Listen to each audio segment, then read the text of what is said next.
Pre-flight diagnostics beginning. Engines check. Weapon systems online. Shields 100%. Onboard computer operative. Diagnostics complete. Setting destination for adventure, standby. Warning, hangar bay doors opening. Everything is set. You are now clear for takeoff. Estimated arrival time, 5 minutes.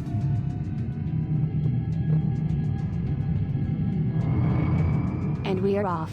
We'll make the jump once we've established connection with the rest of the fleet. Connection established. See you all at the Star Park.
We've made it.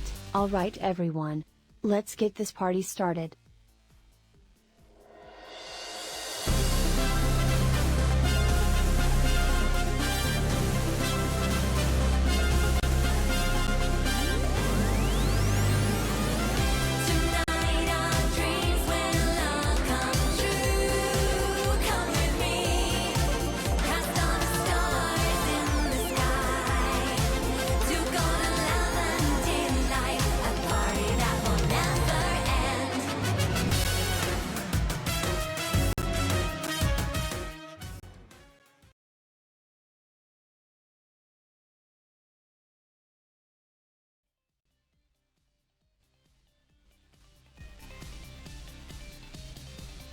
Oh my goodness, hello everybody.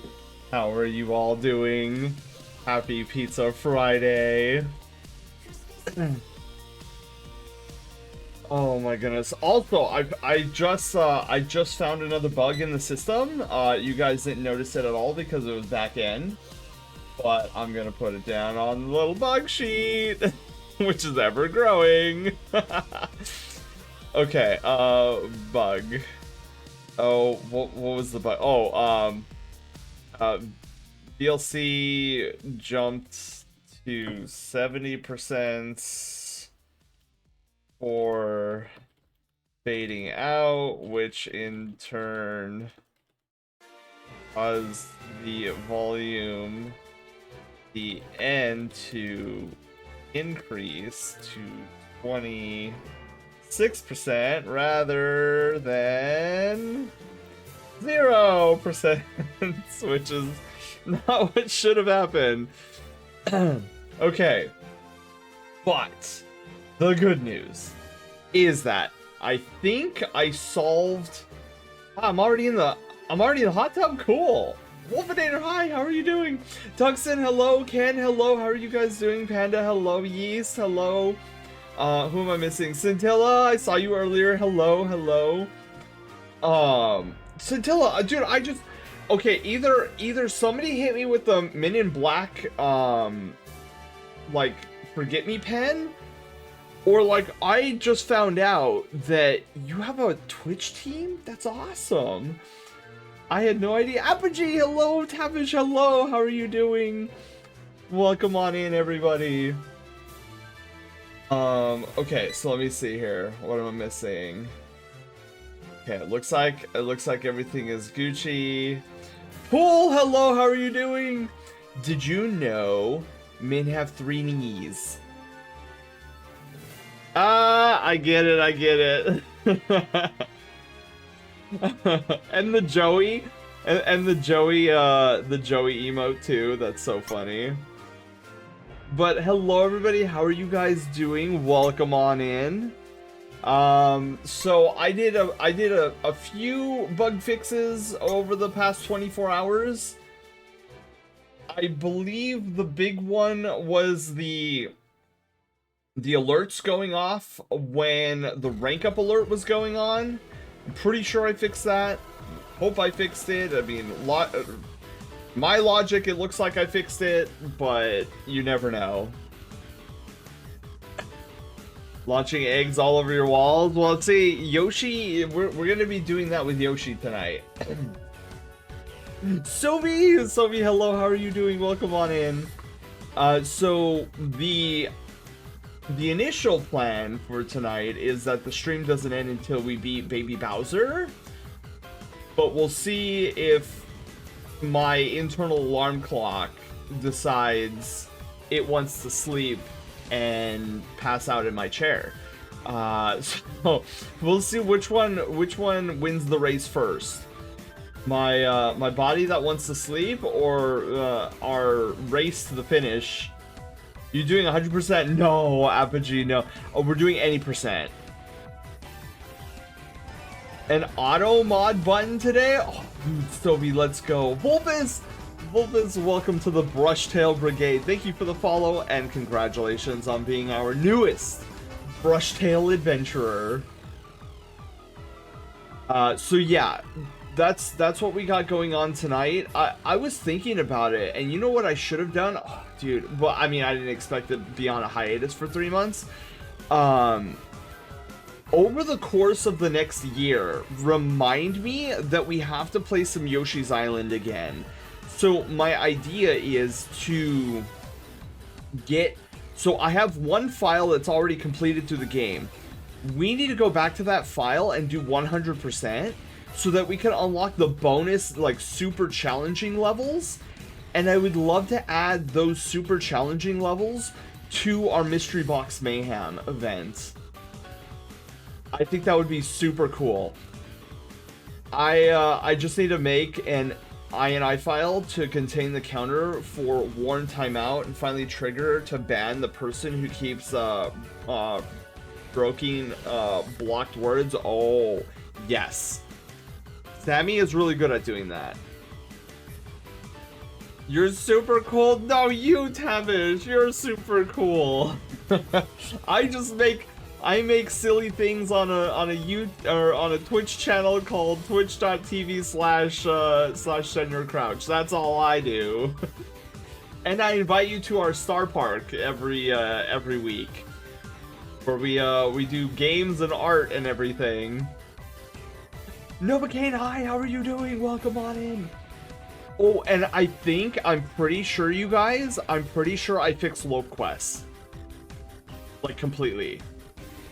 I think. We'll see tonight if we decide to play some Lope Quest. Doing well. How are you today? I'm doing fantastic. We're going to be getting started with some Yoshi's Island here shortly. We're just going over some housekeeping, with housekeeping, I meet you guys at the Grand Atrium, which is the entryway to our Star Park, where I go over some any form of channel changes, upgrades, bug fixes. It's almost like, and I'm sure if you guys are into any like modern day like AAA titles, you will normally see developers come on and do like a state of the game or like a presentation of new things, and you're like, that's basically what I do with you guys at the start of our streams.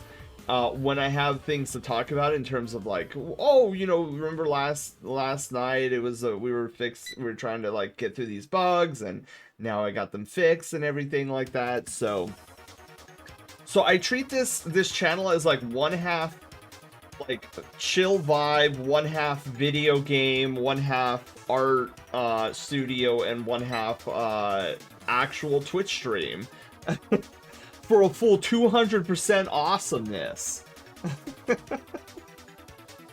Oh yeah, and then we've also had a lot of new Brushtail Brigadiers over the last like few weeks. So if you guys are just joining in and you're a new Brushtail Brigadier, one of our well, at least okay, I'm biased. One of my favorite things on this channel is our very own guild cards. So if you go into channel redemptions and you see a channel redeem at the very top of the list called Brigade Roll Call, you will use your very own Brushtail Brigade guild card and you'll swipe it in as if you're like swiping in. It's like your ticket to ride in the Star Park. It was so funny because when I first designed the Brushtail Brigade guild cards, I got the guild cards done in one weekend. And I was like, oh, you guys, this is gonna be so cool. Like, oh, yeah. And then, so, like, I went to tinkering, and I built out the guild cards in one weekend. That's 3 days. And I was like, oh, good. You know, it's Sunday evening, and, you know, we're gonna debut it on Monday, like, Monday stream. And this was, like, months ago, or years ago. It might have been a full year already since we've had these guild cards. But... so I was all ready to debut it. I was like, yeah, guys, like, it's gonna have your profile picture, your name, your Lope Quest class icon. It's gonna have how many Grand Mining Facility drill charges you have. And then I was like, wait a minute. What if it also displayed which Pokemon you've hatched in chat? And I was like, oh yeah, that's a great idea. Okay, maybe we just wait till the end of the week. So then I'm like starting to get that all in order, and I'm like, okay, so the text will be right under your name. It'll be like Pikachu is your little partner, your little Pokemon partner in chat. And then I thought, like, I was middle of the way through it on a Monday, and I was thinking, you know, what would really be cool is instead of the text, if it's an actual sprite that's on your card. So then, what should have been like a 4-day project wound up being a 3-week project, because I went online and I found out that to no surprise of anybody, the Pokemon community had an entire database of pixels, like pixel sprites of Pokemon, from Gen 1 all the way to Gen 9. And I know what some of you guys are thinking, well, there was no Gen 9 pixel sprites because it's all 3D models now. Well, the Pokemon community took care of that as well, where they went and did the whole library of every single Pokemon to ever exist, and they were giving it away for free in this large repository online. So all I had to do was download it. So I downloaded it. I have all like 1,000 like files or whatever it was on my computer. And so then I went to work on like creating a database, like a translation database, so that Sammy could grab the exact file name and then load it up on your card every time you did the brigade roll call. So yeah, that took forever because I had to categorize each Pokemon from their national dex number all the way through in order. So I literally had to type out the name of like 1,093 Pokemon in this INI text file. And then I had to like sort all the images on my computer so that they were all in one central location so that I could like easily access them. So yeah, it turned into a 3-week project. And that's the only reason it turned into a 3-week project, because I was like, if I'm gonna have a guild, like if I was given the opportunity to have an actual guild card, this is what I would want on it. And so I went full ham. I did the full thing. I was like, okay, your Pokemon sprite is gonna be on your card. Azur, hi, how are you doing? Oh, Elio, hello, how are you doing too? Welcome on in. Yeah, so that's the story of our guild cards. I had it done in 3 days, and then I gave myself three more weeks of work. Anywho, so that's all the patch notes I have about like all the bug fixes that we went over. There's still a lot of bugs that I haven't gotten to, and I'm gonna try to get them this weekend. I was like, oh, I'll be able to knock all this out on Sunday, because usually Sunday is my quiet day where I go and do like a bunch of bug fixes for the channel and whatnot. But then I realized that I won't be able to do that on Sunday, because guess what Sunday is? That's right. No, I'm just kidding. I was gonna say, that's right, nothing. No, it's actually our birthday bash. So we're gonna be doing our annual birthday bash stream on this coming up Sunday, where I'm going to be playing a full playthrough of my favorite game of all time, Super Mario RPG. I grew up on the game. I nearly thought I died and went to heaven when they announced that they were remaking the game.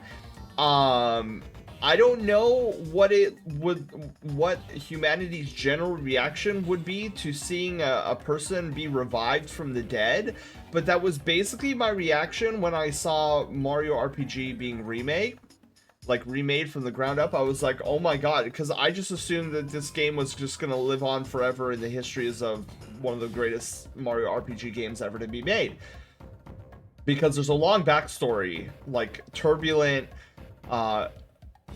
game studio drama story behind Super Mario RPG.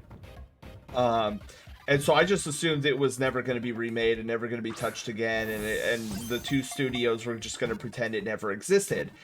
And then they remade it, and I was like, wow, I must be living in the greatest timeline in the world right now. We don't know exactly. Leona, hi. I don't know if I said hi yet, but hello, hello. All right, so that's it for housekeeping tonight. Because we're gonna do a full any percent run. Well, it's not gonna be actual times, but we're basically going from start to finish of Yoshi's Island, and I forget if it takes me 3 or 4 hours to get through on any percent. I don't want to chance luck and call it quits before we get to the end. So let's actually get over to main stage now and get started in Yoshi's Island.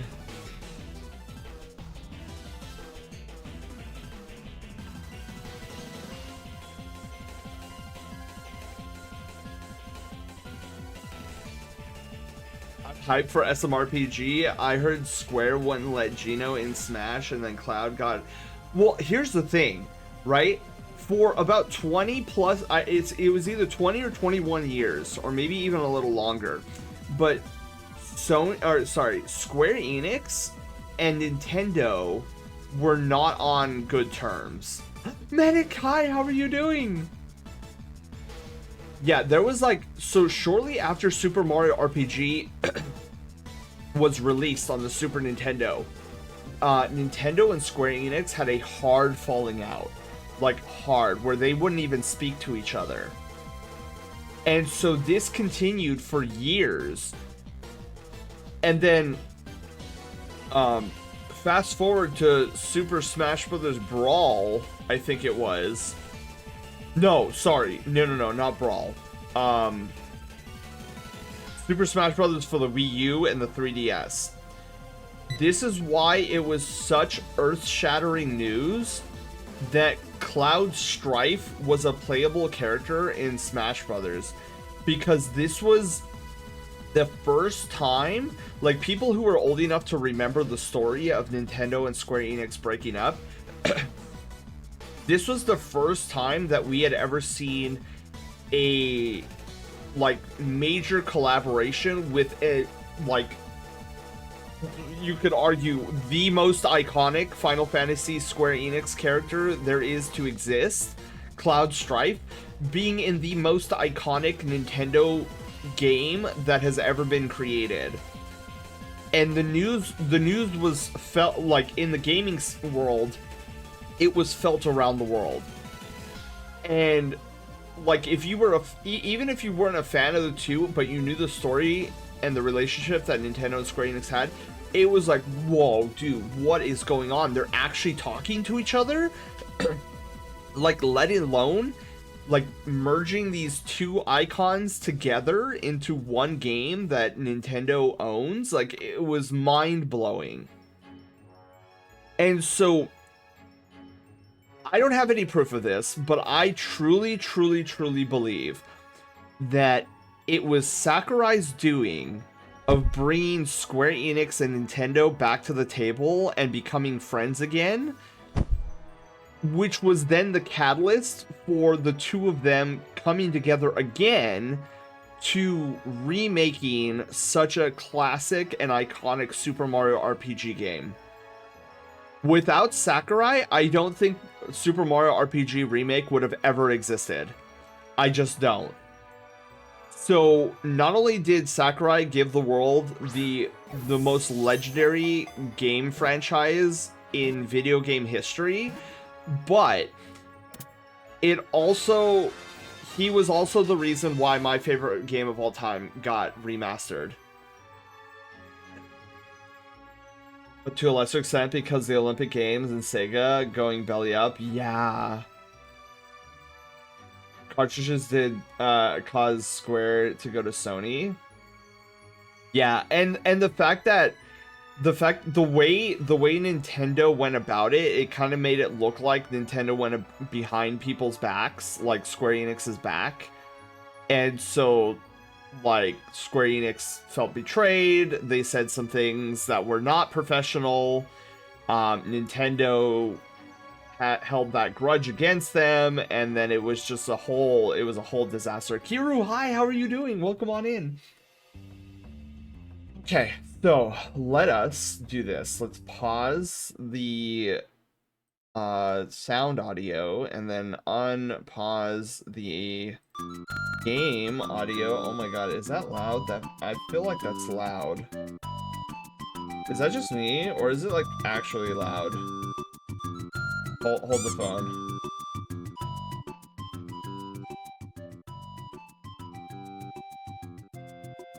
Yeah, I don't know why that was so blaring loud. Okay, how's that, you guys? Is that better, or should I go lower? Actually, maybe I should go a little bit lower. Okay, that feels like it's more of an appropriate sound. Oh boy, I'm excited. Woo, let's go! I caught Sen! Yes, you did. Yes, you did. Alright, so let's get straight into tonight's adventure. Why isn't this working? Hello? Okay. Perfect. Alright, we got Yoshi's. Everybody, I don't know if you guys have been reading like the talk about the new the Super Mario Galaxy movie. They're like, where did Yoshi go? I'm like, well, here's all the Yoshis.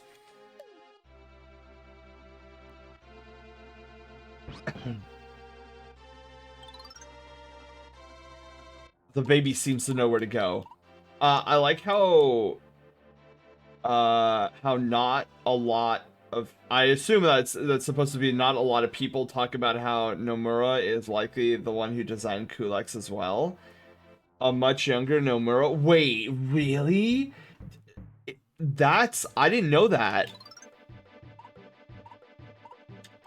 His belt and zipper phase. Oh my god. But yeah, I was definitely very excited when the Super Mario RPG remake was announced. I should do a replay of the game. It was one of the games I did my first year of streaming. Elio, you should. We have a tradition on this channel where it is mandatory that I play that game at least once a year, and that's usually during our birthday bash.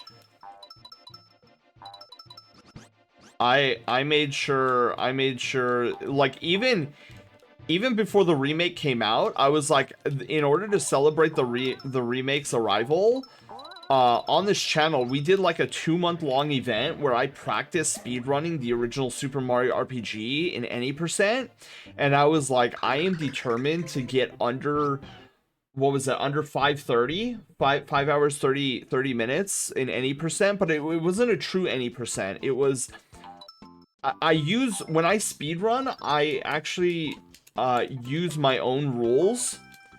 It's more akin to a modified version of the official category most things. I think it's called most things. There's a set of items that I have to have in my inventory before the game is considered, or the run is considered over. Oh, most of the stuff. The official name of the thing that mine's most closely related to is most of the stuff.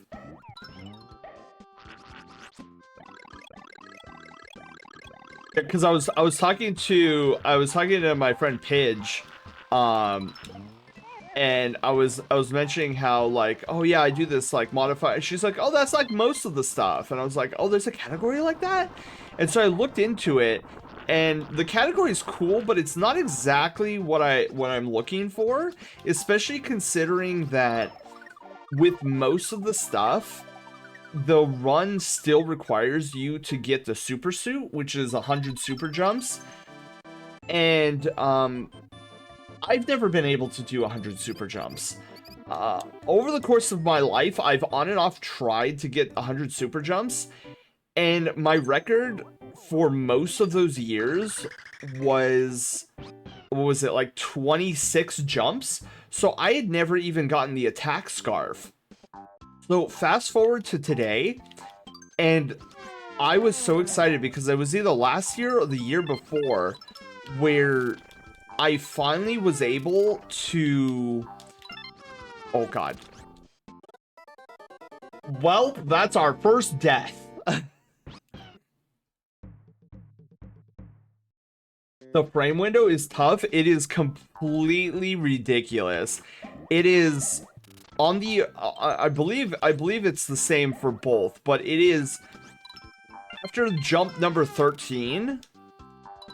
It is, you get a 3-frame window to press the button again.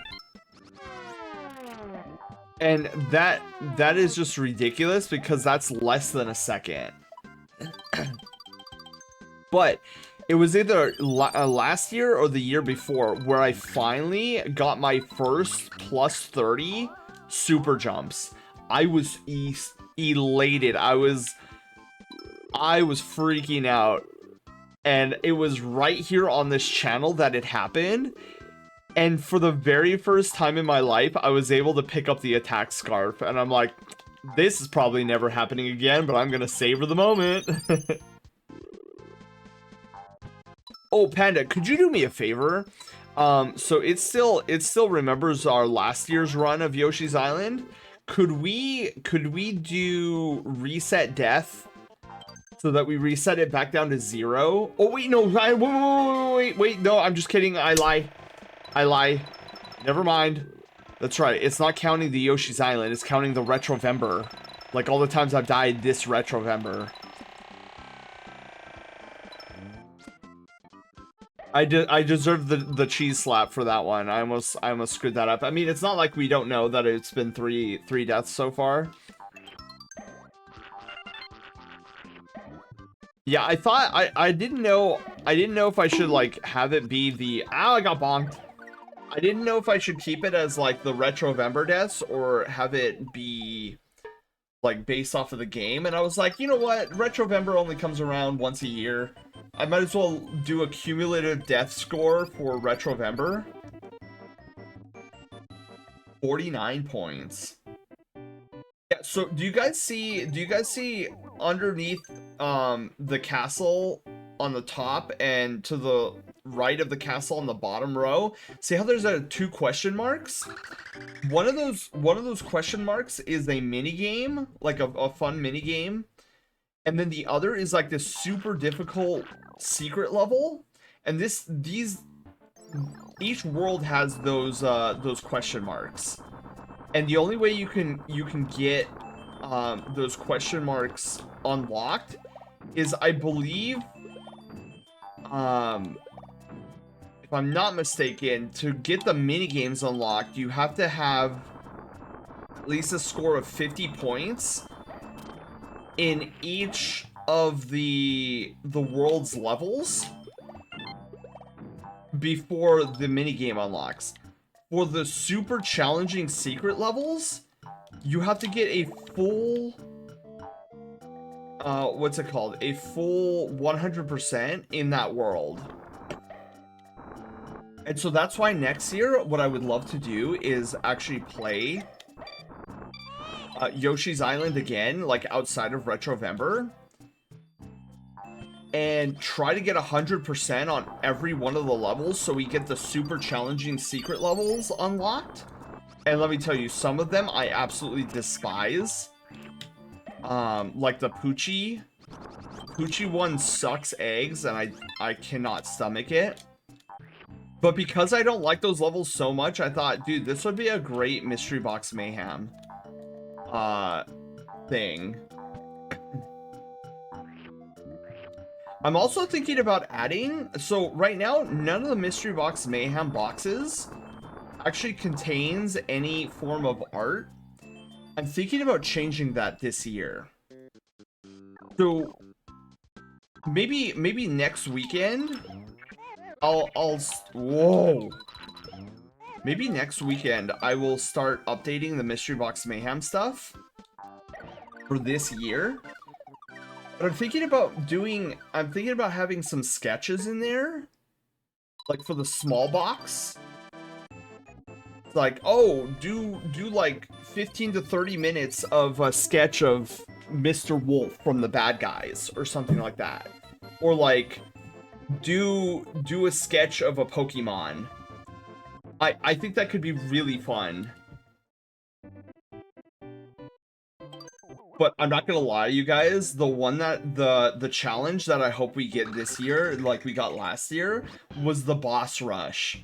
Remember the boss rush that we did last year? That was sick, dude. That so for those that don't know, Mystery Box Mayhem is a December themed event that we play the entirety of the month of December leading up to Christmas.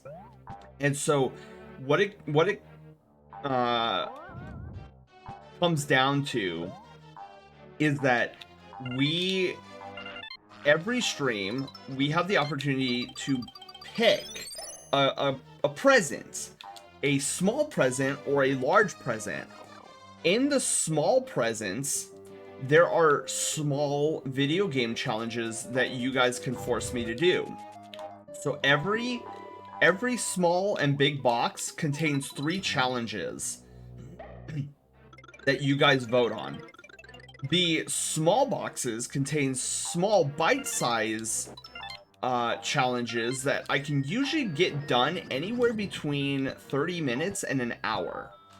So the value there is that you guys can actually select more than one box in a single stream.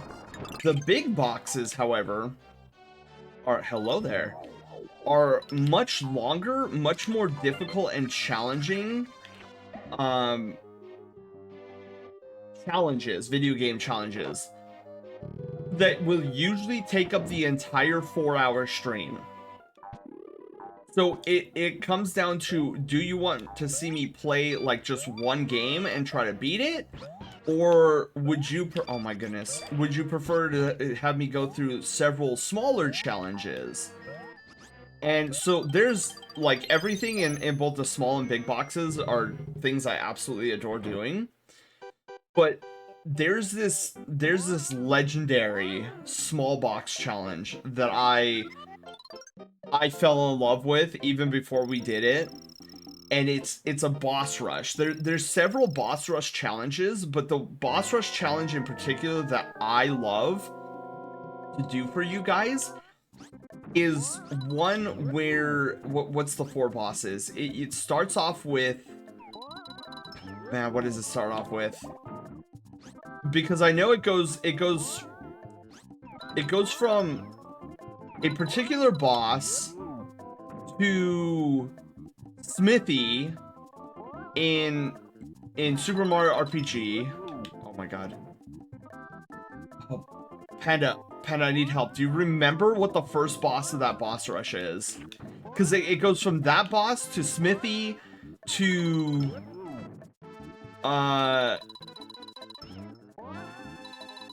then Ganon in Tears of the Kingdom, and then it ends off with Weiss in... Is it something from Final Fantasy VII, Panda? No, right? Because Weiss is the final boss of the boss rush. But boy, I absolutely adore that boss rush because it gives me oh my god, the Arceus from Pokemon Legends. So it starts with Arceus, then goes to Smithy, then it goes to Ganon in Tears of the Kingdom, and then finally Weiss in Final Fantasy VII Remake. Those are our 4 bosses, and there are several boss rush challenges in the small box Mystery Box Mayhem, but that one's by far my favorite because it's such a unique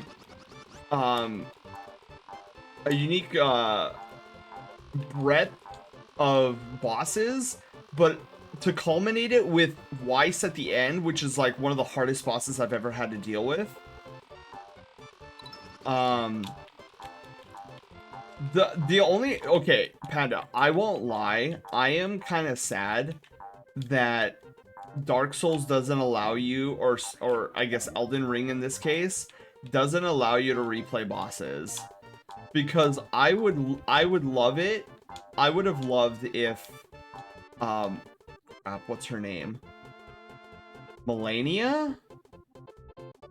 like if I had to replay Melania in a boss rush and having her, dude, that would be so sick. Cause the ending, like the feeling I got, because I'll always remember the fact that so many people who like so many of my friends who adore Elden Ring, they're like, yeah, dude, I was at Melania for like 4 to 6 hours, like trying to beat her. And so the fact that we were able to beat her in, I think it was like 6 hours, like me, an Elden Ring pleb who doesn't know how to even like play Dark Souls really, and is not my type of a game. Like to beat her in 6 hours, I was super proud of myself. Being clean shaven and ready for tomorrow. Oh, Odin, what's tomorrow, if I may ask? Besides a Saturday. And Odin, did I ask you how you're doing? Happy Pizza Friday. I hope you're doing amazing.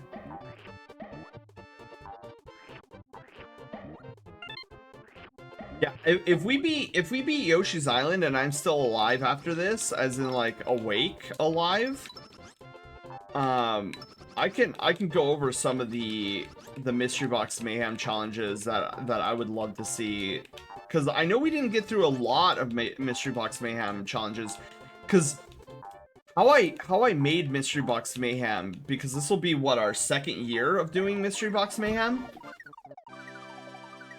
There are, I believe, roughly around 40 big box challenges and 70 small box challenges. Button! Yes, medic. Really good. I'm just trying to get back. Oh, yeah. Sen, she's my favorite boss. Dude, it was a lot of fun to fight her, Luna. Like, I'm not gonna lie. I had a lot of fun fighting her. Gotta find our cherry picker and start pulling my truck's motor and transmission tomorrow. Wait, Odin, do you pick cherries?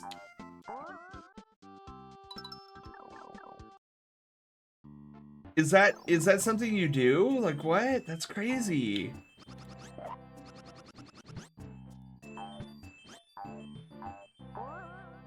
Because the way you made it sound, like the way that sounds is you have a trailer or a tractor, I should say, that helps you pick cherries.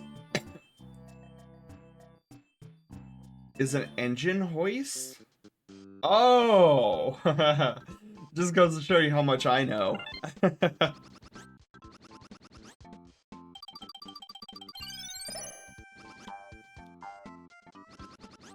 I'm trying to think. Oh!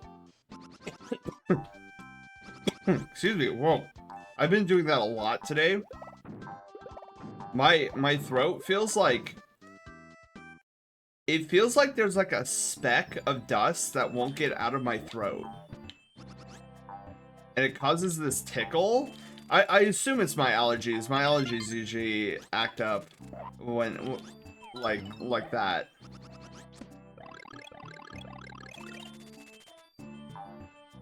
I really rolled and got all the expensive hobbies. Also, how do you fix the coding fix?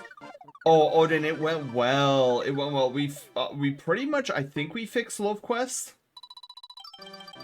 Because Love Quest was really, really broken. We haven't tested if the rank up system and raid alert combination is solved. If I could trust my own work, I would. Oh no, it's touch fuzzy, get dizzy. Well, we're gonna touch fuzzy and we're gonna get dizzy.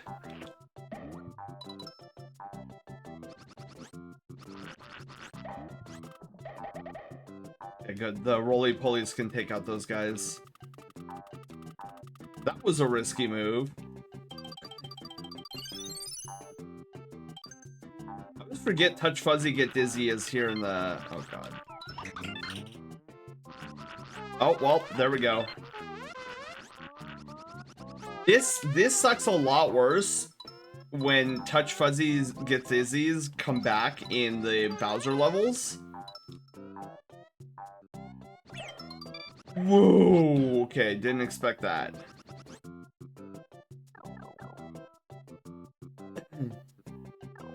But yeah, one of the well, I guess the suite of challenges that we didn't get to in last Mystery Box Mayhem that I would have loved to also do is I have a bunch of Tears of the Kingdom challenges to roam the map in unique ways using Zonai devices.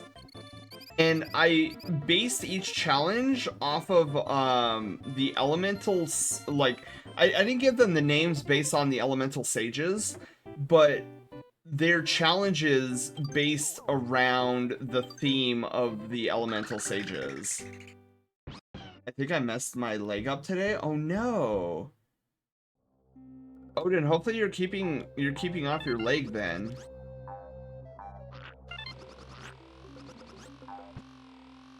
I'm taking full advantage of the fact that I can do these intro levels without any issue, because they're basically like second nature to me. Oh dang, isn't there, I think there's like a, I think I have to get a key here.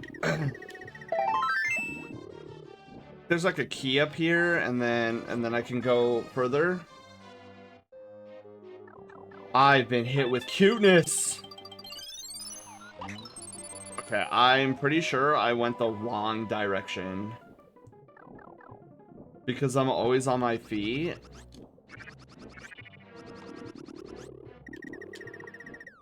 Whew, okay, whoa. You're always on your feet? Even like right now, Odin? Like, why are you always... Oh my god, I took the wrong direction too.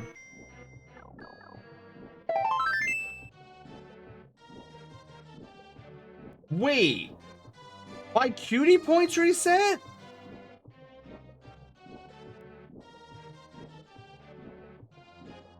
Wait.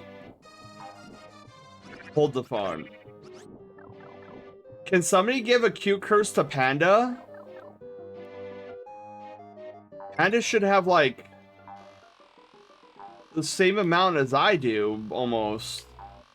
It better not have... Oh man, dude, I really hope that all of our cutie points didn't get reset. I don't know why they would. 135. So why did my cutie points get reset? Oh no, what happened to my file? Hold on. Let me go to my ID card. I think I had 179 cutie points.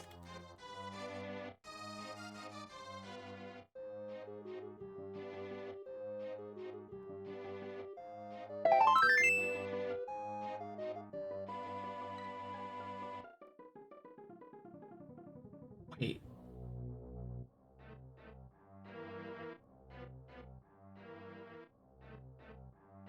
Dude. Panda. My ID card is like wiped out. I don't have my Raichu or anything. What? Dude, hang on. Panda, I need to pull up yours. Some trash Panda.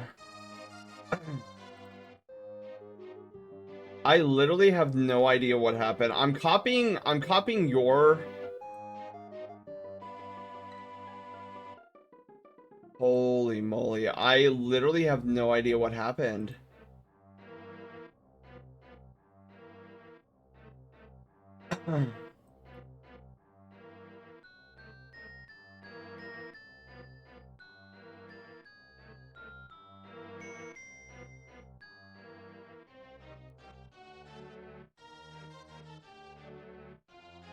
Hang on.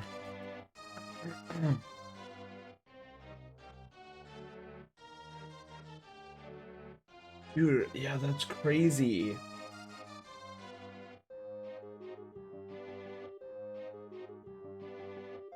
Color. Like my guild card color or my guild card information is wiped out. Everything's like literally wiped out. It's wild in here. Wait, hang on. Testing. 81 months. So my sub month count should be 81. And I don't even remember what rank that is because nobody's gotten that high, I don't think. Beauty number. Okay, so I need to change that to 79.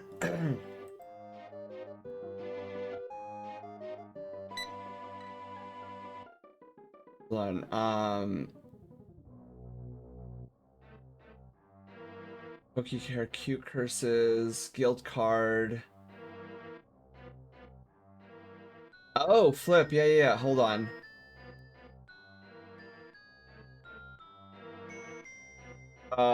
I think I'm supposed to be class number 2, which is the mage.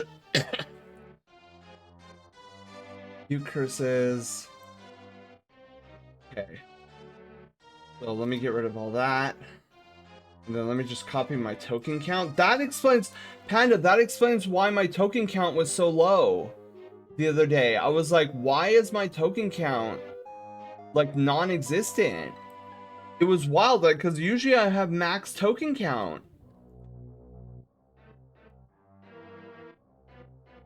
Okay, so Bengali, hello. Well, it's not that weird, Panda, because I think I know what happened. So over the 3 months, I was working a lot on the channel, and a lot of times I would have my ID card open, like just straight up open.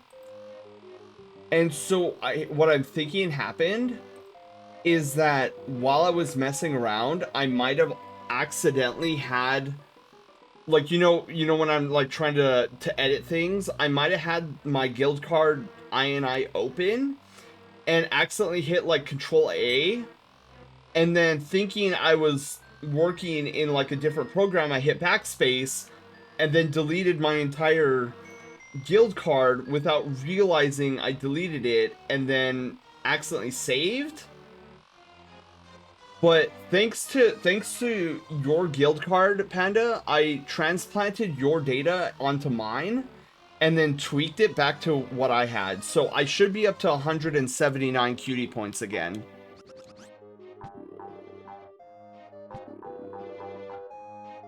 Doggo, hi! And then Bengali, I don't know if I remember if I don't remember if I said hi or not yet. Oh no, I did a dumb. I was supposed to get the key up there. And this is okay, so this is a prime example. So I've seen I've seen and heard. Oh, I see what I did there. I see what I did there. Okay, I know what went wrong on this. Supposed to do that, fall down, come down here, then get, yeah. Or I could just fall. That's fine too. But this PSA goes out to all my streamer friends. So there are a surprising number of Sammy users out in the Twitchverse where they will try to capture data, and they will put that data in one what is known as a CSV file, which is something that Sammy does support, and they will put it in a single solitary file where they just have hundreds of data points in this file. Again, it's like a glorified text file. But that method always scares me, because it's like, bro, what if like that file gets corrupted, then literally everybody's data is destroyed. So this is why I elect to have all of our stats in our own individual files. I have, I think, like 2,000 INI files in one of my folders in my main Sammy directory, and it's literally all your guys' files. So like there's a Senior Crouch ID, there's a Some Trash Panda ID, there's a Tiger Paladin ID, a Doggo on PC ID, and these are all individualized INI files that stores your data for all the fun games and inventory that could be found here on the channel.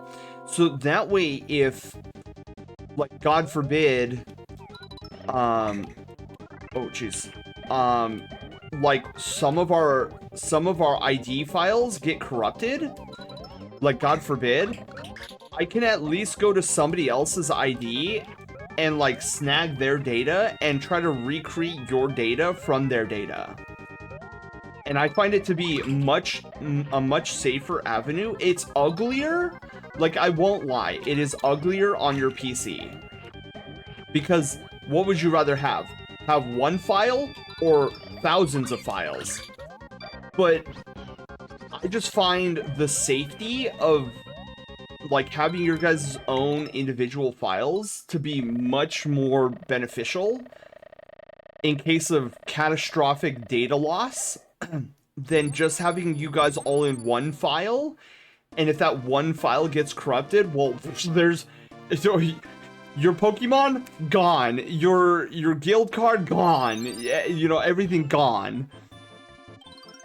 It's in my opinion, it is not worth the risk. So I would rather have the ugly be on the side of like, oh, here's a folder with thousands of INI files, rather than opening up an INI file and just having thousands of lines. It's not worth it. So here's my PSA to you. If you're going to make an inventory system for your stream,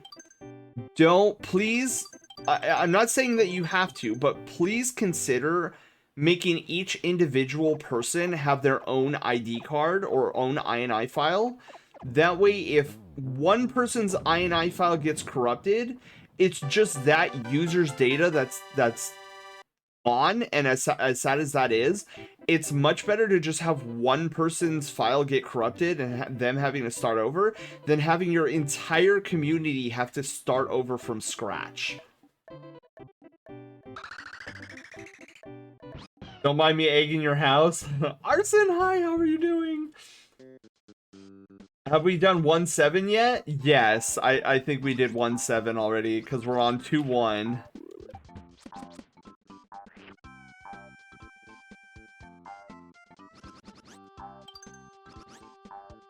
I can never remember if there's 5, 6, or 7 worlds. I think there's 6 worlds. Cats have taken over my bed. They know. A mountain were-tiger. Ooh. Oh, this part is no bueno. I could actually die here in one shot if I'm not careful. I hate auto-scrolling sections.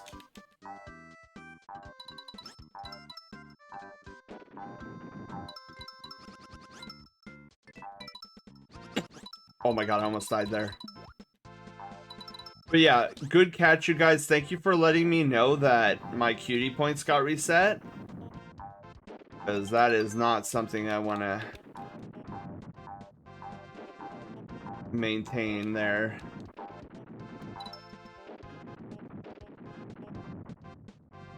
Right. Down we go. Now that Gambit is out, ooh.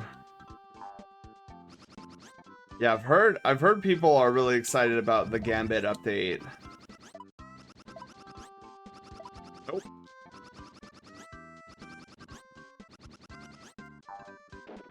Woo!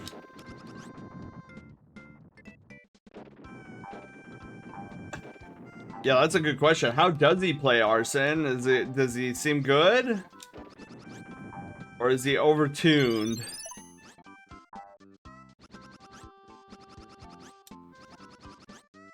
Whew. Did it. Easy peasy lemon squeezy. I thought I was gonna get a bonus game right there. I was like, no, no, no, no. Oh, you know what? I should actually double check to make sure that my, if I attack as a mage, then I'm good. Yeah, okay, good. 46 points, not bad. Oh, that's a, okay. I was like, why isn't my controller working again? The baseball guys. Okay, yeah, there's 6 worlds. Druff, hello, happy Pizza Friday. Having both Rogue and Gambit is pretty slick play on NetEase's part. Wait, is Marvel Rivals, is that done by NetEase? Did I know that, or am I just like living under a rock? Oh my god, I hate these things. Oh my god. Okay, you know what? I'm gonna just do that. Reset everything. Oh wait, hello? It's a seed. Hot take maybe, out of all the Yoshi games, this one's still the best. Oh, that's the, for me, Druff, that's not a hot take at all. That's just known fact. Like, sorry to those who like Yoshi's Story, but Yoshi's Story can't hold a candle to this game. And then the Yoshi's Island 2 and 3 and whatever, how many they came out with, those were okay for what they were, but not even those could touch the awesomeness of this game.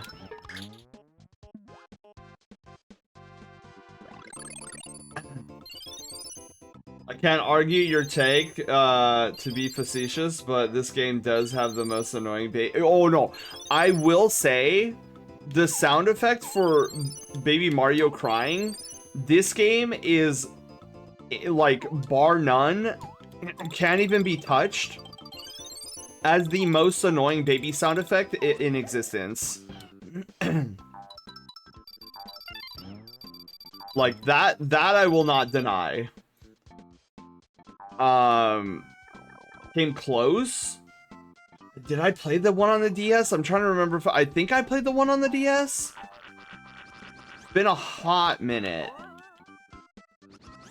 I know there's like 3 of them if I'm not mistaken. This one, there's like the one on the DS and then another one. The third one I have not played. I know that for a fact.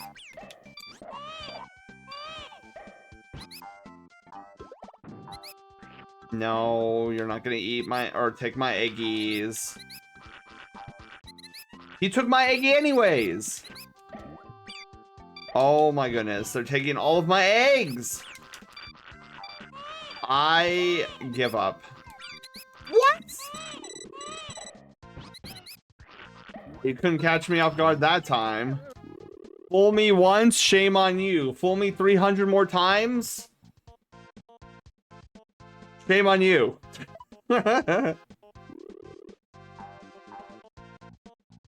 Slushy, hi, how are you doing?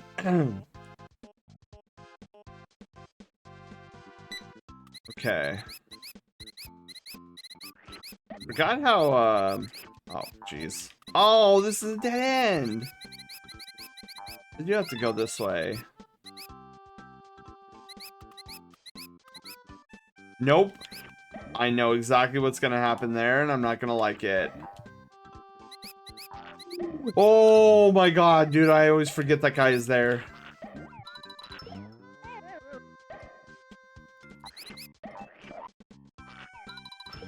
How I didn't get hit by that guy, or getting eaten by that guy, I have no idea. Hair of HP. Oh, you thought it was broken again? I wouldn't be surprised, honestly, with all the... but I will say, I cannot begin... This is a Loaf Quest tangent, by the way. I cannot begin to describe to you how incredible the back-end changes that I made to the victory event handler in Loaf Quest. So let me try to explain this to you guys and just how much of a disaster it was prior. So so how it worked initially, and it was a very simplistic system because like I didn't need to worry about any special encounters, any special bosses, nothing like that. So it was a pretty straightforward system where the damage calculation event handler checked Loaf's HP and the enemy's HP and made sure that their HPs were not 0. If they wound up being 0, then the victory event handler would then come into play, and what it would do is there was 3 branches that the victory event handler matrix had to worry about. It had to see so victory branch number 1 was, did Loaf beat Loaf Quest? Is he at the treasure chest? Did he open the treasure chest? If no, okay, nothing happens. If yes, then do that little victory like treasure chest opening thing at the bottom of the screen, and then award a large sum of brushtail tokens. Easy peasy. Victory branch number 1 was if the damage calculation stated like, okay, Loaf has HP, but the enemy doesn't have HP, then that means that Loaf won that battle. Easy peasy lemon squeezy. And then there was victory condition number 2. Sorry, number 3, because well, okay, it was victory branch 0, 1, and 2. 0 is Loaf won everything. Like, he got to the end, he opened the treasure chest. Branch number 1 is he won the battle. Branch number 2 was a game over. And then it would go to the game over screen, and then Loaf would then go back home, rest up, and then he could try again. So that's in essence what the very first rendition of the victory event handler had to take care of. Well, fast forward, and we have our Troll and Gemstone Golem raid boss fight that is very rare that happens anymore.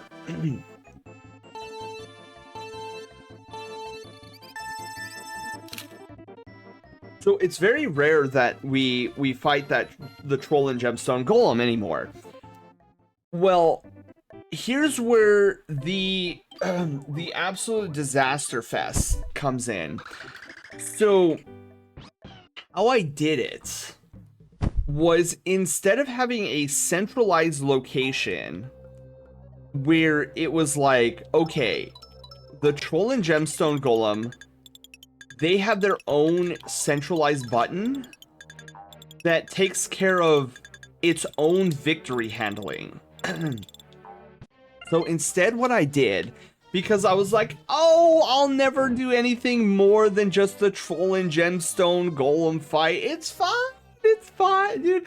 It's like, honestly, I don't need to build out a very complicated system. We'll just build on the back of the things that are already there. What could possibly go wrong? So what I wound up doing... Oh my god, I can't believe I failed that.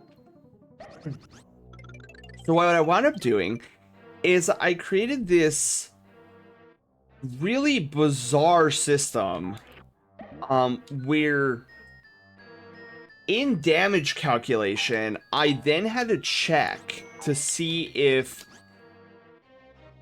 there was a special boss encounter that was happening.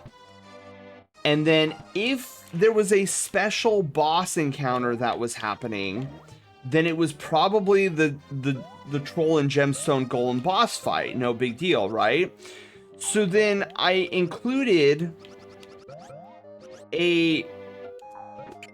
Let's try it. I have to do this really quickly. So then I included this special branch in damage calculation so that if the enemy's HP hits 0, then not only does it not, like, I had to make it so that the enemy didn't die, because with the troll, it likes to do a lot of talking, so I had to keep the sprite up there, so there was this whole, like, ridiculous extra branch and damage calculation, and then I was like, Shinobi, hi, how are you doing? I will take all that and stuff it into my fur. Welcome on in. So then, and if you're confused by this, you guys, don't worry, because like I'm confused just talking about it, and this is how convoluted the system had gotten. Phoenix, hi, how are you doing? So then I realized that the Troll and Gemstone Golem was gonna have 2 phases to it. There was the troll part and then the golem part. So then when the troll hit 0 HP in the victory event handler, I had to say, like, okay, well, now I need a victory branch 4. And in this victory branch 4, I need to make sure that the troll doesn't die immediately when it hits 0 HP, and then I need it to summon the golem. Why did I just do that? I just messed up that entire sequence. Darn it. I think I had to push the box. If I'm not mistaken. Push, push, push, push. Yeah, I think I had to push the box. Oh, I really messed up, didn't I?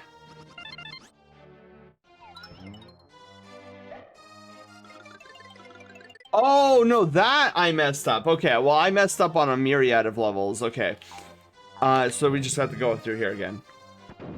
So then I had a branch number 4 victory, and then I realized I needed a branch number 5 victory because, like, what happens when the golem dies? I need a special victory there. And then I started building out Project Loaf, and then I was like, oh, flip, man, I'm gonna need a victory branch 5, like a 6, a 7, an 8, and a 9. I'm like, oh my god, this is like, what am I even doing anymore? This is so confusing.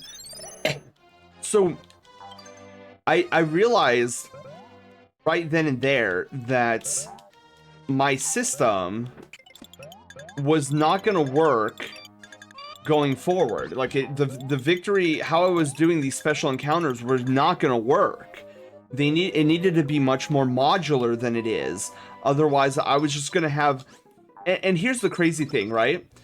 So before I go into any, oh my goodness, Kuv, hello.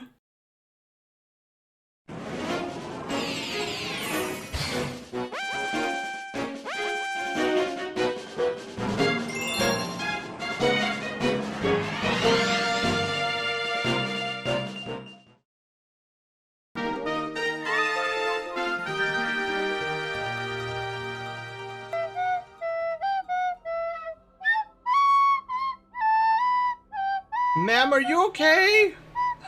Did you guys see that? I think that student was in dire.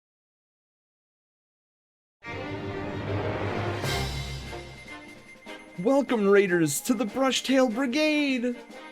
I'm your excitable commander and Star Park director, Sen.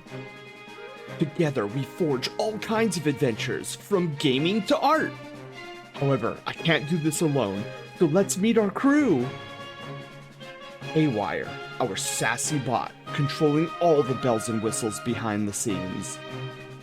Loaf, our silent protagonist of Loaf Quest and cinnamon roll connoisseur.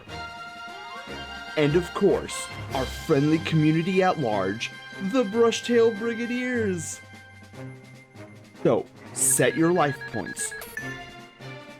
Choose your Pokemon. And grab a controller.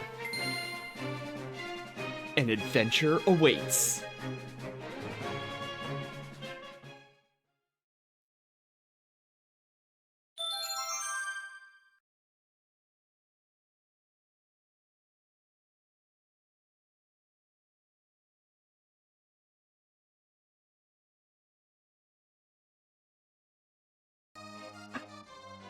Oh my goodness. Hello, everybody. How are you guys doing? Happy Pizza Friday. I hope you guys were doing awesome. Ankuv, how was Destiny 2? What were you doing? Was it the Call to Arms event? Amber, hello. How are you doing? And then who else did I feel like I'm missing? Haley, hello. How are you doing? Welcome on in. We are doing some Yoshi's Island tonight as a part of our Retrovember month-long event, where in the month of November, I celebrate all things retro, specifically games that I grew up with. I share them with you guys. And it's part of our end-of-year specials / holiday events that we do on this channel. Very Chaotic King's Fall Raid and the Coil in Arms Week. Ooh. See, I've done the salt mines and that's pretty much it. I need to work more on it because I would like to at least get, what is it?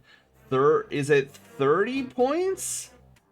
30 points to get the oh no, it's 100 points to get the helmet. I'm not even going to try for the emblem at 300 points. I'm like, nah. I did nothing. I'm the cheerleader and song request friend. Well, Amber, welcome on in. Happy to have you here.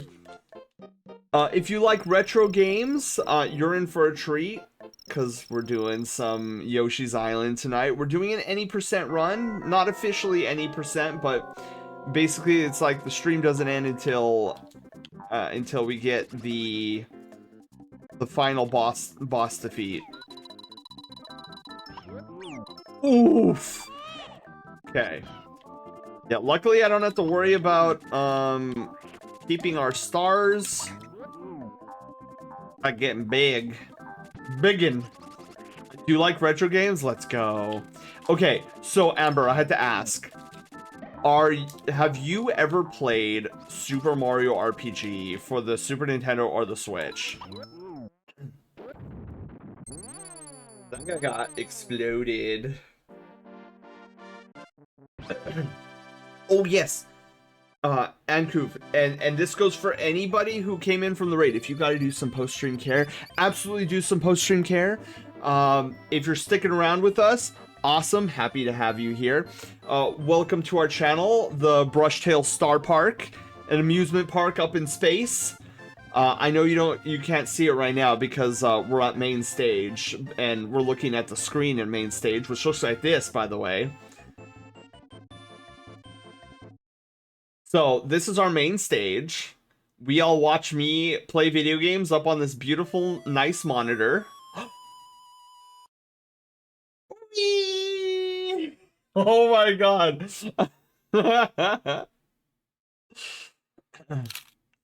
And that's it. I play everything else at my brother's. Oh, GameCube, such a great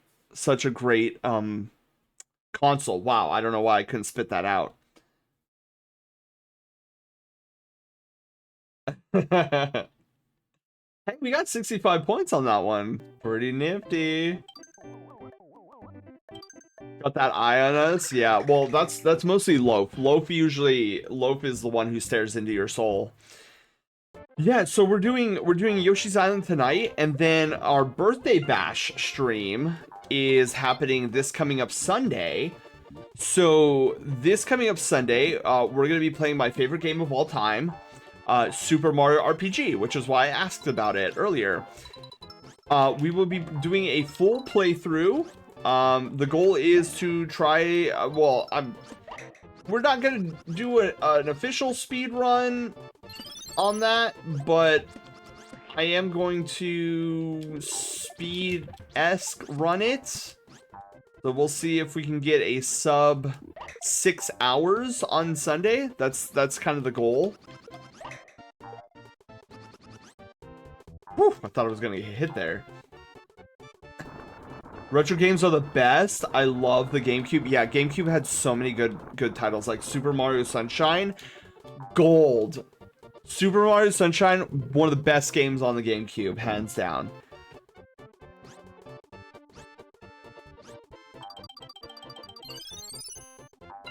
Oh, and I never finished my story about Love Quest. Okay, to wrap it up, I won't yap about it for too much longer. But basically, what I did was I was able to modularize the victory. So now any special encounters have their own. Oh my god, this guy is getting so annoying. Get out of here. So now any specialized encounter, like the Troll and Gemstone Golem fight, have their own centralized button that takes care of pretty much everything. Oh my goodness. Okay. Okay, there we go. So now that the victory event handler in Loaf Quest is now fully modularized, I can now create new encounters for Loaf Quest and then basically just drop them in. And it's like a plug and play system now. And so now it'll be so much easier on me to come up with additional bosses in the future for Loaf Quest. And the reason, one of the first things I want to do with this new modular system is get the Starlight Spire up and running in the Star Park, where the Starlight Spire is our not battle system, but basically like an arena setup where you guys fight waves of monsters over and over while I'm AFK.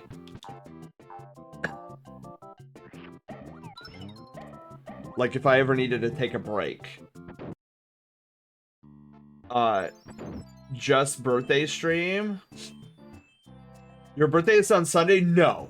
My birthday is in the middle of the week, next week, but there ain't no way I am going to be able to do a full playthrough of Super Mario RPG and go to work at the same time. So I'm like, oh, we'll just do it on Sunday. Easy peasy. I think there's like a trick to this map, if I'm not mistaken. Oof. I know there's a key I need. Or something. Like a key or a door or something.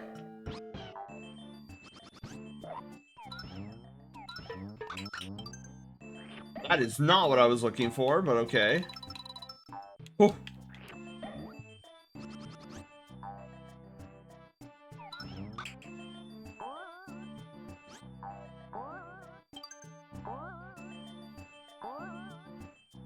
I don't think this is the right way. I think I need a key. Oh, maybe I don't.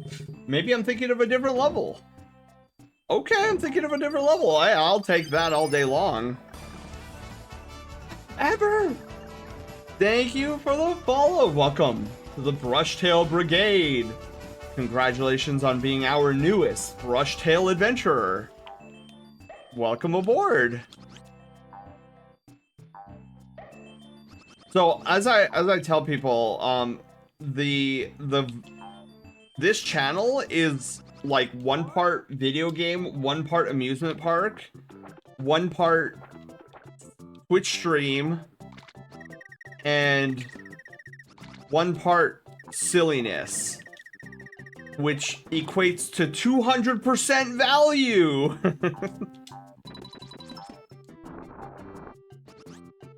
Yeah, my goal here, like my primary goal here on the channel is to basically turn it into one giant video game. So like you guys are playing a video game while watching me play video games. How does that work? I haven't fully decided yet, but it all starts with Loaf Quest down at the bottom of the screen. That's our first little mini game. I'm slowly developing this channel over many iterations. Go to work, be exhausted, complete the speed run, then sleep to return to work. Easy. Dude, my boss is gonna be like, where's Sen? He's supposed to be here. Be like, I'm in the middle of streaming, can't come into work today. Oh my goodness, wait a minute. I think I need to reset my tracking. Hold on. There we go. Ancoop left me here like a daycare and it worked. I am entertained. Yes. Amber, here's a question for you. Do you like Pokemon? Ooh. Okay. I don't think I need to go in that door. I think I just need to go down this pipe. Let's see. Bestest boy, hello, how are you doing? This room, I forgot how much, how scared I am of this room. Oh, does this block not fall? I'm sitting here looking at you guys expecting the block to fall, and then I look back over, I'm still up there. How am I? I'm doing phenomenally. We're playing some Yoshi's Island tonight, which is one of my childhood games. So, I'll be completely honest with you guys. There's 5 games that define my childhood, and they're all on the Super Nintendo. Well, okay, wait, I lie. There's also Pokemon.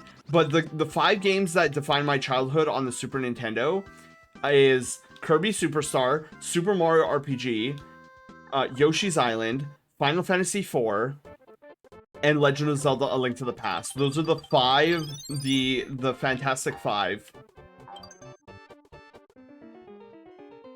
The stream I was watching, I built this stream with a box of scraps. Wait, somebody said that? That's so funny. Living in my mom's basement. Dude, that's so good. Oh, wait a minute. I just realized I should have gotten... Oof. No, no, no, no, no. Okay, good. We're good. We're good. Okay, easy. Living in my mom's basement, working a full-time job playing League and speedrunning. My man. Amadeus! Hello, Amadeus. How are you doing? Oh, wow, we got max stars? That's actually pretty crazy. I wasn't expecting to get max stars. Dude, we're already on the boss of World 2? Sage, hi, how are you doing? The Potted Ghost Castle. I actually hate this guy. Like, not too much. It's like a mild discomfort. The one I really hate is the slug. 5-7, I think it is. The slug is so annoying. But yeah, happy Pizza Friday, you guys. Hopefully you guys are having a marvelous day. Dude, there was so much... Okay, we're currently under flash flood warnings over here. It's been raining so much today. It's wild, and it's supposed to rain all weekend long. Not that I'm complaining. I really like the rain, just not when I'm out in it. So, driving home tonight in the dark was wild. I'm like, there's so many crazy drivers. I don't want to be anywhere near them. I think I can just go in this pipe if I'm not mistaken. Fabled rain event? I know, here in SoCal. Fabled. Winding down for the night? I was out rucking all day. What is that? Oh, jeez. This room. I hate this room. It sucks.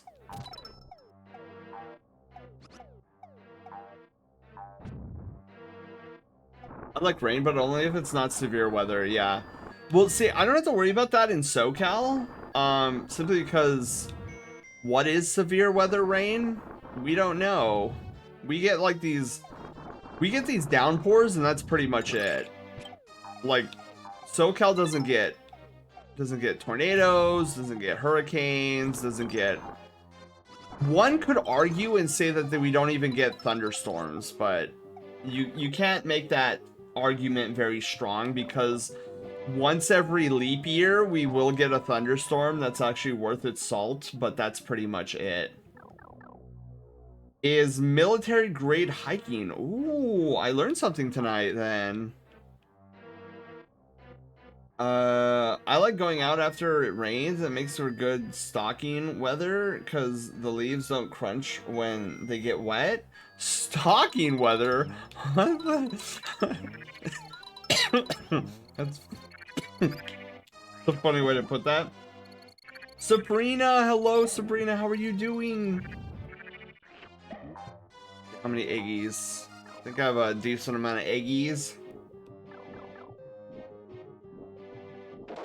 Ah, see, I remembered. Stalking deer. Oh, that's right, Amadeus. You're a hunter, right? Like you hunt animals and stuff like that.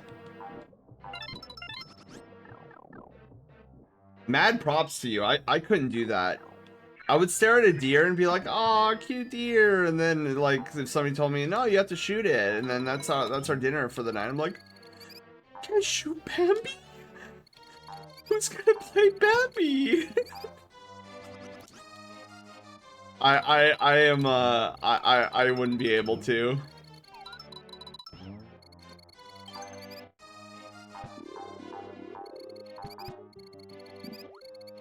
That's so cool. See, Amadeus, I am the complete opposite of you. Where you sound like you're an outdoorsy type. I don't know. I couldn't tell you what grass looks like. My wheelhouse is behind a computer building worlds and stories and websites and all that sort of stuff. I'm thoroughly an indoorsy guy. Oh my god, this room is so annoying. No! Get back here, you worm! So I always have mad respect for those who are like the outdoorsy types. Cause like for me, I'm very weird. I like to I guess analyze the differences between like me, who is an indoorsy type, and somebody who likes the outdoors a lot. And I also do the same kind of thing between introvert and extrovert. Cause like I am an uber introvert. Even though I on stream, the way I yap, it makes me sound like I'm an extrovert at heart, but I'm actually not. And so this is why I love. So one of my friends, Sketch Coyote, I love hanging out with him because he is as much as I'm an introvert, he is an extrovert. And like the fact that like I'll go to him with I'll go with him to places sometimes. And it's fascinating for me to be like, wow, dude, it looks like and it seems like and it probably is like his social battery is being amplified while he's at these clubs and these meets and these hangouts and stuff like that. Whereas me, I'm on the other end of the spectrum where I'm with him and by the 2-hour mark of whatever social space we're in, I'm like, dude, I'm tapped out. I can survive another 6 months without socializing with another individual.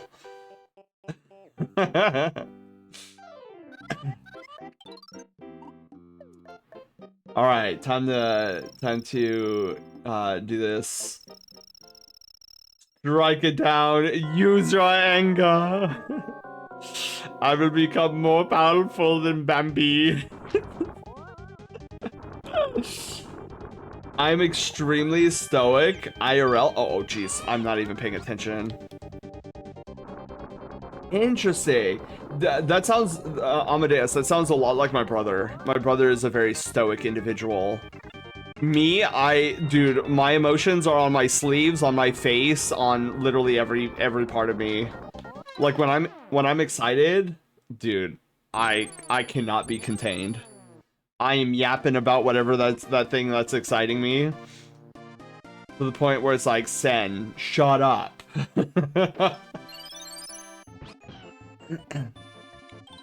I've actually gotten a lot better at it though.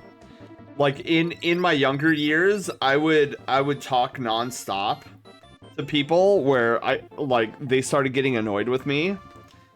And so I have since I wouldn't say I talk any less, but I talk, but I have a more spatial awareness at when people are like done talking with me, and I'm like, okay, bye. And then you could kind of see like the relief on their face. I'm like, okay, cool. They're like, cool. I didn't want to continue this conversation.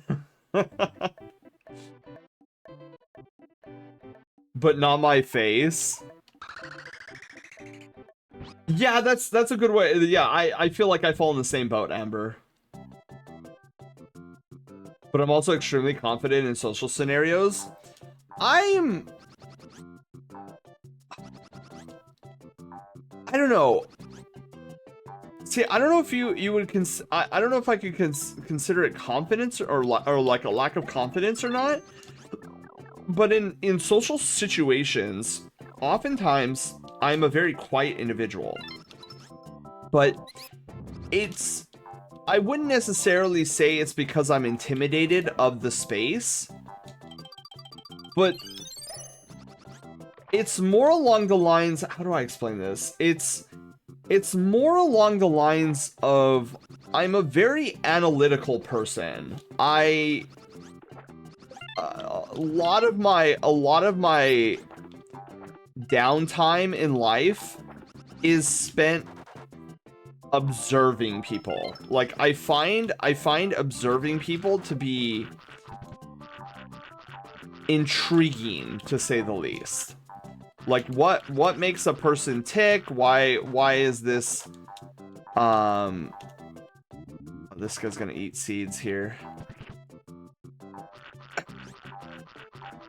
So like when I'm in a social setting, especially if it's a social setting that I'm not familiar with, and like I might not be familiar with you all too well, like let's say this is our first time IRL, like I usually won't do a lot of talking, but rather more observing and listening.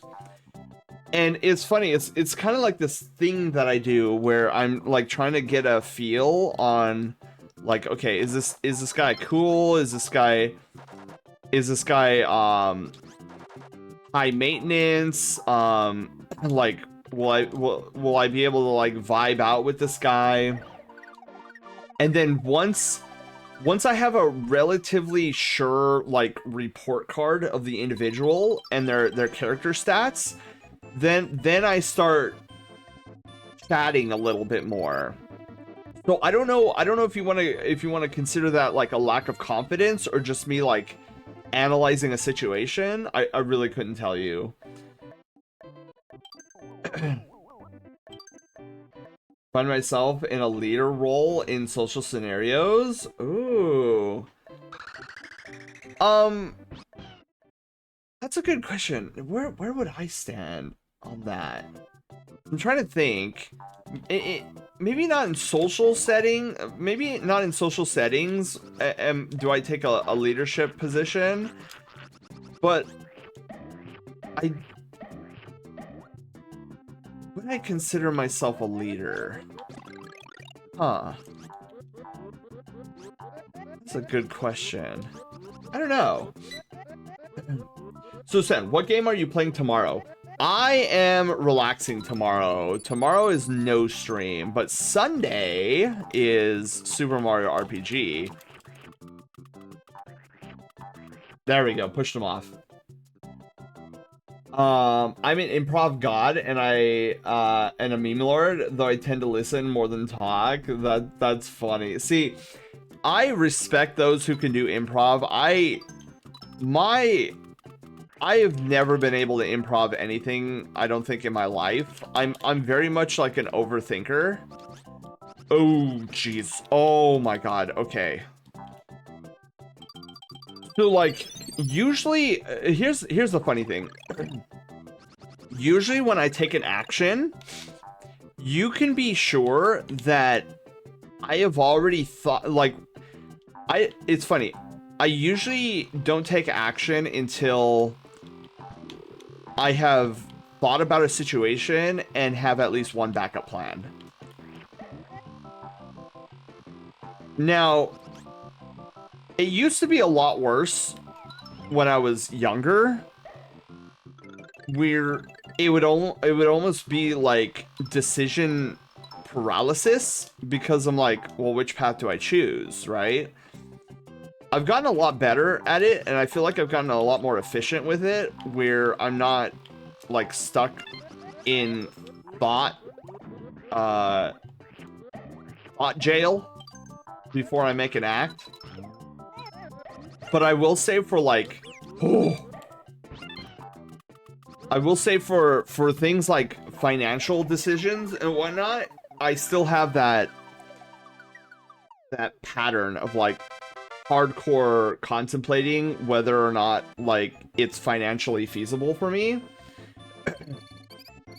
I take a long time to feel comfortable around people outside general questions. When I used to work at Subway, I didn't speak to my coworkers for 3 months until I felt comfortable having more in-depth conversations with them.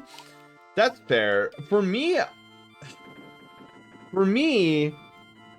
I generally don't do a lot of talking with my coworkers, generally because I feel like a lot of... Oh, rip, dude, I didn't even get a single one up.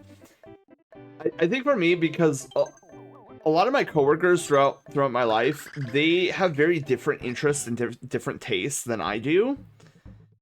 So I really don't have any more of a relationship with my coworkers than like a mutual respect.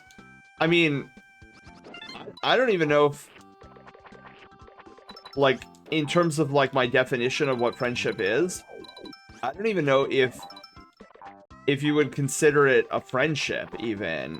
Not to say that not to say like if they invited me to do Korean barbecue, right? I'd be like, dude, let's do it. I'm totally game. But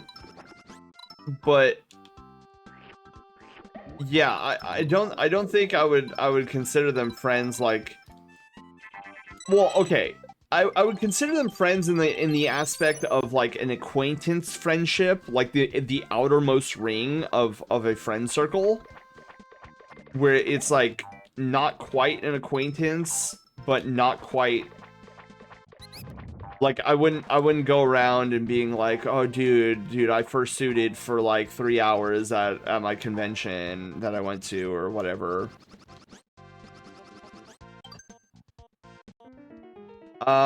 Wait, am I supposed to go this way? Oh, yeah, okay. Yeah, I remember this.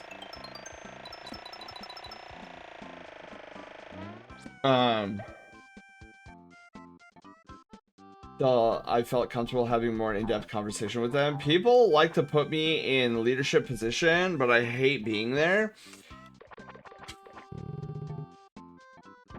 I don't know. With me, I don't know. It depends on like the leadership position that I would be placed into. Cause like for me, I enjoy helping people.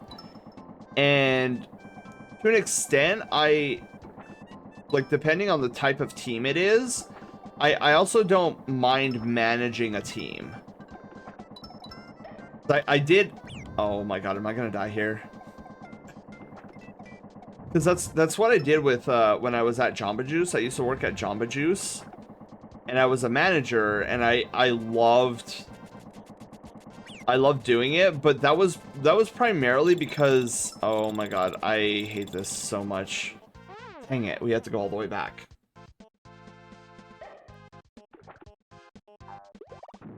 I do love this background, though. This background, it only appears in, like, 2 areas. I do the same thing, gotta figure out people carry themselves before anything. Yeah.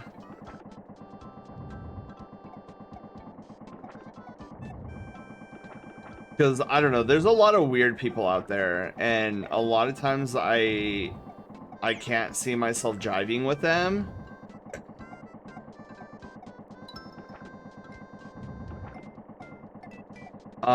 Like for example, like I've had a friend in the past where, oh god, I've had a friend in the past who was very, I would say, both mentally and emotionally immature. And I'll never forget my disbelief when, so I told this friend a secret once, and then the friend got drunk one evening, and then blabbed the secret to the entire group of friends that were there. And I was like I pulled the dude aside, and I was like, bro, what are you doing? Like, I told you not to tell anybody this. And to my utter bewilderment, you know, because like if it was me, right? If I was the friend who blabbed to the group, and then my friend was like, bro, what are you doing? I told you not to tell anybody. I would be like, oh my god, I am so sorry. You're right. Or even if I didn't remember, and I would have been like, oh, flip, I didn't know I was supposed to say that. I am so sorry. Like, I swear it won't happen again. To my utter disbelief, though, this friend of mine, instead of apologizing, immediately flipped it around and was pissed off at me for yelling at him. What do you mean? You never told me this? You should have told me this then. What? And then he was making it sound like it was my fault. And I was like, okay.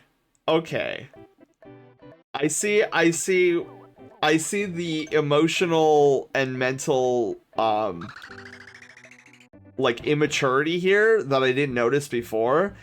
And since then I've moved that friend to the furthest circles of friendship, like the furthest circle, to the point where like is basically acquaintance level now, because I'm just like, bro, I was floored that he took no accountability whatsoever and instead tried to blame me. It's my fault.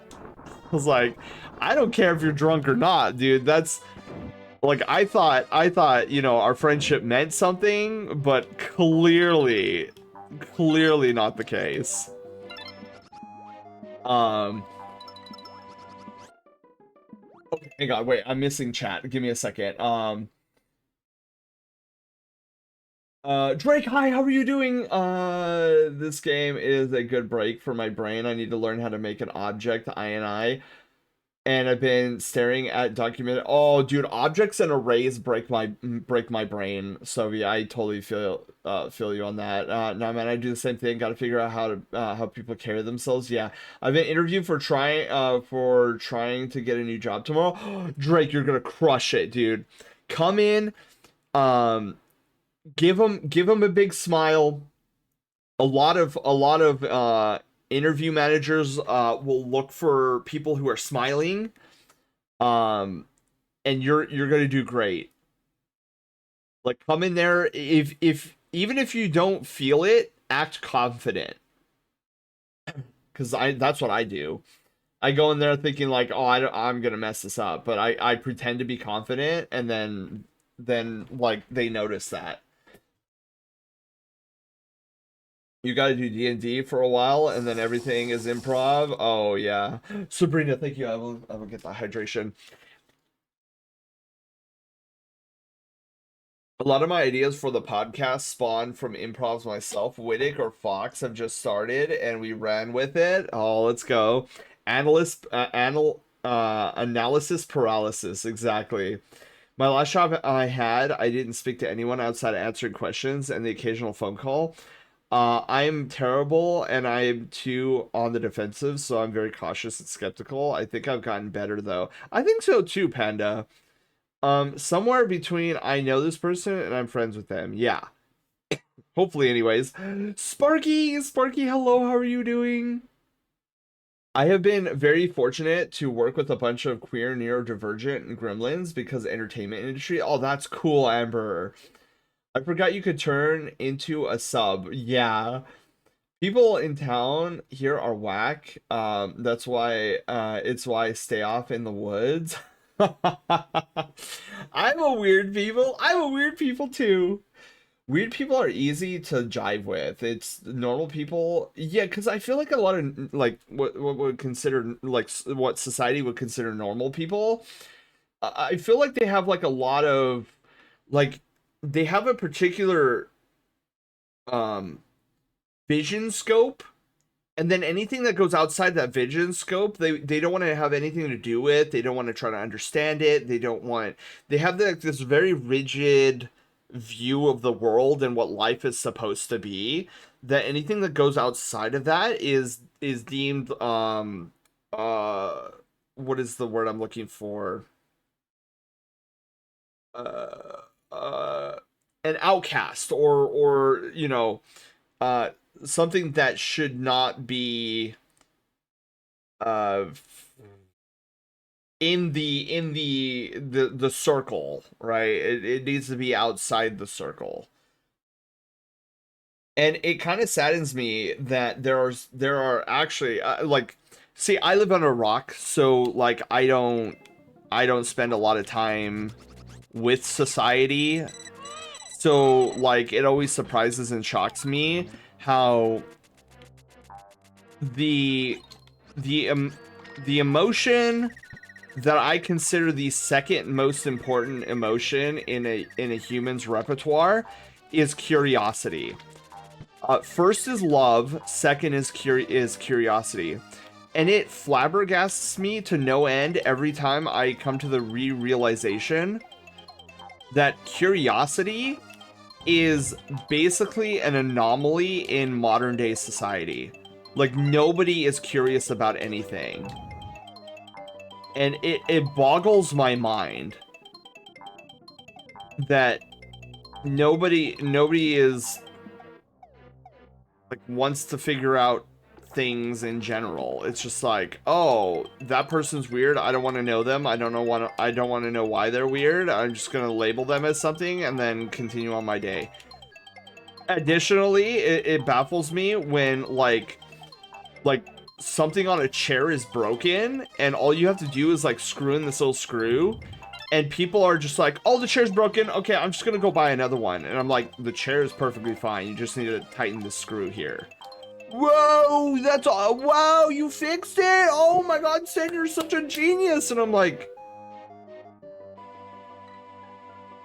all I did was tie in a screw because I was curious on what was making the thing not work in the first place. Like, I didn't need a rocket science degree to figure this out. But yeah, it's become the norm where it's like nobody seems to be curious about anything anymore. And it's such a sad thing. And then what makes matters even worse is you know, one of the greatest assets curiosity has for a person is like raw unfettered curiosity keeps pride at bay. See, for a curious person, being wrong is not something that's like a silver stake through the heart and suddenly you're burning at the stake. For a curious person, being wrong is a fascinating experience.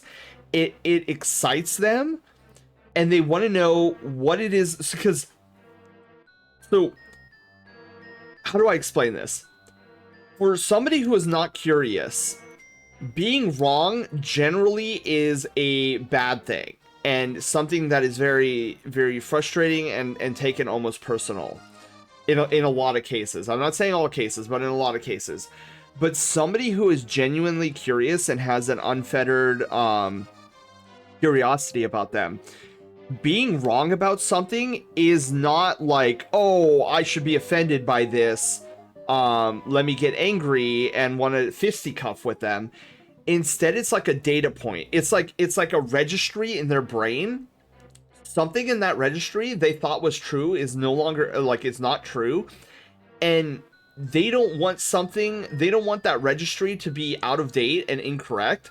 So they update the registry. And updating the registry is super exciting because think of it like somebody who likes doing 100% runs.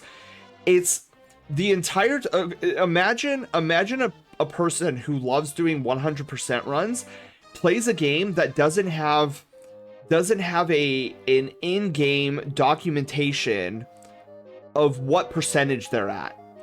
And so they go through this game and they believe that they're doing 100% runs. But then somebody in chat comes in and says, "Hey, you're missing this secret golden token over yonder.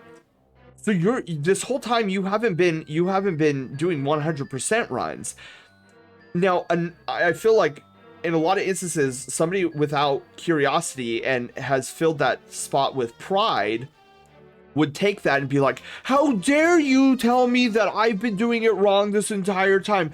How dare you say that I haven't been doing 100% runs? I have been doing 100% runs." And you're just like, "Whoa, okay, buddy, I'm just trying to help you because you're missing the secret over here." But somebody who is genuinely curious is like, "Dude, no way. I've been missing this whole time." And then they gain that knowledge. And it is super exciting because now the registry is more complete than it was previously. And it staves off any sort of arrogance, pride, vanity, because you're constantly questioning, like, with what I know, is that the most updated? Is that the most correct? Or is there some new method of doing things? Or is there some new information that has been brought to the surface where now my data inside my brain is no longer up to date and I would love to get that new information? So you could always tell when you're talking with somebody who is genuinely curious, because watch what happens when like chaos spirals around them, like a streamer who their alerts aren't working, or like everything on their stream is breaking. Somebody who is genuinely like not super curious will usually get inside their own head and be like, "Oh my god, everything is bad and horrible." But you get somebody who is genuinely curious and they're like, "Dude, what's happening? Like, there's something going wrong and I need to know what's going on. Like, I have to." It's almost like a drug where it's like, I have to know. This is exciting. It's like uncharted territory.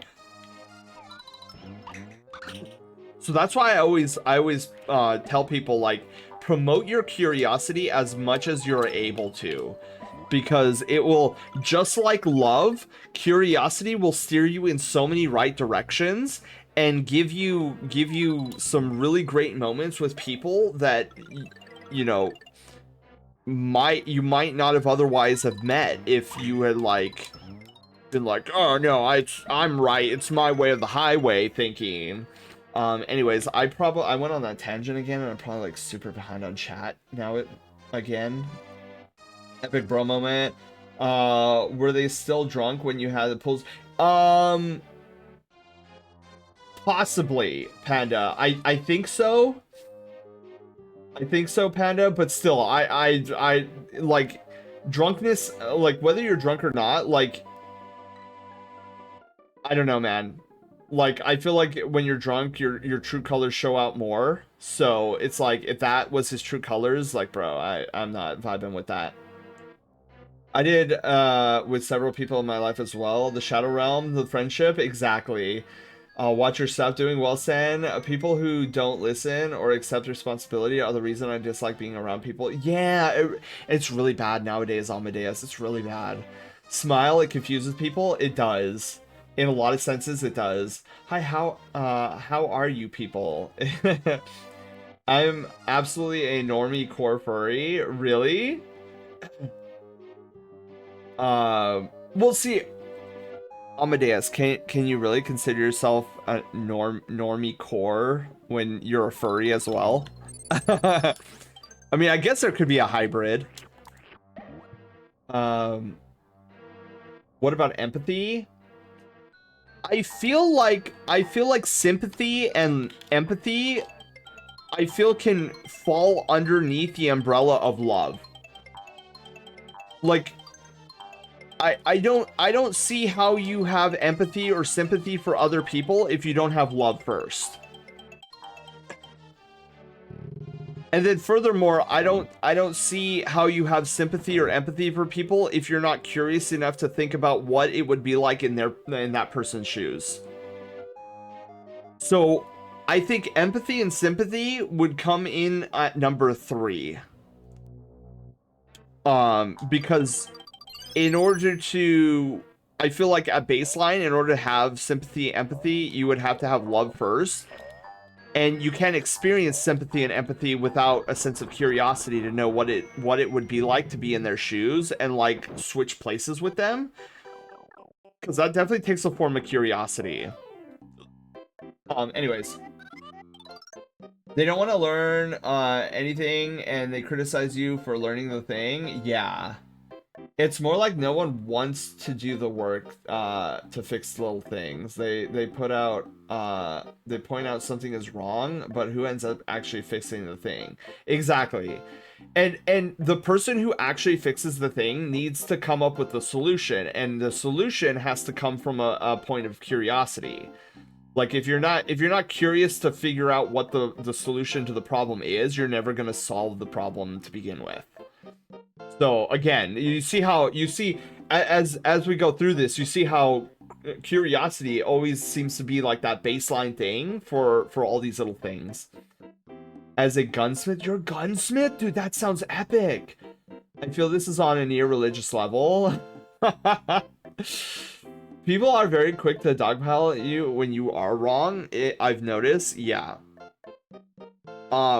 And that is especially exacerbated with the what's it called, the anonymousness of social media. Unfortunately true. If you don't make a mistake in life, you can't learn. Exactly. Sam, hi, how are you doing? But then you can't brag that you didn't make any mistakes. I agree to an extent. I think there's more ego over curiosity when it comes to how you handle being wrong. True. True. You have to be willing to accept you're wrong before being curious about it. Yeah, I could see that point, Panda. I could definitely see that point. You could literally watch them grow brain cell. I also have those moments. Same as a martial art. Amadeus, what aren't you? That's so cool. So you're a gunsmith, you're a martial artist. I'm gonna find out you're an astronaut. Went to the moon twice already. Dude, that's epic. You have like a crazy... What's the word? I can't think of a good word for it, but like a resume of like things you are and what you've done. Could be, I'm gonna squeeze your face. My face has been squeezed. Hard to say. Some people when drunk show their true colors. Others have a different personality. I still feel awful regardless. Yeah. No, and Panda, like this. That's right. I'm the one who gets attacked. But in your instance, I know it's true personality. Yeah, I think you know the story very well, Panda. I think I've shared that story with you, and I think you know the whole situation of it. Okay, here we go.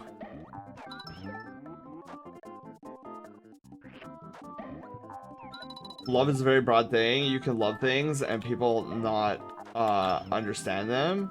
Same thing with curiosity. You can be curious but lack the empathy to understand it properly. And this is why I think you need both. Like, I think from sympathy, or from love comes sympathy and empathy, and from curiosity you get a more holistic approach to it. And I think this is why, like, if you have both curiosity and love at the forefront, I feel like you are probably a generally nice individual who, when something goes wrong in like when something wrong happens in life or something, that you're generally the one that does the picking up. Now, I could be completely wrong in my analysis, but this is just from my own experience in life so far. Froggy is no more.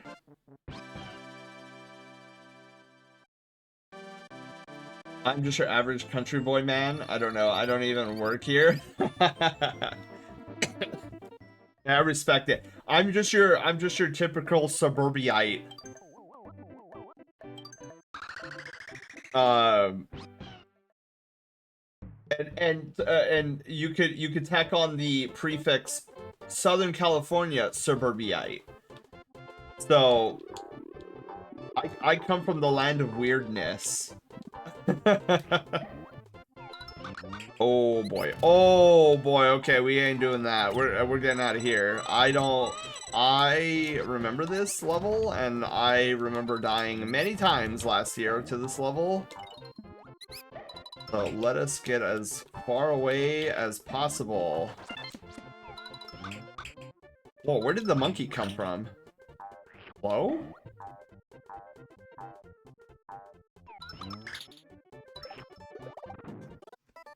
What?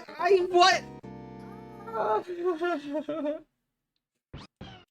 Oh man, the land of dry and those little geckos that are like, ah. Yeah, we even have our own custom website.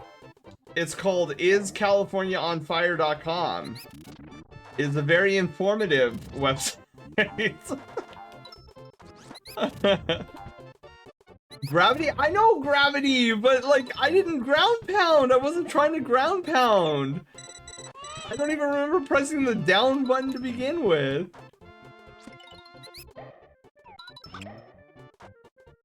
Stupid things. What was that? What was that? Was that the monkey? Oh my goodness.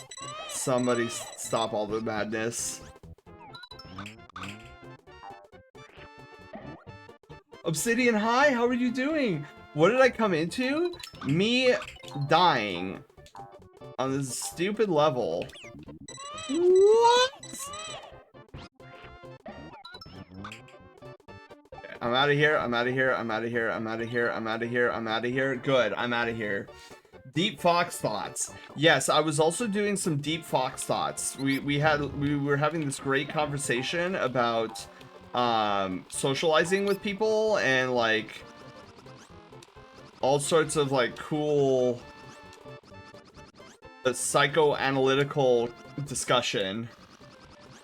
Ken, have a wonderful lurk. Thank you for being here.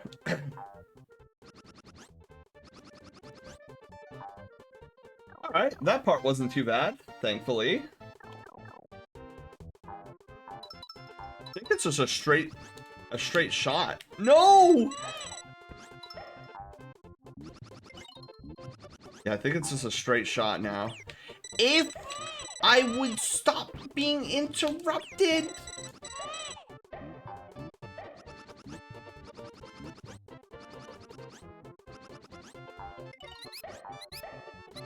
Holy moly.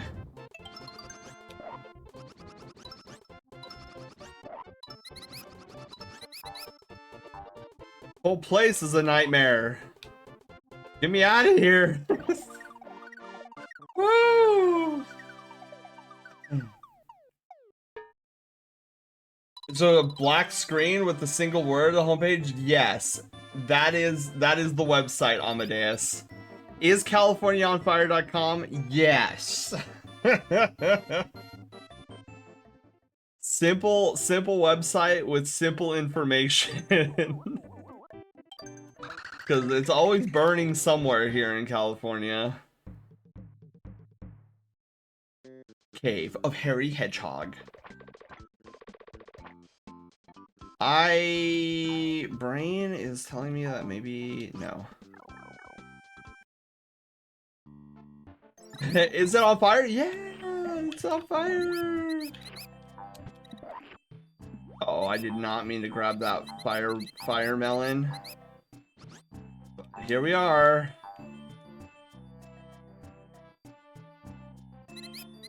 See, I was right, you guys. I was right. I should have trusted my instincts. It's like something in my brain space is telling me that this is wrong. There we go. We come up here and we have to get the key, which the key is important because the key is what gives us the power to get to the next spot. I think. Or I could have just wasted my time.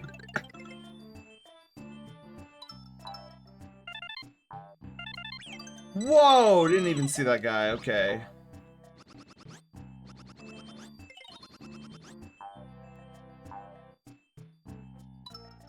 Here. I honestly don't remember which is the right way and which is the wrong way. Okay, so it's not down there.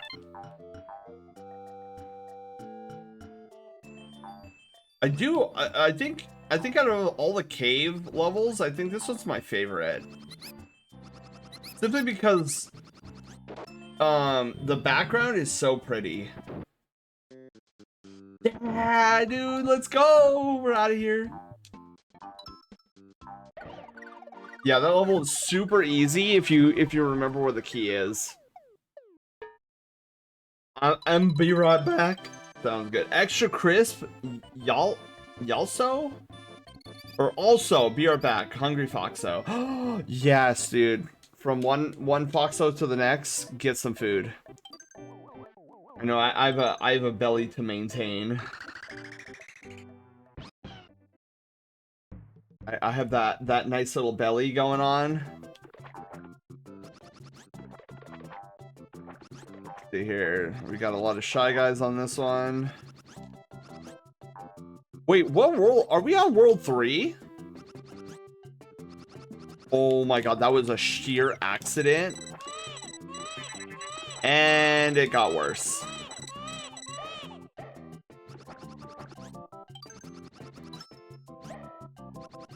Okay, cool. Made it to land. I think we're in World 3 already, if I'm not mistaken. That's crazy. We're half done with this game already. I don't know why I thought it took longer. But I think that's because I remember a few years ago, maybe like 2 or 3 years ago, we tried doing a 100% run. And what was it, like 4 hours in, I was only at the second world, and I'm like, dude, you guys, we're gonna change this to an any percent. I can't do this. This is because I was trying to do it in one run, and I realized the folly of that. I'm like, this isn't a one run. Oh shoot.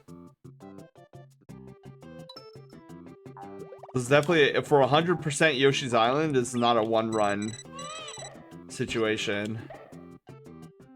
Oh, that's actually bad. I almost got stuck there.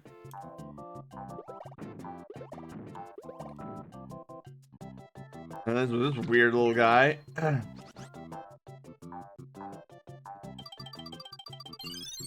Back, commit wild grapes and cottontail jerky. Ooh. I know these aren't grapes, and I don't know why this popped into my head, but what are your guys' thoughts on olives? Do you guys like olives? And if you do, which olive? The black olives or the green olives?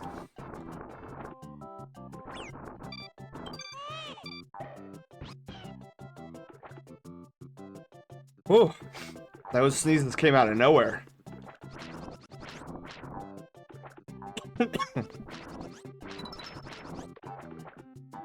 Whew. Almost died there. Neutral, I never had an olive before. I like both olives. Green olives are okay. I'll eat them. But black olives, for me, is where it's at. Good actual olives, also pretty good. Never had a supreme pizza, Panda? Oh, that's a good point. Oh, navel. Guys, we're gonna try to get the quick kill on navel piranha. We'll see if we could do it.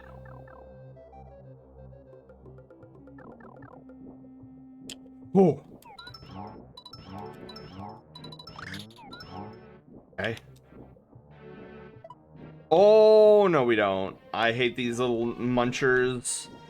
Number munchers. I forgot how much I hated in this initial room because there's nowhere to get flipping eggs. Oh my god. At least I still remember that room. Yeah, for me, I know this is going on another tangent because it's no longer just about olives. We're talking about pizza now. For me, my all-time favorite toppings on pizza are pepperoni, bacon, and black olives.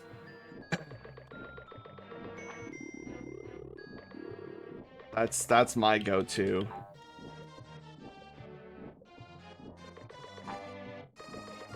Oh my god, did you see that? I almost died. We need to come in here. I'm gonna starify those guys because I can. Okay, I know there's supposed to be a key somewhere in here. I just don't remember where. I don't think it's this way. That doesn't look familiar to me. I like mushrooms on pizza? Ooh. See, I don't really care for mushrooms on pizza. I've had them, and I don't know, something, it's not the flavor, it's the texture that's weird. I strictly don't like the texture. It makes me weirded out.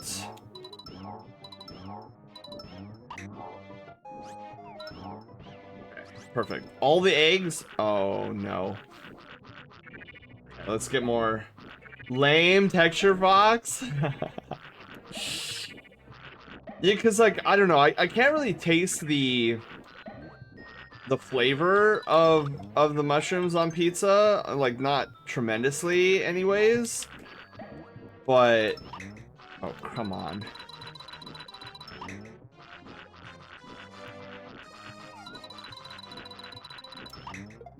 There we go. But the texture is just so weird.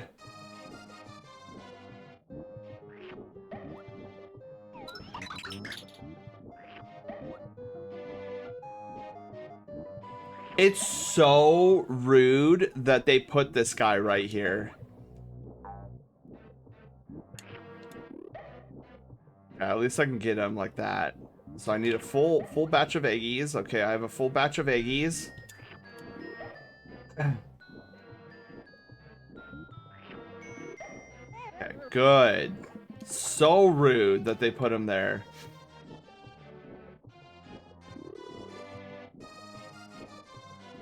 We're already here? Okay, alright. Focus time for a hot minute here. We're gonna try to get the quick kill here. There is a way you can hit Naval Piranha before the fight even begins, and then he's like, oh my.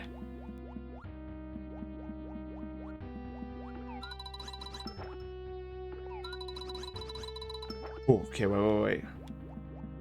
I'm down.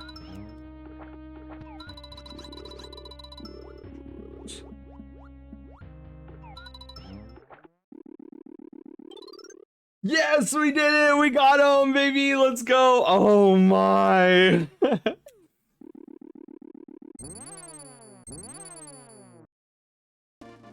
Easy quick kill, baby!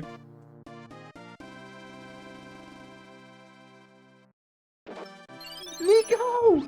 Nico, hello! How are you doing? Flare, how are you guys doing? Welcome on in. The only mushrooms I like are either oyster mushrooms or wild foraged elm oyster mushrooms, puffballs, pheasant back mushrooms. Wow, Amadeus, I didn't realize there was so many mushrooms you could consume. I think it's really interesting. I knew somebody who would never eat a banana because of the texture. That is a bit weird. I like the texture of bananas. Hope you're doing well. I am, Nico. Oh my goodness, Nico. We debuted an entire channel overhaul, a couple of weeks ago. Oh, dude, it's so cool. So our new channel identity, nowadays is, oh my god, we're already at World 4. Our new channel identity is that we are streaming at an amusement park in space called the Brushtail Star Park. Check it out. This is our entryway into the park.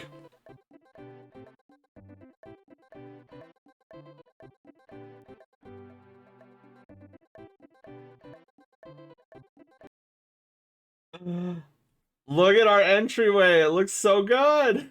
There's fireworks in the background. My head is blocking the hollow projector, welcoming you guys to the Brushtail Star Park. Go, Loaf, go! I saw it looks amazing.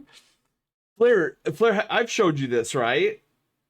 Or is this new to you as well? Or I should say new to you as well. Nico saw this earlier. I forage a ton during the warmer months. I could definitely post some pics in the Discord. Oh, we do have a food channel. I've seen everything. Okay. Just want to make sure. I'm gonna showcase as much of this to you guys for those that have never seen it before. All right, let's head back to main stage.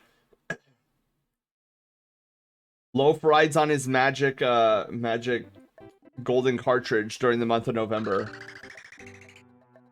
Noted. Yeah.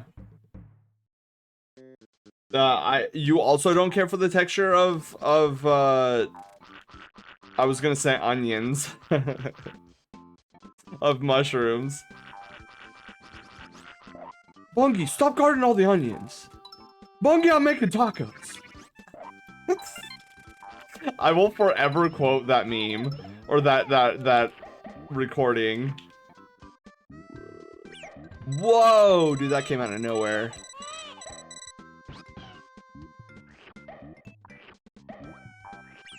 Oh, come on!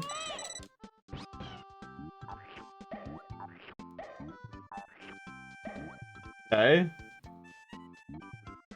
But I hope, Flair and Nico, I hope you guys are both having a phenomenal Pizza Friday. Even though it is technically Pizza Saturday for you, Flair. I'm just leaving. That's not worth it. Oh, I made it! Let's go. Yeah, we are zippity-doo-dying our way through these worlds, and I'm loving every moment of it. I will forever quote Triangle. Oh, dude, that's another classic. Triangle. Pause. These are great ideas, sir. Where do they come from? Triangle. Pause. Oh no, it's Touch Fuzzy Get Dizzy here. Here? Why here? Oh, good God. Oh, good God. Alright, it's fine. Alright. Holy moly. Onions? I will eat wild onion right out of the ground. Just wipe the dirt off. That's crazy. Yeah, I'm like, just give me onion rings. Onion rings sound good to me.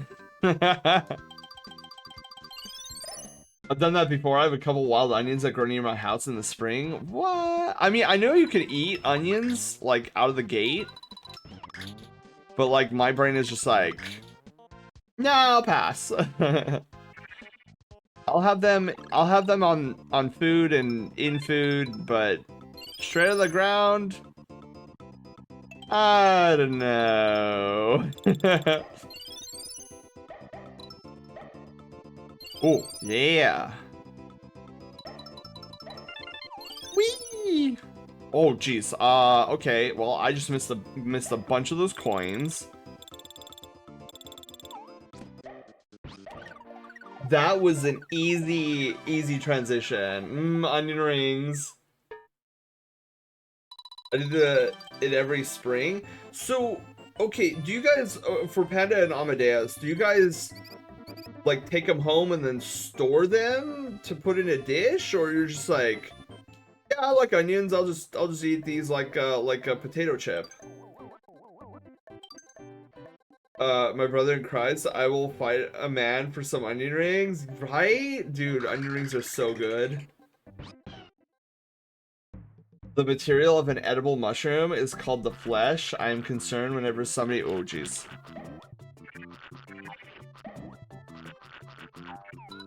I know there's the particular pipe I go down. Wow. Which pipe is it? Oh, it's the one way over here. Okay. Whenever somebody tells me they enjoy consuming flesh. Oh, those are some very uncomfortable feeling jumps. I did not like that, nor did I appreciate it.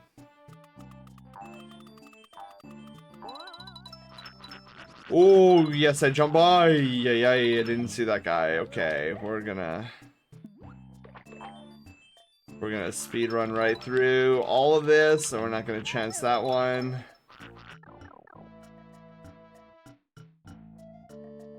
I've never tried taking them home, but I probably could for like a ramen. They're just spring onions. Just once I pulled out of the ground, cleaned it off, and ate it. Take this chip, and I'll eat it! I like that. That meme is funny. I used to quote that one a lot too, but now it's onions.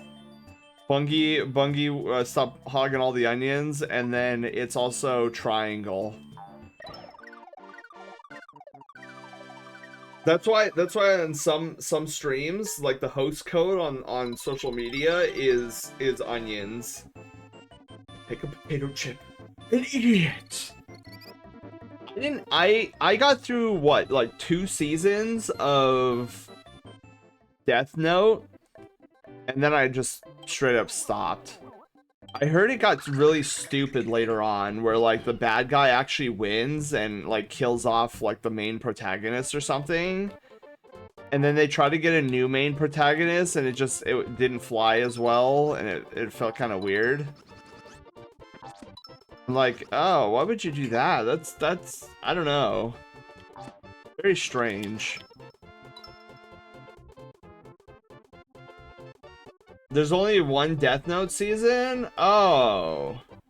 Yeah, I'm used... Okay, so then how many episodes... Joler, hello! Thank you so much for gifting out a tier 1 sub to Shadow of Souls! Oh, we know Shadow! Yeah, I love Shadow. Uh-oh. No. Yeah, Shadow is like one of maybe like 3 or... Well... That's a death on the counter.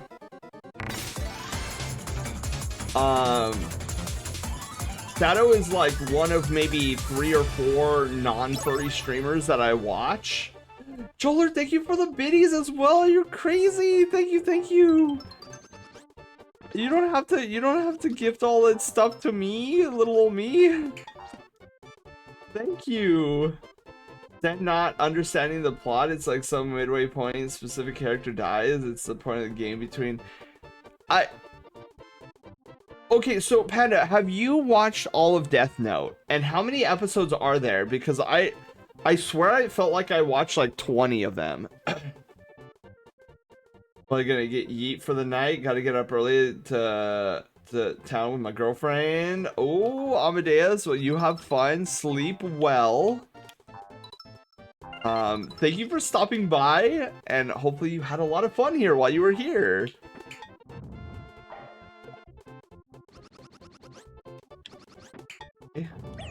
What? I had no idea that was gonna hit me. I thought it was safe.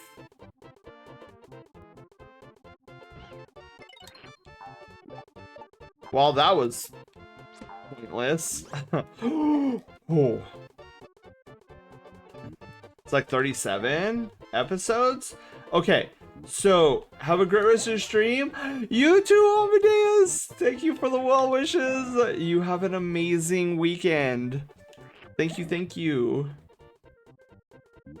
Watch 3 streams in a row. Do you like having me around? Yeah, Joler, unless I say otherwise, you could just assume I like having you around. Plus Joler, like, you don't need my validation. You're an amazing person as it is.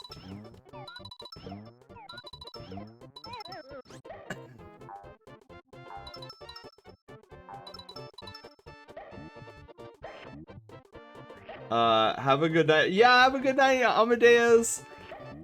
Let's see here. Okay, so Panda, getting back to my original question, have you watched every episode of Death Note? Or like, have you gotten to the ending?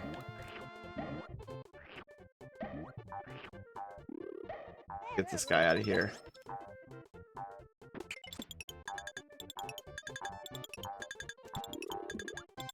Yeah, a wise man once told me that, oh my god, okay, hang on. A wise man once told me, wherever you are is the place to be. Think on that. Wherever you are, that's the place to be.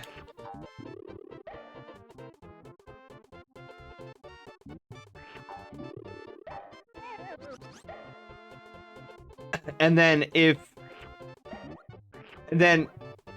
wise man once told me as well that if the people around you don't want to be around you, then that's their loss. As it's your party.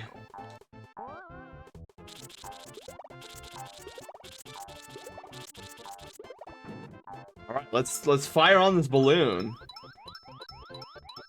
A wise old man once told me, oh my god. Oh my goodness.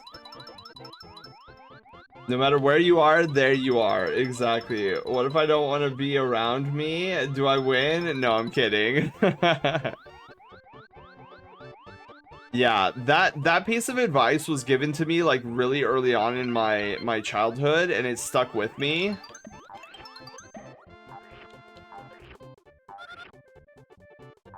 And it really resonated with me. So as often as I remember to tell it, I try to pass that advice on to others. Yes, I've seen all of Death Note. The second half isn't as good, but the ending is very validating. Interesting. So is it true then? Because I was told that, what's his name? N? Does N actually die and then they get a new guy called L or something? Or was somebody yanking my chain? Oh my god. Okay, well, we're gonna... Oh, no! Well, this is already going swimmingly, now isn't it?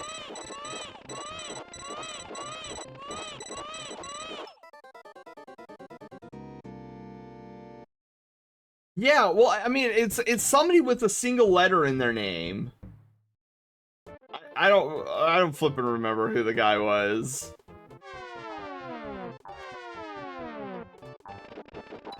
Okay, so I hate this thing with a fiery passion, and it scares the living bejesus out of me. Oh my god. Ugh.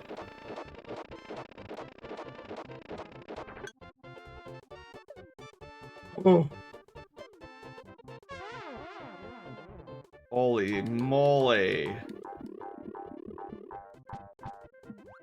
switch them, but yes, that's true. L dies and is replaced by N. The whole game between Light and L was Light trying to figure out L's actual name to kill him. Interesting. So, okay, N, this N character. Is he decent? Like, is he pretty good? Because maybe I have to go back and watch the whole series. Because I stopped watching when, who was it? L? I stopped watching when L. Good, I'm gonna hit this.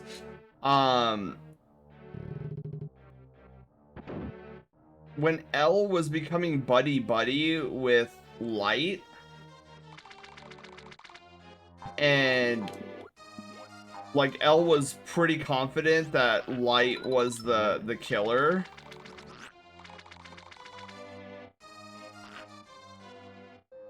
And then I kind of stopped watching. And Light started having suspicions that this was L.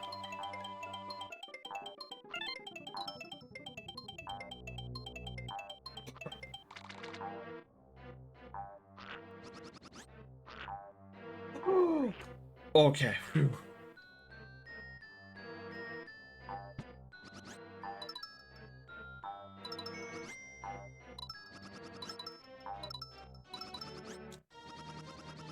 Okay.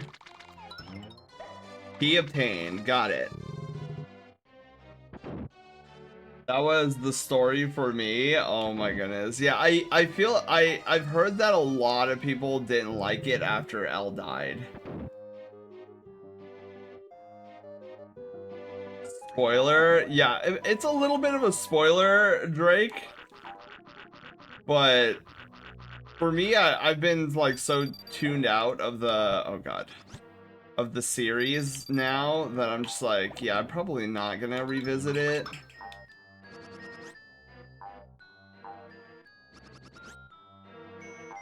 Come on.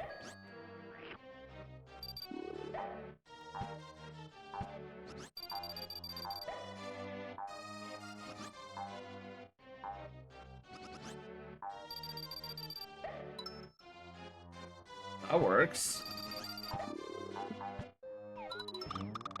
Okay.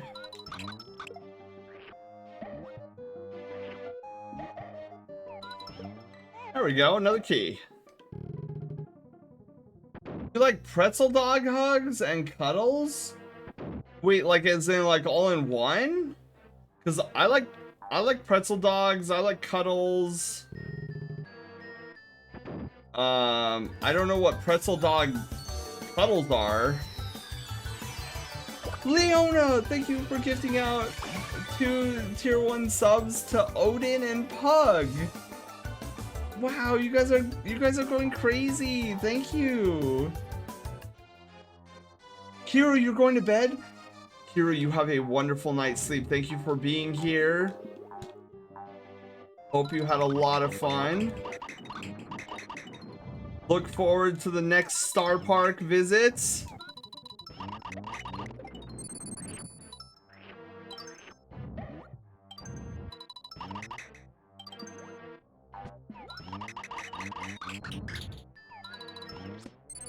Oh, no, no, no, no, no, no, no. No, no, we're not doing that. No way, no bueno, Jose. God. Okay. I need eggs. I need, like, I'm in dire need of eggies.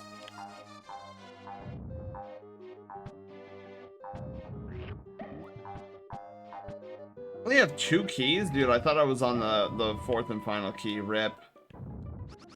No!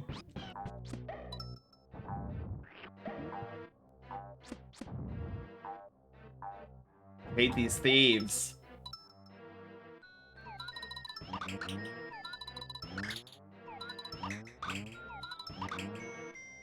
Okay, I need more eggies.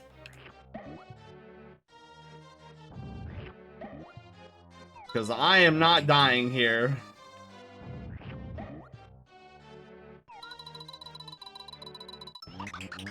What?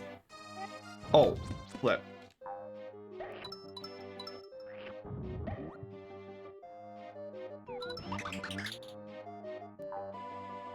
Oh, he's running from me because he has the red coin. There's our 3 keys. Alright, we need one more.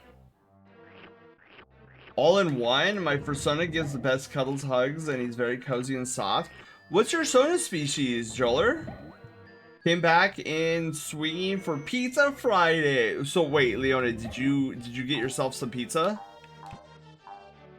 And if yes, what kind of pizza? Alright, 1 key remains.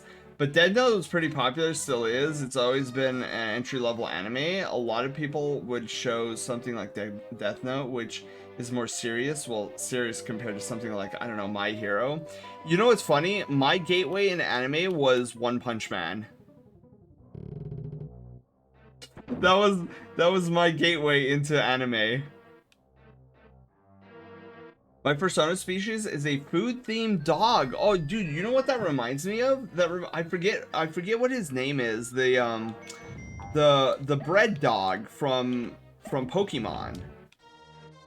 That's what it reminds me of when you say that.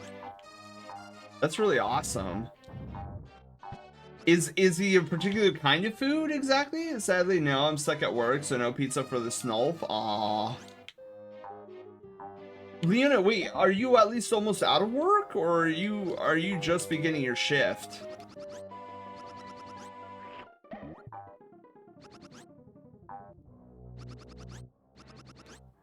Okay. Should take us to the tippy top.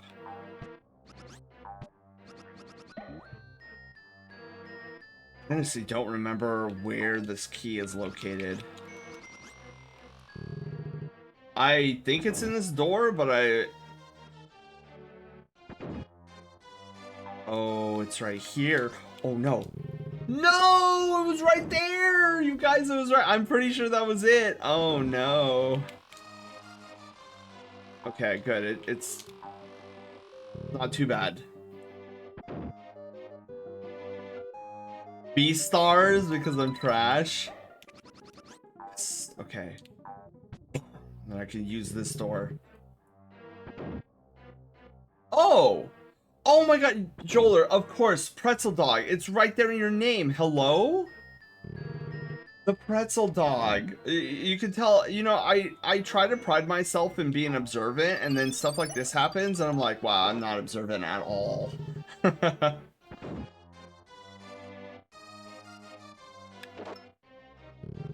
That's what I like about this dungeon, is if you get all 4 keys before going in these rooms, you can just like speed run through them. Different? Oh, Sailor Moon! Dude, Leona, I loved Sailor Moon. One of my, like, not even joking, one of my bucket list things is to get, to hire an animator to do a, Sailor Moon transformation animation with my Sona. But instead of it being like Sailor Moon outfit, it would be his like magical robes that he wears. Sleep in a pretzel shape? That's adorable. I love that, Joler.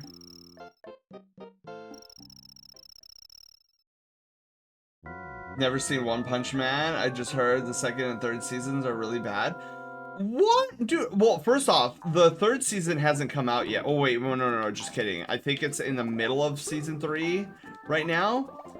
I didn't think season 2 was bad at all. Like, what? Unless I'm like watching an entirely different anime series.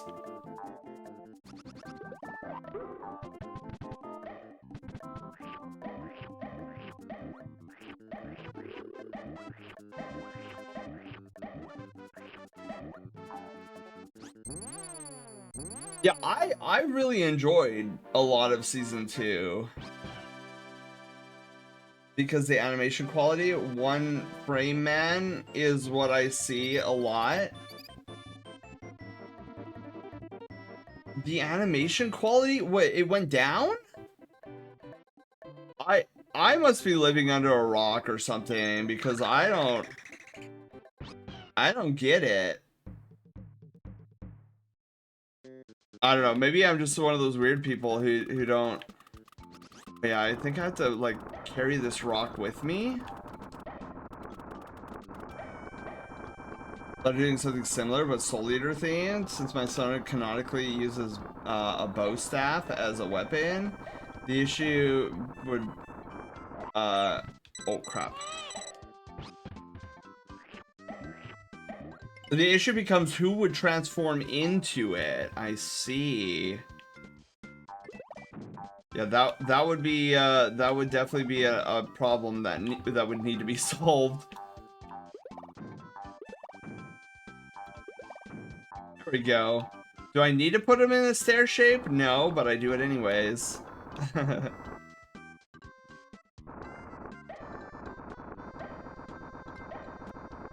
Is horrendous. I haven't seen it myself, but I actually know. But even Charlie reviews like it's insulting. Dude, maybe I've just been so enamored by One Punch Man that I haven't noticed. I mean, I don't doubt it. Like if so many people are saying it, but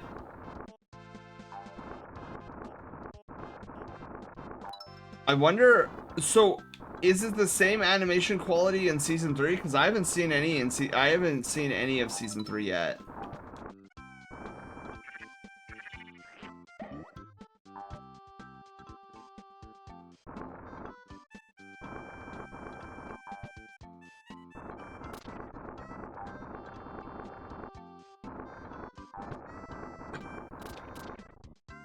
I was like, why isn't that going through the floor? Usually that goes through the floor.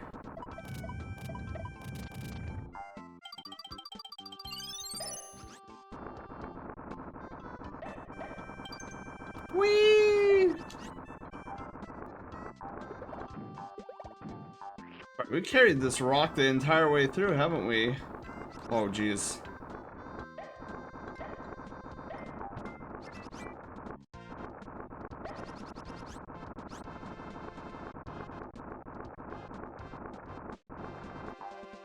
Aha! Well, I carried this all the way here. Oh, that's right. We can use this boulder. Get to the secret area. I don't know why I'm doing this. It literally has nothing to do with any percent.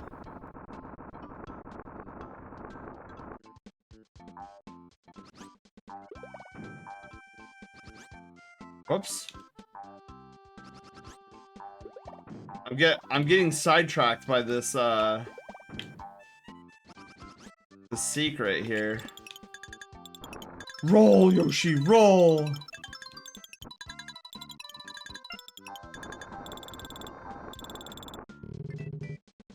There we go. More of this show isn't being given justice, the overall actual material. Oh, okay. So it's like for the quality of the show, it's not matching. How?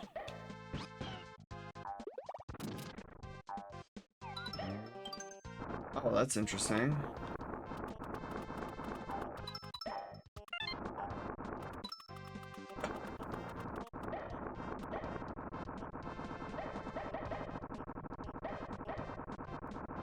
We carried this rock all the way through.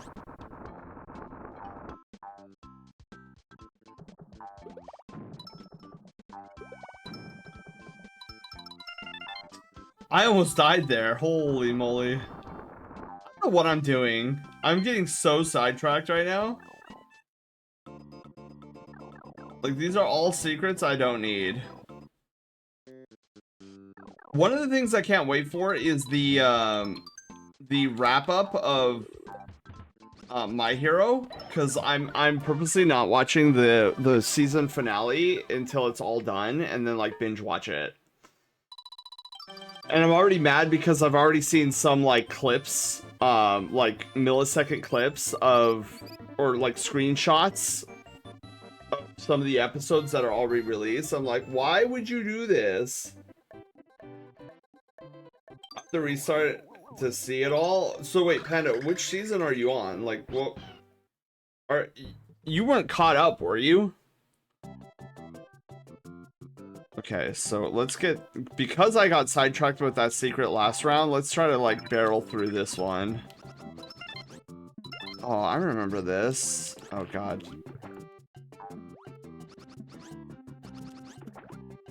Flip.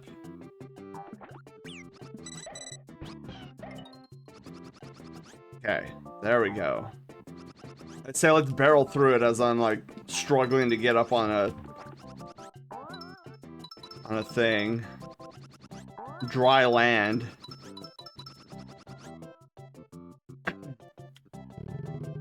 I hope I don't need a key or anything like that. Do you have a Discord server I can post some art to? Yeah, Joler, yeah. It's !Discord. But also keep in mind too, that it is a family-friendly Discord server. So make sure that the art being posted is appropriate.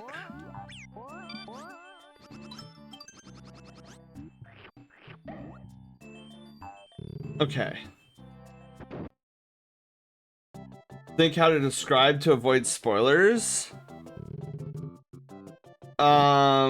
Is Deku still in school?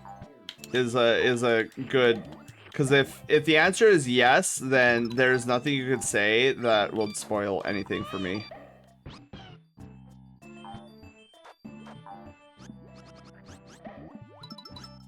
Ooh, I don't know how I dodged that.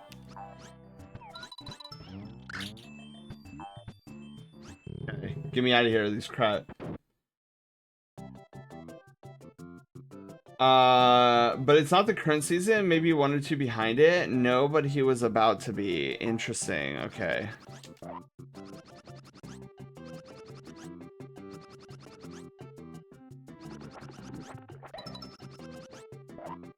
Whoa. Yeah, let's not do that, little guy. Chip, hello, how are you doing? Oh my god. No! Fine, I'll fight you. Oh, now you're looking the other way?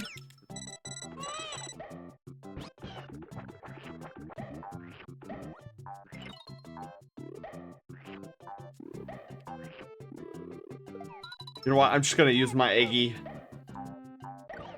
I think I could have done that earlier. Oh, dude, I love that. Oh my god, I love that episode, Panda. That episode. Okay, yeah, you're like a season or two behind. Dude, there was a part, Panda. Oh my god. Like, I'm not gonna spoil anything, and I know when the moment happens, you're gonna be like, yeah, whatever.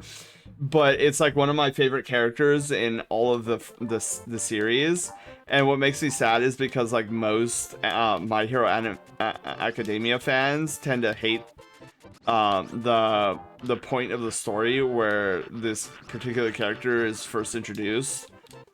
I'm like, man, this is so sad. Nobody likes this character because, like, everybody says it's a waste of time. But yeah, there's a particular character that I really like, and I got some love and adoration thrown my way. Is all I'll say. Because I used that scene analogy on you once. Did you? What do I have to say about it? I don't remember this. Was it like talking about how I tend to try to do things all on my own when I really don't have to?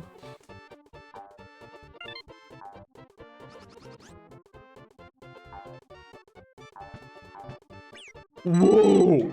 Okay, let's not say we did. Yeah, I have this nasty habit, for those that aren't aware. I have this nasty habit of like trying to do things on my own when it would probably be easier to ask for help from like friends and whatnot. Because my brain is like, well, I don't want to burden them or anything like that. They're like, what are you talking about? I don't know if I'm on the verge of death here. Oh. Oh. Okay, I was on the verge of death. Cool.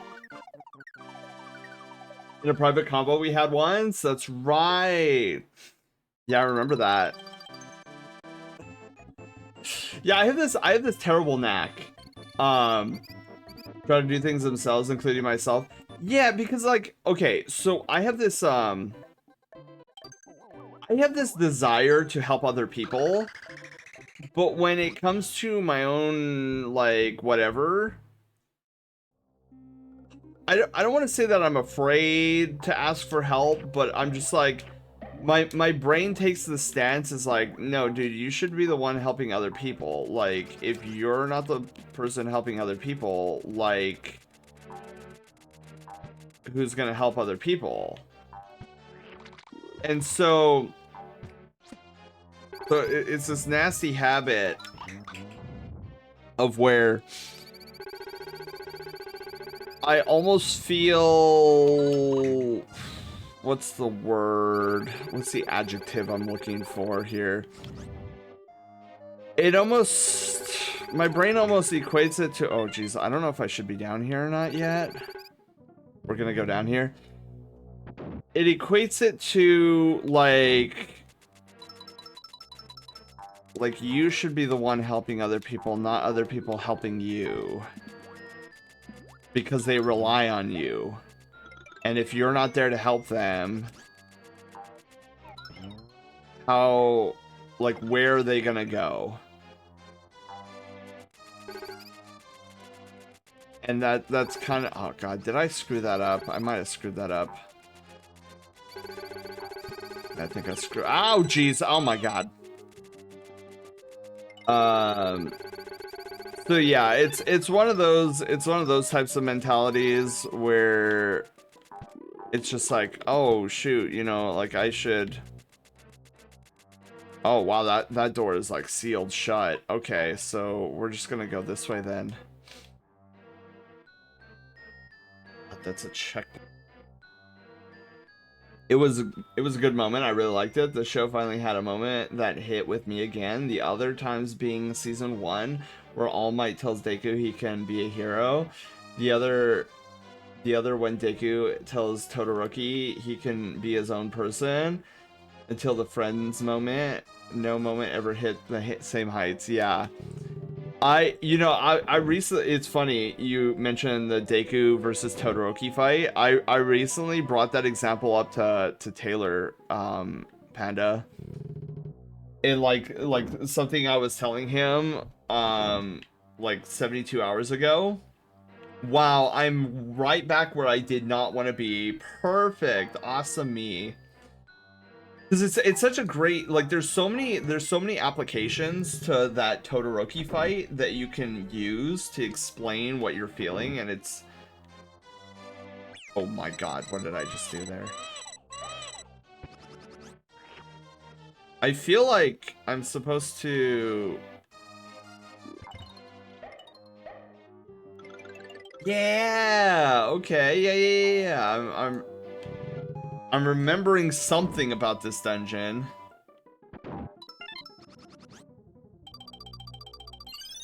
Am I supposed to break that? Oh, I am supposed to break that. That's a key.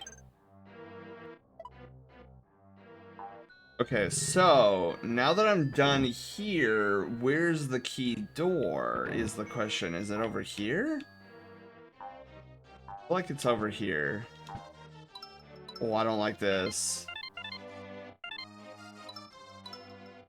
Yeah, key door spotted.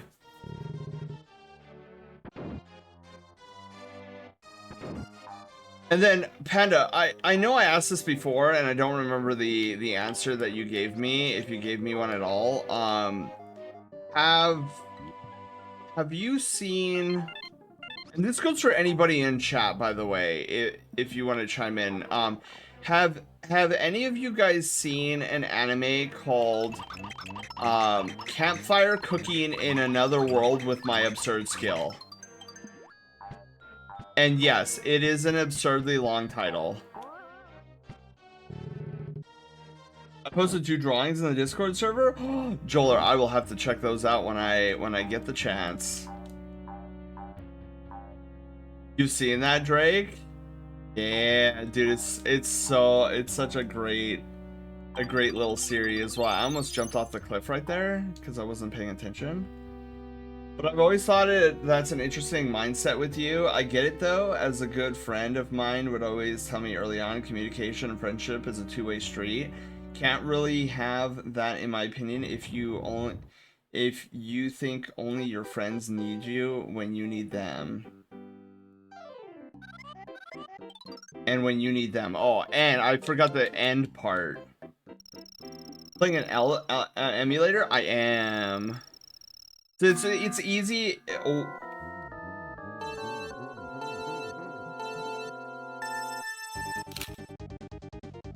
That was a good one. Bob, that was a good one.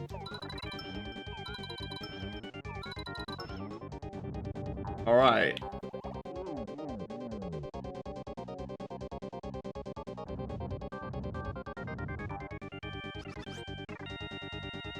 Gonna need eggies. Okay, I guess he's just running towards the end of the level. Eggies now. Thank you.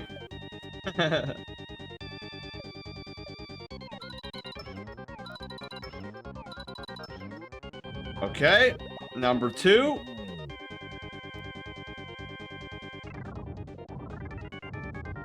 So I always thought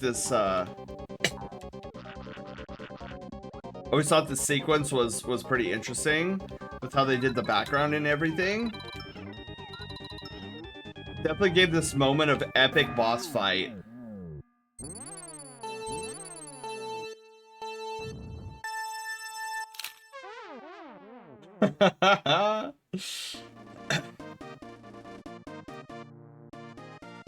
Another key in the palm of our hands, baby. Let's go.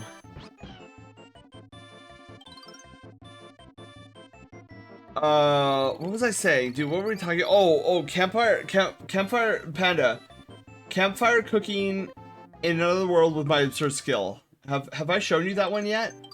Colin, hello, how are you doing? It's me, Mario. Oh, you guys, have you guys seen the trailer for the Mario Galaxy movie? My brain exploded. I am so a little, but I'd love to see the rest sometimes. Was I the one who showed you? Because Panda, I'm not gonna lie, I would love to do an animation like viewing with you.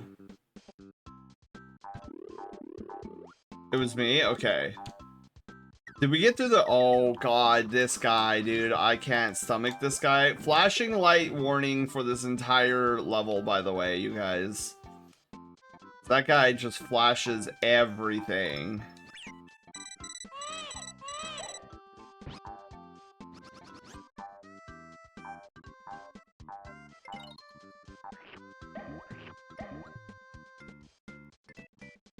It was so funny and looks great.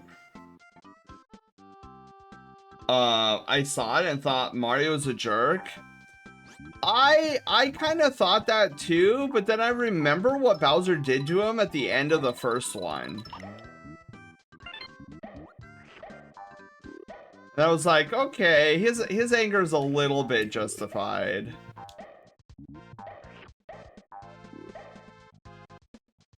I probably, like, Bowser's clearly been there, though, a long time. I feel like Mario and Bowser should have made up a little bit. But, okay, I have this conspiracy theory, you guys. So, I think we can all agree that Bowser Jr. is probably going to be the main villain of this next movie. But it got me thinking, if Bowser is kind of, sort of buddy-buddy, like, with Mario and Luigi, more so Luigi than Mario, like, can we really have him going back to being the main antagonist in like a third Mario movie? Panda, I died again.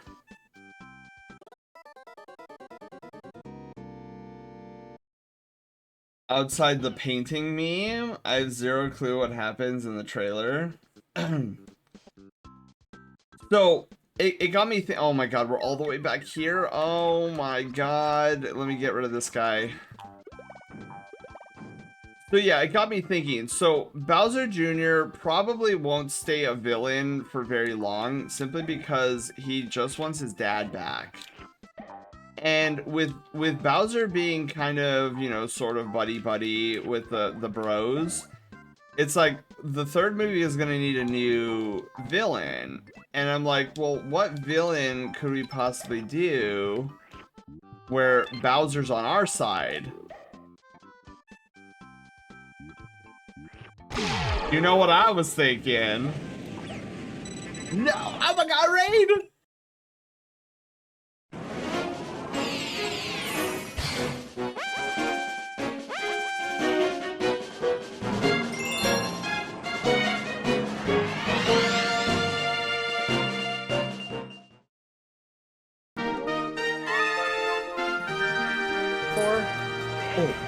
Oh, jeez. Okay, the Hydra. I remember this guy. Oh, what are you looking at? Sir! Sir! Get back here! What are you doing? Oh, jeez.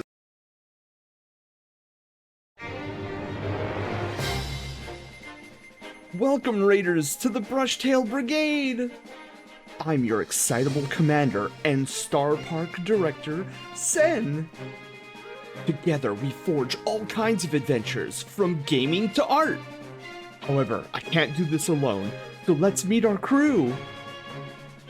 Haywire, our sassy bot, controlling all the bells and whistles behind the scenes. Loaf, our silent protagonist of Loaf Quest and cinnamon roll connoisseur. And of course, our friendly community at large, the Brushtail Brigadiers. So, set your life points, choose your Pokemon, and grab a controller. An adventure awaits.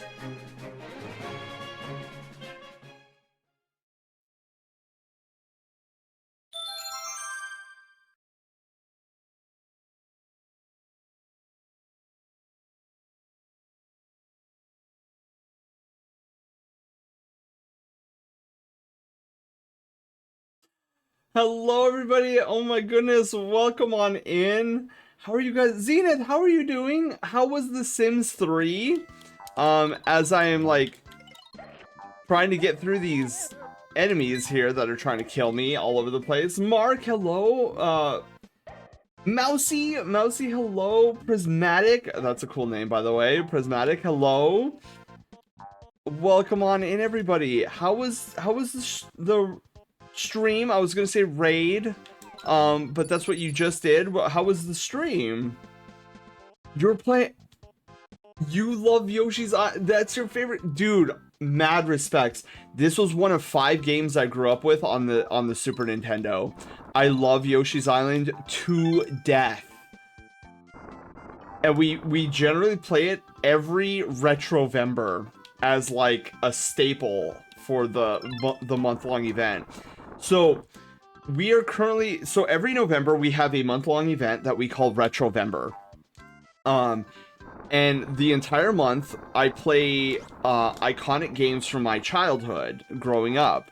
Yoshi's Island is one of those key staples. We try to go through like 3 or 4 of the main staples, being Yoshi's Island, Super Mario RPG, Legend of Zelda: A Link to the Past,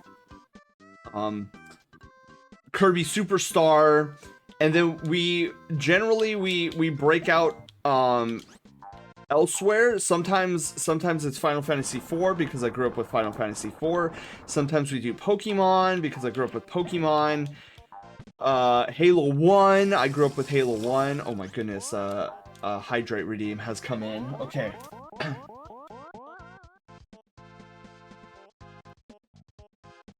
Fun and chill? Yeah, that's what we like to hear. Okay, wait. Zenith, is Sims 3 the most current Sims game out there? There's not like a Sims 4, is there? When it comes to the Sims, I'm very in the know on that. The last Sims game I played was SimCity 2000. Which was years ago. Like 20 years ago.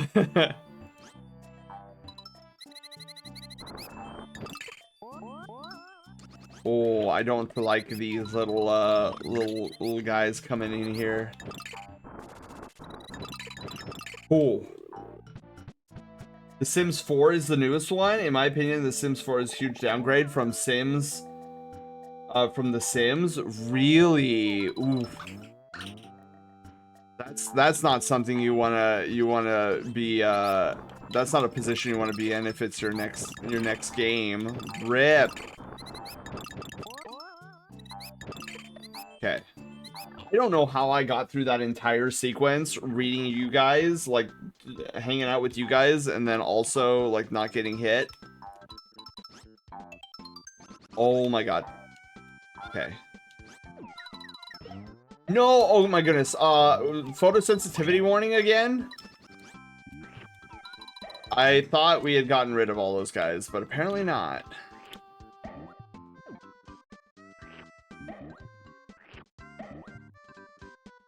Sims 3. Darn you. No! What is all this madness? Get out of here. Oh. Hey. I'll take a cloud. So yeah, tonight we're doing an any percent run. Not official any percent or anything like that. Just an any percent run of Yoshi's Island. Because I wanna beat... What I try to do with all of our Retrovember episodes in November is I try to, like, beat the game in one sitting.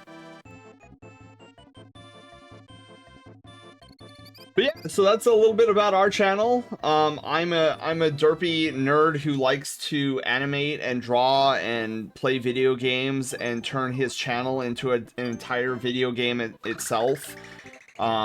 Case in point, the battle happening at the bottom of the screen, which is nobody's attacked it, but it's attacking Loaf. So yeah, I built out this entire like chat-based JRPG in stream for you guys to fight monsters with Loaf. And it's so good. Mousy! Oh jeez, I'm dying. Okay, that's fine. Mousy, thank you for the follow. Welcome once again to the Brushtail Brigade, and congratulations. You are our newest Brushtail adventurer. Wow, that actually killed the... Oh. That's not good. That means I need this giant snowball over here. Okay. Where did that... Oh, there's the snowball. Alright, we gotta push the snowball. That's dope! Yeah, my goal here on the channel is to make, like, the vibest stream possible with all sorts of fun video game elements that you guys have direct control over. So Loaf Quest is just the start of that. Eventually there's going to be a giant, well, that'd be spoilers, but there's something on the in the pipeline right now, and it is going to be the sickest thing I've ever done. So yeah, I stream to have fun. I stream to play video games I absolutely adore. I stream to hang out with you guys, most especially. And my goal here is to make it so it feels very much like an amusement park that you guys are hanging out at, which is where our Star Park idea comes from. So the channel's identity is an amusement park in space. We call it the Star Park. And for all of our new friends who just got in, let's show them the entryway of our beautiful amusement park. A giant loaf? Yes, loaf comes in all shapes and sizes. He is the mascot of our Star Park. So welcome to the Star Park. This is the entryway. This is our star chart that allows us to go from place to place. Up there is our main event area, Loaf Plaza. And then what's even cool is, see how Loaf is fighting this giant mantis? Well, we can go full screen with it.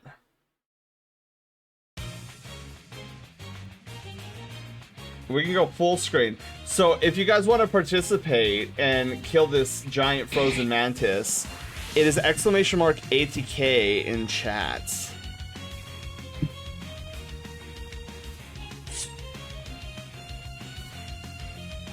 Oh, that was a crit hit, by the way. Oh, will Colin get the kill? Oh, that looks like a killing blow to me. That was the killing blow. Congratulations, Colin, and defending Loaf against that evil praying mantis.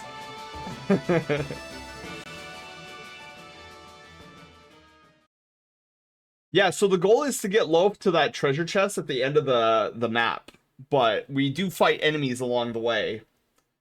In fact, I'm gonna, since Loaf did such a good job and he took a royal beating, I'm gonna give him a bento box.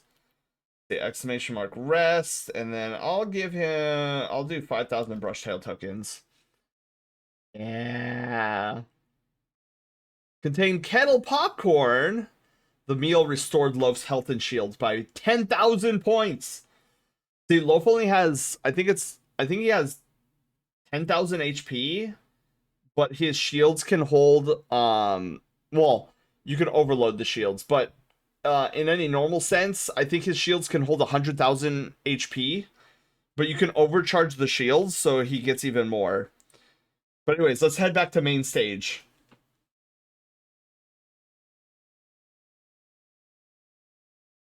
Loaf looks sad that the mini cinnamon roll is no longer bigger than his head. Yeah, well, we can't just keep giving him big cinnamon rolls. If I don't, this is what happens.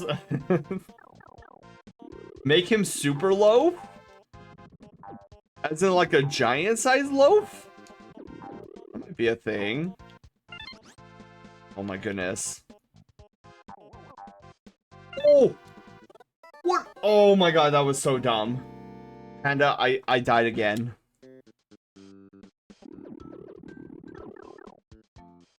Make him oh, when he's overloaded. At that point, I feel like we should just make him Super Saiyan. Like, not bigger or smaller, just Super Saiyan status.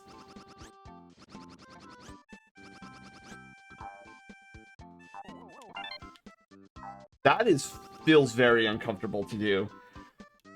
Yeah, Zenith, I may like the ice and snow, but I absolutely hate these levels.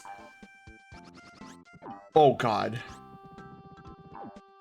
They are very terrifying to my non-existent nerves of steel. See, my nerves are made of tissue paper of the wet variety. So these levels like scare me. And then I love it when you get a level, and I think we'll hit up a level like that pretty soon, where Athletic is playing, And I'm like, I don't, look, game, I don't need the music. I don't need the music to stress me out any further. Like, I'm already stressed out because this level is flipping hard. I don't need, it's like that SpongeBob meme where Mr. Krabs is like telling the band to stop playing that song because it spells danger. I'm like, game, yeah, I don't need Athletic playing in the background. I'm plenty freaked out as it is. Hey, hey! Well, that felt uncomfortable. That, I don't like that. I don't like that. Okay, we're done with that level.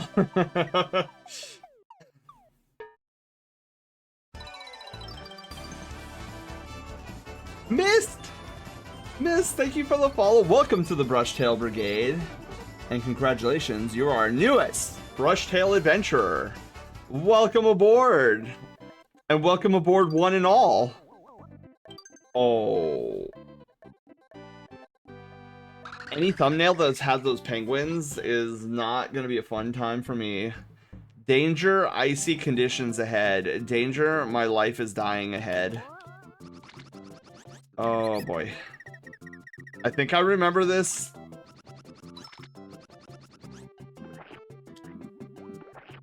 Good thing is Yoshi can't get hypothermia.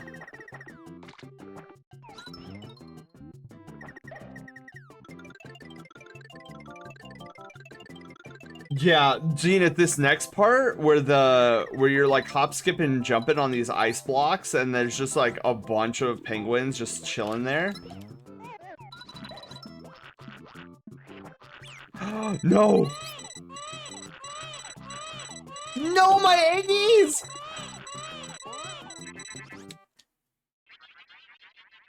Well, that sucked. Panda, that's another death.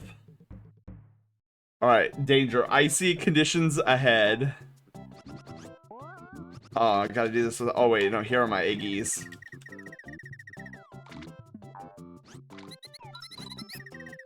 No, fishy! Go away, fish!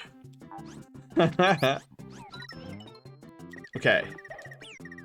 What? No, oh my goodness. I didn't realize touching the fish would actually damage me. Okay. Alright, let's try this again.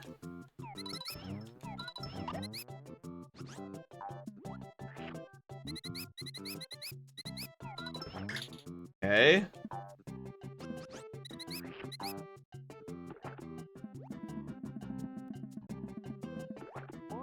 Oh, jeez. This part. I hate this part. This part is a nightmare. Because if the penguins somehow get through the little gap, like you're... Oh, no. Oh, no. Oh, no. I forgot the watermelon. I'm so bad at flutter jumping. There's another death. Oh. Okay. Need the watermelon. I see this now.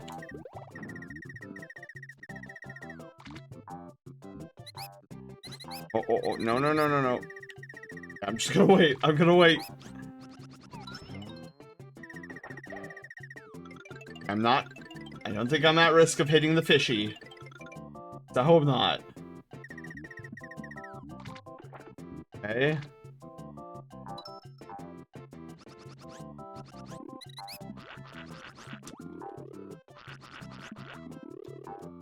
Okay. I think I have just enough for... Oh, there's another fire watermelon here. Okay. Alright, let's go, let's go, let's go, let's go. No bad RNG. No bad RNG, please. I'm out of watermelon juice.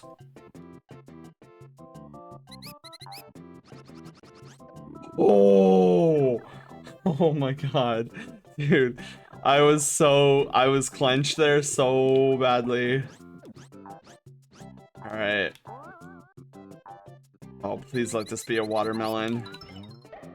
Thank you. Get me this checkpoint. I need it. Ooh. I don't remember that being there, but you know what? I'll take it. It'll beat going through this normally.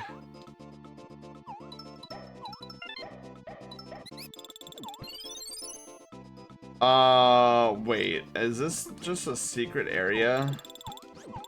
I don't think I needed to be here. But we went there anyways. Oh, flip. Yeah, I don't think we needed to be here.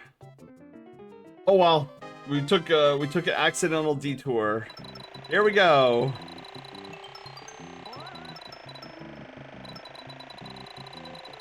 Who knew penguins could fly? Okay, that'll make up for the 2 deaths that I took earlier. Volf, you still with me? Volf, can you do exclamation mark death twice? Because we had 2 deaths. Unaccounted for. If not, it's totally fine. After this match, I can get it myself. Oh my goodness. Make it 3 deaths! Make it 3 deaths! 3 deaths!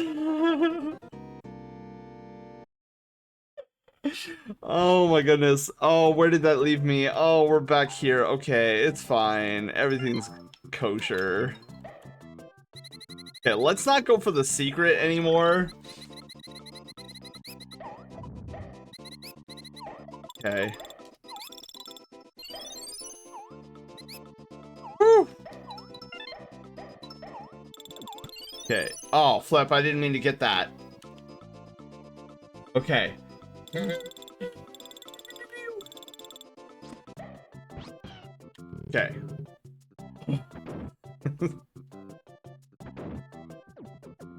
Alright, where are we now? Oh, we passed... Oh no, we're back here at this atrocity. Copy that. Whoa! Whoa, sir! You gotta calm down there, sir.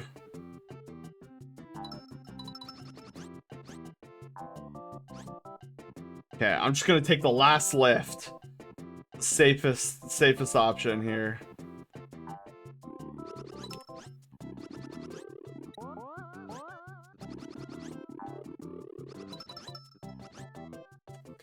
I feel very uncomfortable right now. Oh no. Oh no, no, no, no. Oh no. No.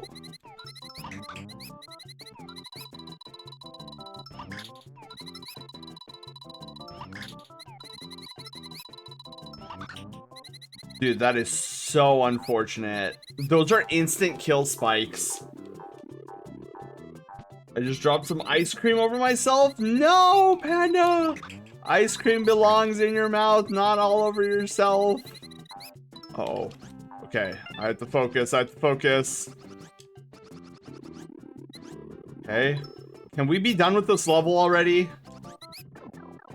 Can we be done with this level? Why is it never ending? No, Zenith! No, I forgot this is the level! No, Zenith, I hate this level. Oh my god, I hate this level for this part alone. Zenith, help! Ah!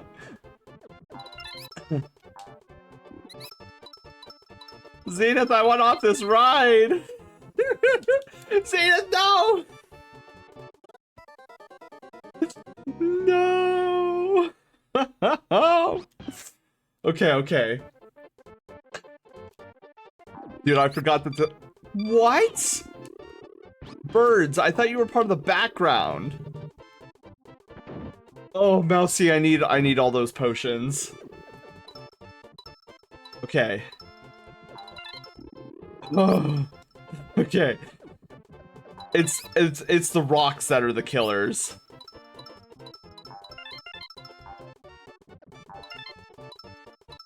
Oh my god, I'm so scared. I am clenched right now. Well, that's okay. You could do Wolf, you could do undo death. I think that's the option. Okay. Zenith, we got this. I believe. With your powers, I can get through this. Oh, okay. Oh, okay. All right, we're not out of the blue yet.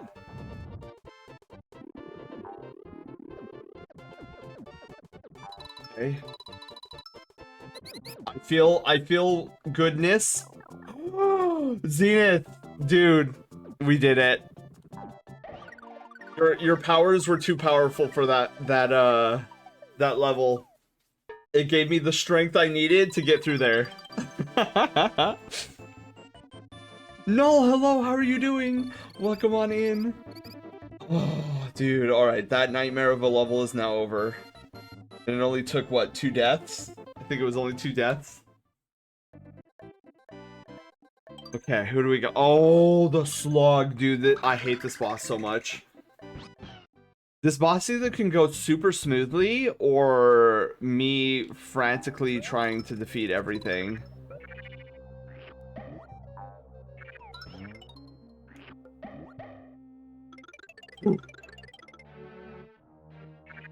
Yo, yeah, let's do it.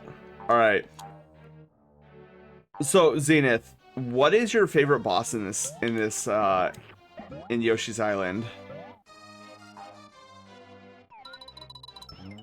Weird, I don't remember Spikes being here, but we're not gonna tempt fate. Wait, is this 5-7? No, this isn't 5-7. Is this 5-7?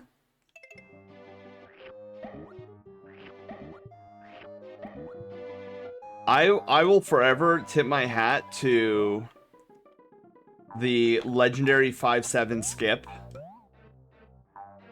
because I, in my wildest fantasies, can never pull off a stunt like that. Either the Piranha Plant boss or the final boss. Oh yeah, good choices. Oh, Zenith, have you ever killed Naval Piranha, which is the Piranha Plant boss? Have you ever killed him early, like where, like, he doesn't even get a chance to spawn and you kill him? AKA the quick kill. My favorite boss is the dead one. I concur with that. 100%. I don't think so. Dude, have you ever seen it? Zenith, have you ever seen the quick kill on Naval Piranha? I hate this jump. I think I have. Oh, let's go. Because I was like, dude, I could stop the stream immediately and then go back and play our... No. No. I was like, I can go back to our VOD and showcase it, because we got the quick kill on him. Oh, we got a middle ring? Let's go. Oh, we're right here. Slugs are us. Whoa! Calm down there. I died another time. Okay. This one's okay. I gotta remember that the next one had those 2 stupid bats. But you know what? What am I even doing? Oh, oh! Okay. Oh, okay. That was the easiest and simplest way I could have done that. Oh, thank God. Another middle checkpoint ring. Okay, I guess we're just coming down here then. Weird. That wasn't even a bad thing. I was like, crap, I just killed myself, didn't I? That's not even bad. Oh, dude, this is the 5-7 skip. Oh my goodness. Zenith, I don't know if you've watched any speedruns of this game, but speedrunners, this room is called this part too, yeah. And you probably already know this, but I'm gonna explain it for the rest of the Brushtail Brigadiers, who may not know the speedrunning. So, you guys, I want you to take note of this room and how long we are on this ghostie's head for. just soak it all in. I want you to soak it all in, because at the end of it, I'm gonna tell you, well, I'm gonna tell you right now anyways, that this is what is considered the 5-7 or 5-4 skip. I always call it 5-7, it's 5-4. So basically, these mad lads of speedrunners find it way too slow of how slow this ghosty goes. So what speedrunners do is they well, I just died. This part does drag out, yeah. So speedrunners develop this flutter technique where they don't use the ghosty that entire room. They flutter jump from start to finish. It is one of the most amazing feats I've ever seen in a retro game before. So just take a gander, just be self-conscious of how long this room is.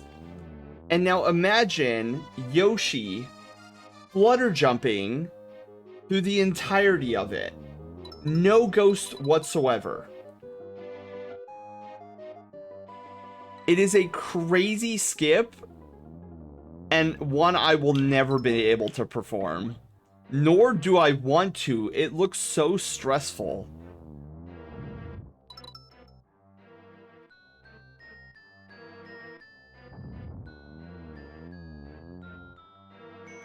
I'm just gonna stay on our little ghosty friend.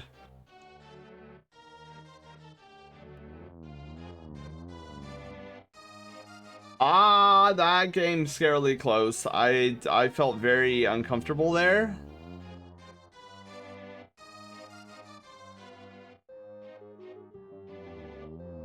I think I'm able to like duck and cover under this. If I'm not, well, there's another death. Oh. Okay. Nope. Nope. You're not tempting me. Ghosty, you're not tempting me. I will not be fallen for this.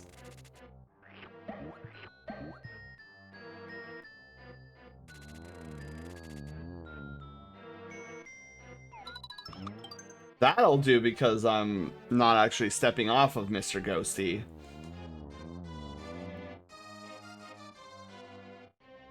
He does have adorable eyes, though. I will give him that.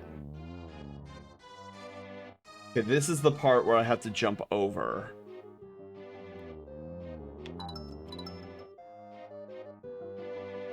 Okay, oh, I have to do another jump over here.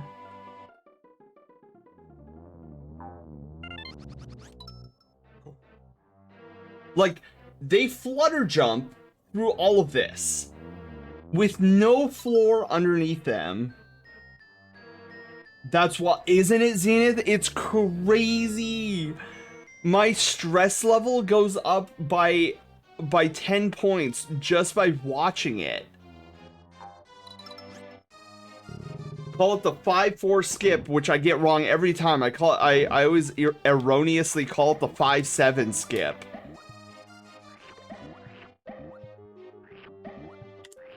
Oh my god, so many slugs.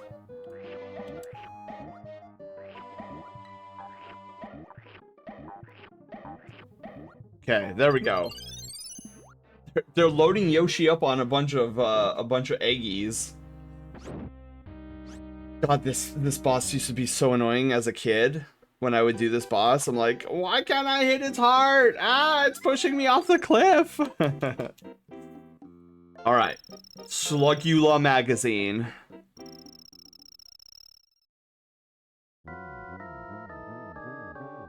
Okay.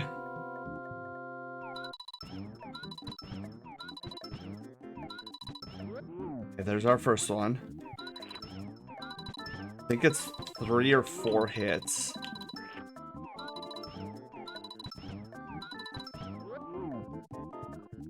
Okay, load me up.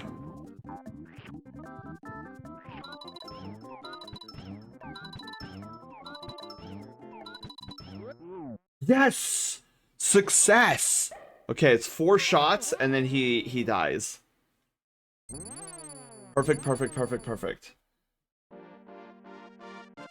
I always forget he's a mid-boss. I always think he's like the main boss, but no, the main boss is probably one of my favorite bosses in this game, because it's literally the only... Stretch our legs. Oh, good timing, CJ. I was just gonna say, let's take a bio break. I need to take a quick bio break, so this will be a great time to do a stretch break. The boss of this world I respect so much, and is one of my favorite bosses in this game, because it is the only game that is not VR that has gotten me motion sick in the past. Only video game to do that to me that is not a VR like a VR chat game or whatever. Okay, so guys, a stretch break has been redeemed, so I'm going to utilize this moment to go and do some leg stretches, but more importantly, take a restroom break. So I'm gonna send you over. Oh, you're gonna go to bed? Yes, Zenith. Please get some good rest. Thank you again so much for the raid, coming in, hanging out. Really hope you had a good time here. And have a wonderful weekend. Make sure to treat yourself.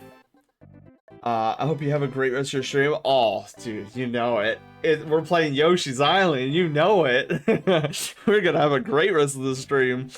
But yes, please make sure to get some good heckin' rest. I'm gonna go to the restroom really quickly. I'm gonna pass it over to Loaf. You guys feel free to take Loaf and explore the Star Park if you want, or just chill out. I'm gonna throw on some tunes while I'm gone. So with that, I'll BRB.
Alright, I am back.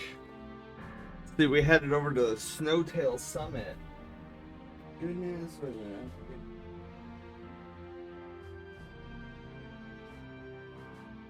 Airball. I get.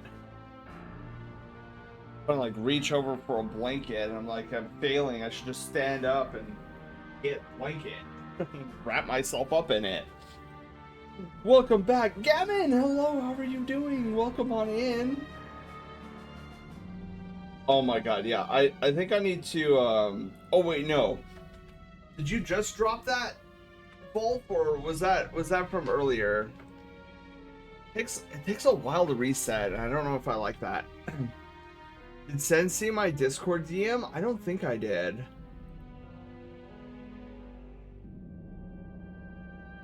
Oh my god.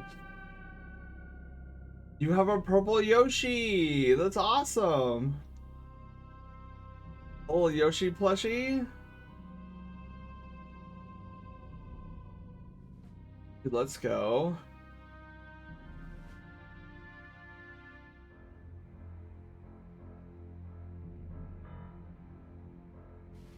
Okay.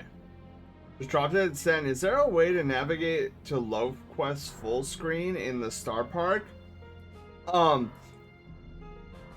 Not yet, Vol. Not yet. So, my idea,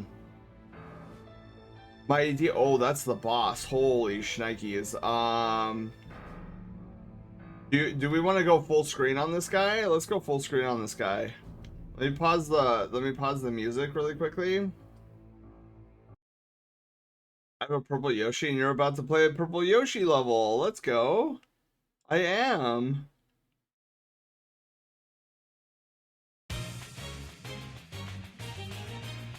Oh, that's weird. This is supposed to be boss music, not... Oh, that's not correct. Hang on. That needs to go in our bug report. Bug. Boss music not playing on the boss. Playing...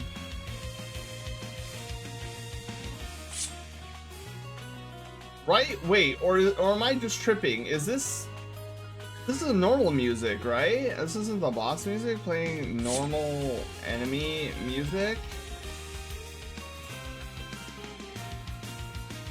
Yeah, I feel like... let's try to slow this guy. I'm gonna try to slow this guy with you guys.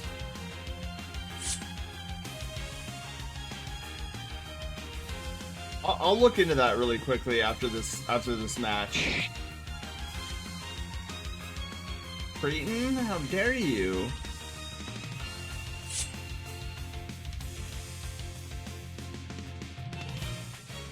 Yeah, I think this is not the boss music. I'll have to fix that. But yeah, Vault. So eventually, yeah, eat my blizzard. Jackal, and you got slowed. What a noob! I hate this guy. So Volp, eventually, in the Star Park, when I go BRB, eventually Love Quest is gonna become disabled because I'm working on building out the Starlight Spire, which is the Love Quest section of Star Park, where you guys will be able to select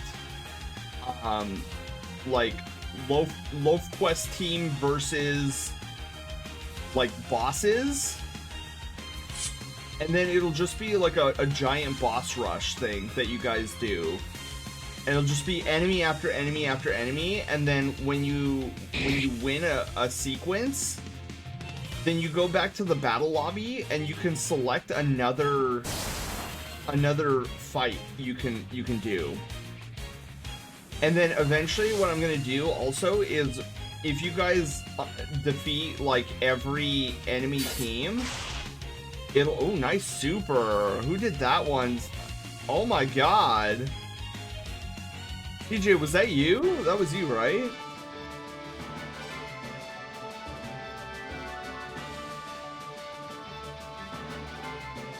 that was crazy.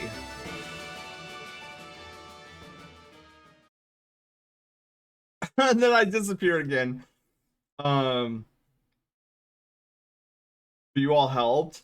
Yeah, so eventually there'll be that the Starlight Spire is where you guys will go to fight with Loaf in special combat scenarios. Dude, we got almost 7,000 Brushtail tokens from that. That's crazy.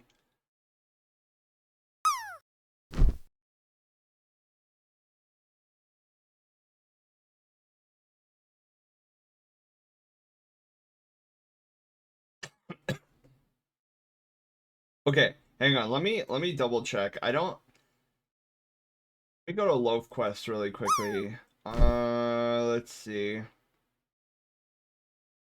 Where's my full screen?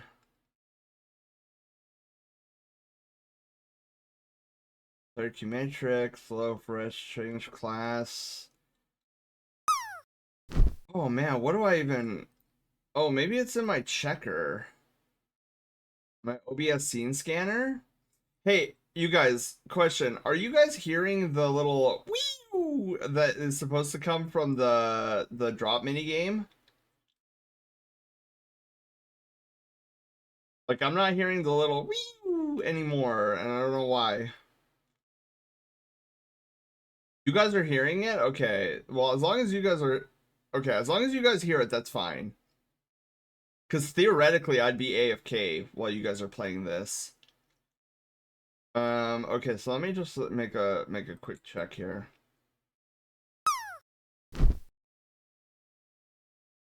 Loaf Quest background music is what I'm looking for. So do I have a Loaf Quest background? Oh, right here.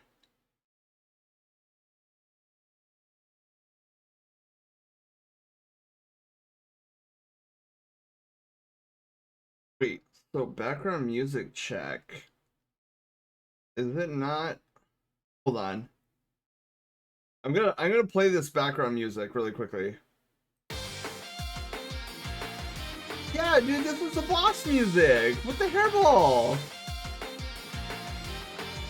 This is the music that should have played when you guys were fighting the boss.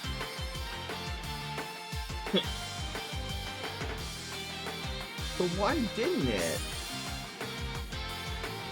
It's such a great little song, too. Whoa, Colin, you got right in the middle there. Okay, hang on, I'm gonna stop it.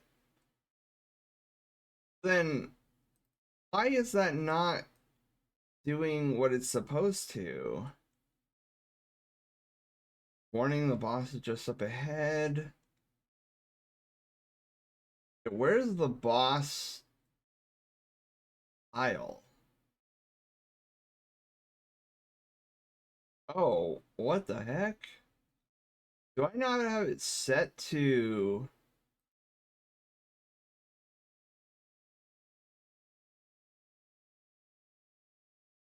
Whoa, whoa, whoa, hang on. Hold the phone. Why don't I have it set on the boss tile?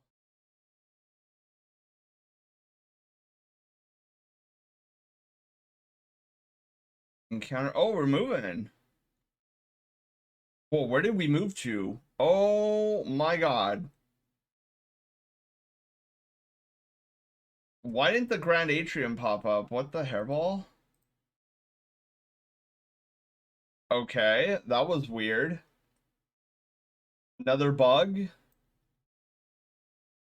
Okay, let me write that bug down too. Bug uh uh exploration, no, BRB mode. BRB mode Grand Atrium's background not loading. Okay. I'll have to figure out the boss music later. This seems like a complication that I won't be able to do right away. And saw Loaf in the void. Dude, that trailer was so good. Okay, we're gonna head out back to main stage. Let's continue our journey.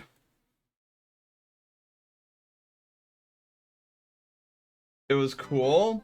Oh, so speaking of the trailer, okay, so I never finished my story from earlier, or my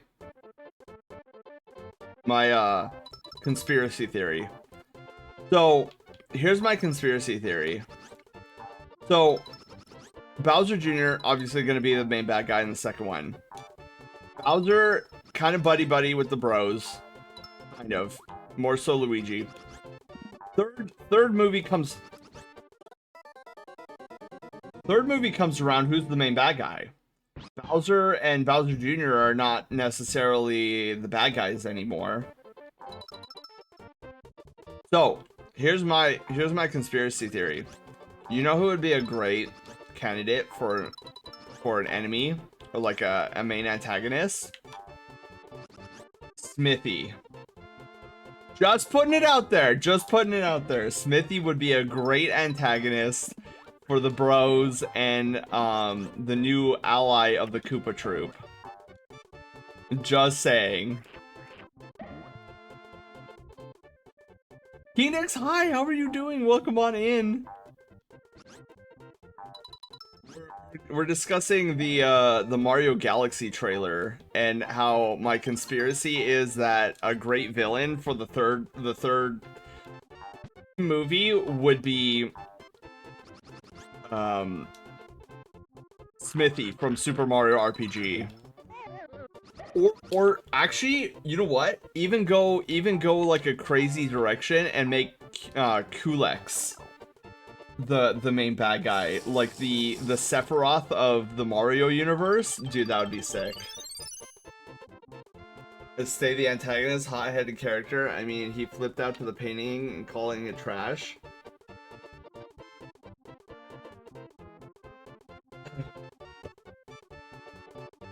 It's probably what's gonna happen, Panda, if I'm being completely honest, but whoa, I just neumed. Yeah, that's probably what's gonna happen, but a man can dream. Because I feel like Smithy would be pretty ruthless. Like, bro wants to take over the Mushroom Kingdom, enslave everybody, and have them build weapons. Like, Sauron anybody? Like, remember that vision that... Well, this happened more in the... I think in the books. Where, somebody had a vision... I think it was Frodo, and he saw the Shire being enslaved to make like all these like contraptions and whatnot. Literally, that is Smithy. Enslave the entire Mushroom Kingdom and force them to build weapons.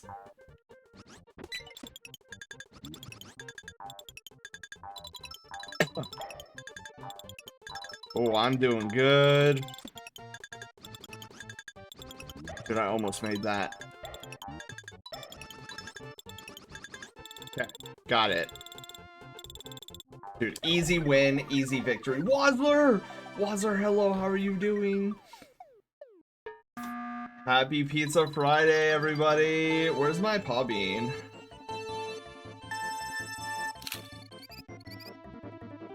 That was in the movies. He saw the Shire invaded and hobbits enslaved. As Sauron wins the war on Middle Earth, which is exactly what would happen.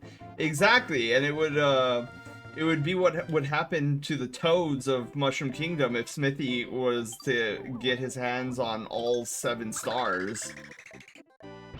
Still waking up? How are you? I'm doing great. I'm trying to punch back sleep right now. Oops, agile. I'll ripperonis. Okay, so we've got this cloud world. Then just wants the terminal montage Rosalina with Gino. Yeah, exactly, Panda, because if you bring in Smithy, like, you've already brought in Rosalina, and if you're bringing in Smithy, you know darn well they're bringing Gino. Sleep likes to evade me. Mind if we trade? Oh my goodness. I hate when that happens. I would say yes, Phoenix, but I also like Sleep. Who would you cast as Gino? I don't know. That I don't have an answer to. Oh my god.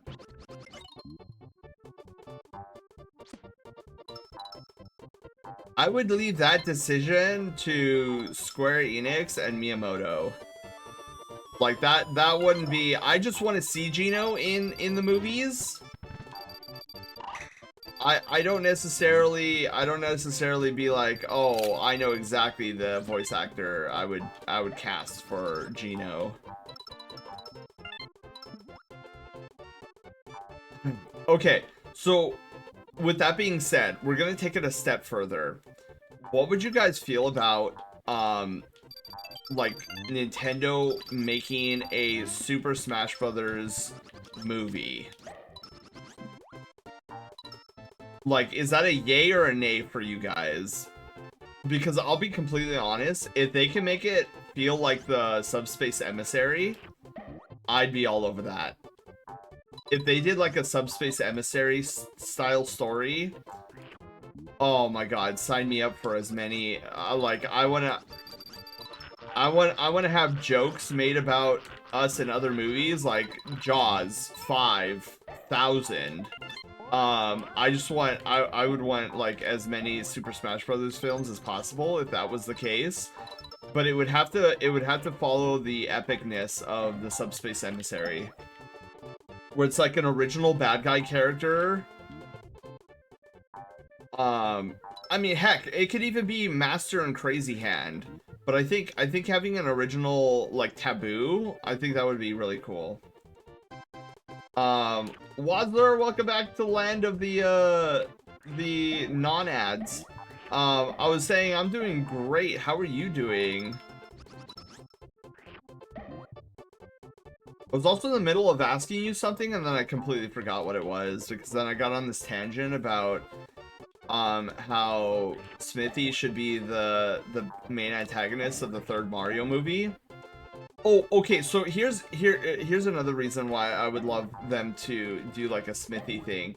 I feel like and even Super Mario or Super Smash Brothers is I feel like the Mario Galaxy approach that they're going for, I think can easily lend itself to multiverses.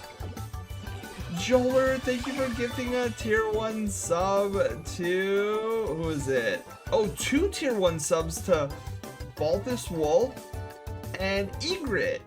Thank you, thank you. Oh, that was easy.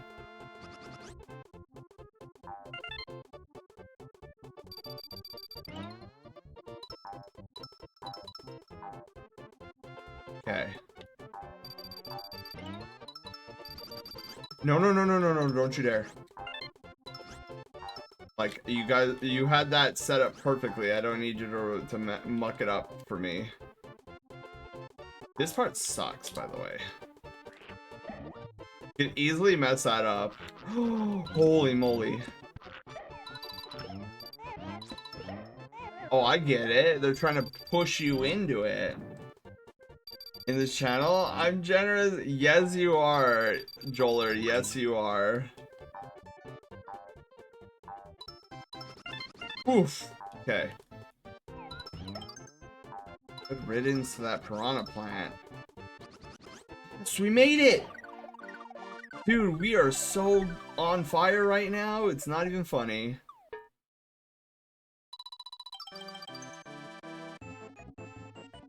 Was that... I don't know, was that 5.7? Are we now on 5.8? Oh no, Joler, it rebounded. It's a very finicky spell, by the way. It is very finicky. Okay, so we're on 5.7 now. Shifting platforms ahead. That sounds horrific. Oh, this one. Oh no. The good news is it's a very quick level. The bad news is it's a very fast level.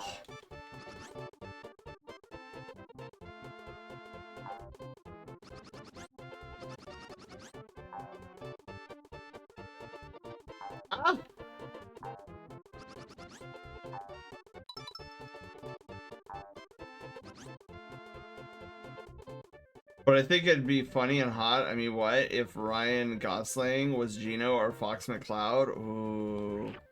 Wait, remind me who Ryan Gosling is. Is he Devram? He's Devram, right? If he's Devram, then 100% Gino.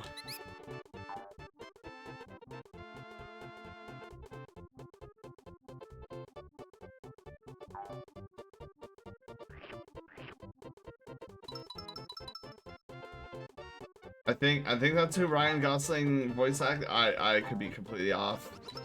He's not Devram. He's Gideon Emery. Actually, that'd be a great idea. Yeah, I think it would be cool to have him as Gino.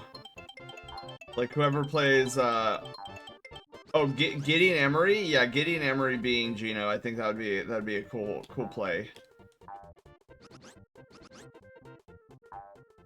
Oh jeez. I'm feeling very uncomfortable. There are levels of uncomfortableness in my jimmies. Okay. Slow it down, slow it down.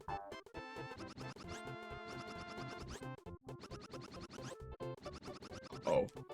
Oh, this is bad news, bears. I just died. Yeah, have you seen the Barbie movie? I haven't. 4 more bits for good luck. Oh, thank you. Yes, I'm gonna need all the good luck for this one. Joler. I am I don't do so hot on this level.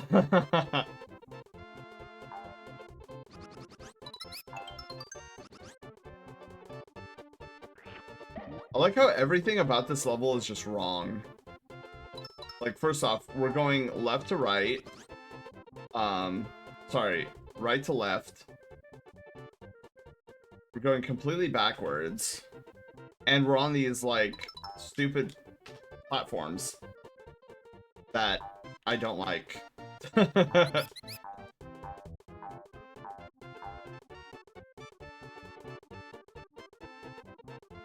Gonna ride these lifts.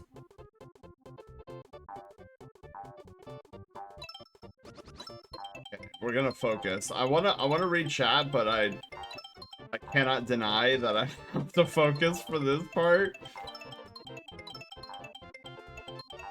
I don't know how I got that far last round when I was like primarily looking at you guys. But he's been in a lot of noteworthy stuff.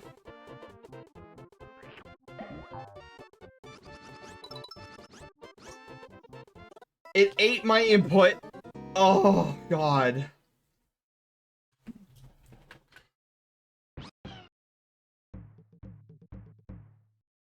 Man, it sucks that there's no checkpoints. And what sucks even more is I'm pretty sure I keep dying in the spot where a checkpoint is about to appear.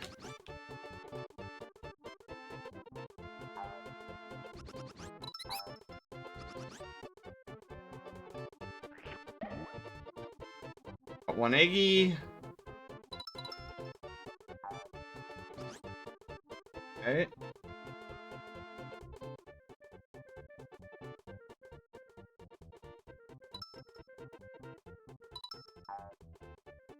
Oh. Dude, my jimmies are so jawned. Okay.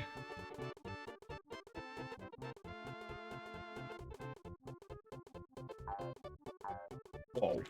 You know what? I'm gonna eat that bird for just good luck. Another eggy. I'm gonna eat this one too, so I have 3 eggies.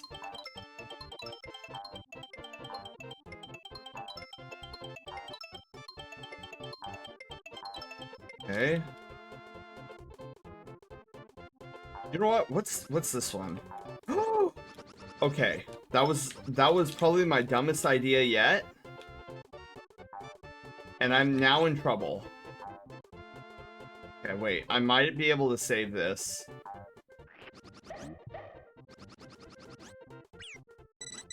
Oh my god. Nope, I wasn't able to save at all. There was no saving to be had here. I'm just gonna flutter jump it. But yeah, I get somewhere.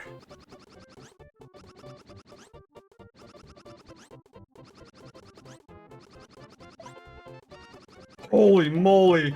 I don't even know. Okay.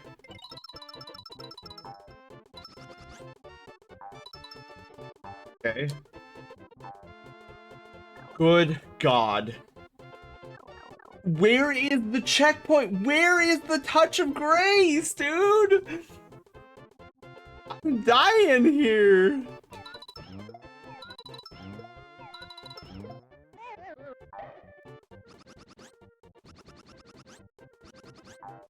They want me to like one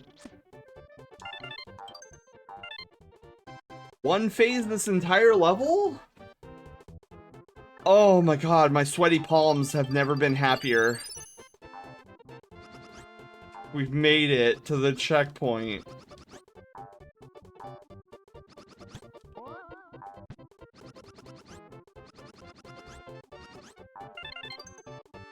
Hank Heavens. Hello, Ninonic? Wait, Nin Iconic, right? Did I say that right? I think from the raid? Interesting! Well, welcome on in! Yeah, Zenith had to take off for the evening, but, I wished him a lot of, well wishes, and hope that, Zenith gets a bunch of heckin' good rest. Ooh. Okay, here we go.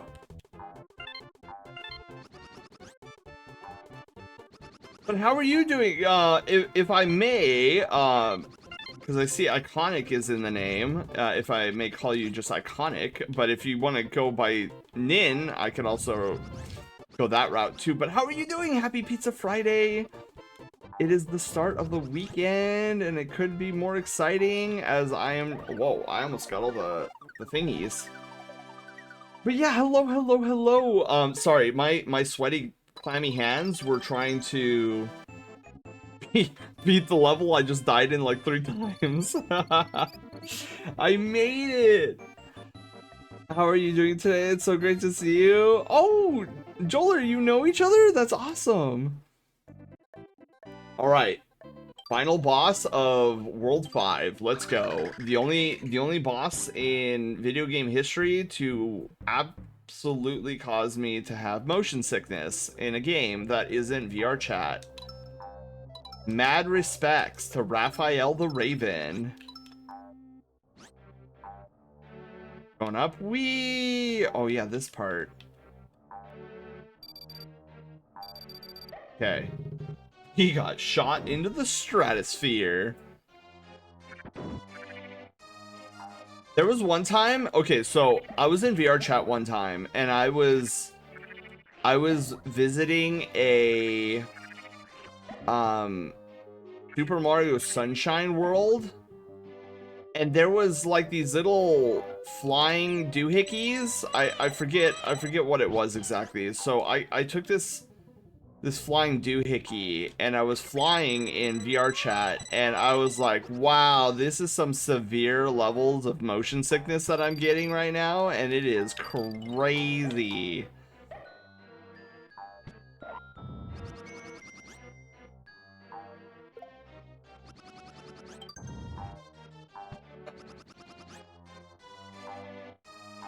I eventually overcame it after a hot moment, and like getting my bearings on not spinning myself upside down. Uh-oh. Oh, I remember this. We have to follow this bullet bill thing. There we go.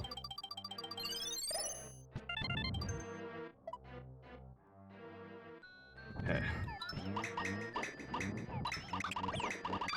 Whoa, what happened to me? Oh, it's those things. Okay. Okay, it looks like I'm gonna have to kill this guy. Perfect.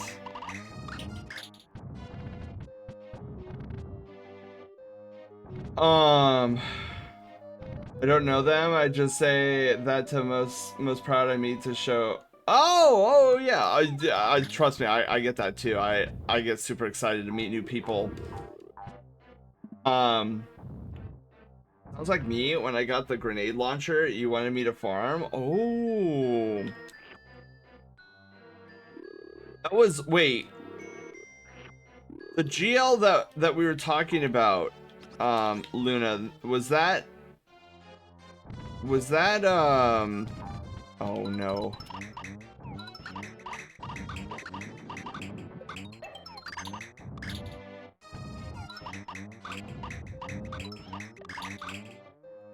Was that versus Velocity Baton? Was that the one that we were talking about?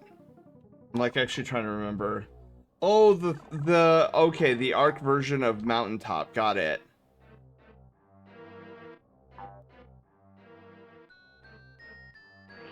Okay, we got a bunch of birds. We got even more birds. Not looking forward to that.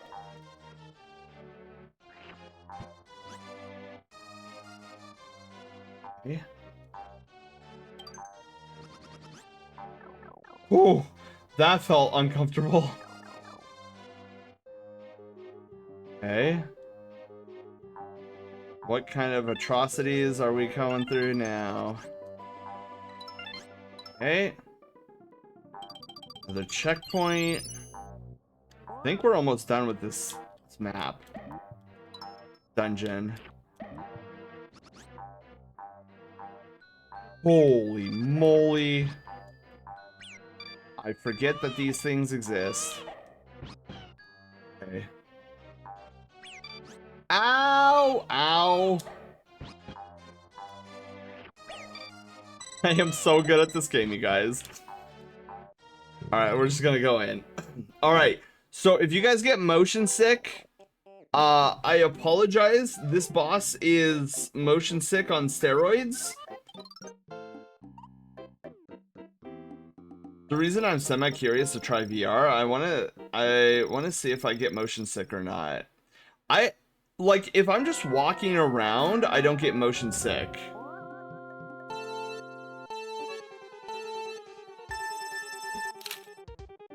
I think that's a pretty good screenshot. You know, when we start the boss fight, you guys need to do another thumbnail. I would love to get a thumbnail of this guy.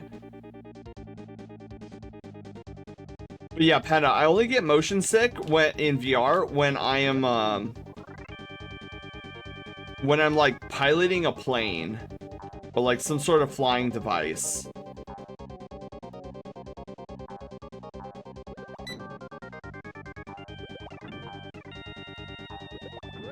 Oh, got him. Oh, he Angie Bird now. He Angie Man. Oh. He does that.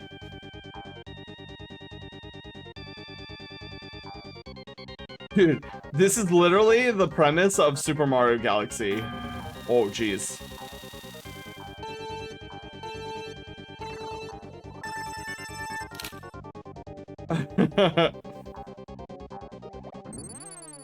There we go. Got him. I need to head to bed. Please take care and see you soon. CJ, have a wonderful night. Thank you for being here. This boss seems very inappropriate. Yeah, so when it comes to VR, Panda, I don't get motion sick unless I'm piloting something and like I'm spinning and there's like spinning things going on. I've never asked, so is this game where people wonder if the devs took some LSD while making it? There's a lot of weird little details. Yes. There's a lot of weird little details in this game. Alright, you guys. Final world. Bowser. Baby Bowser remains. and he's the only thing stopping me from going to bed. So, you know we're gonna be destroying him.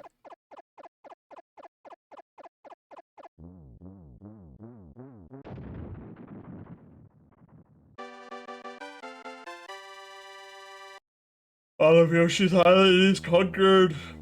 Furries want to play VR for VR chat while I'm here like RE4 in VR.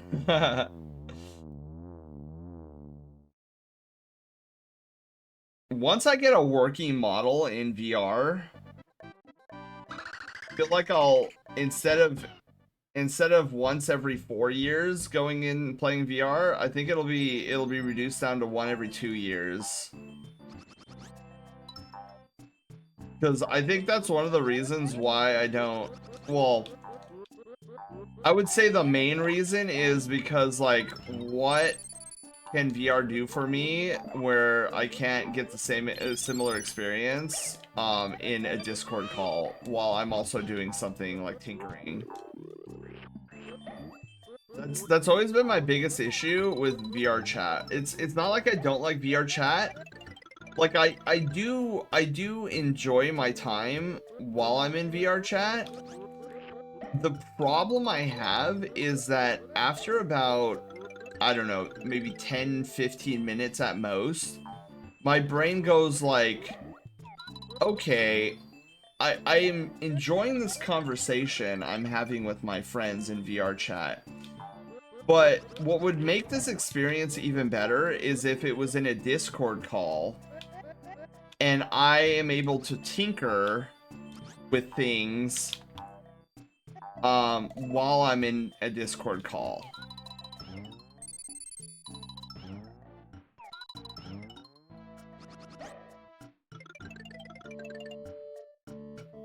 You're very predictable. I know the reason you jump into VR chat right away. Probably.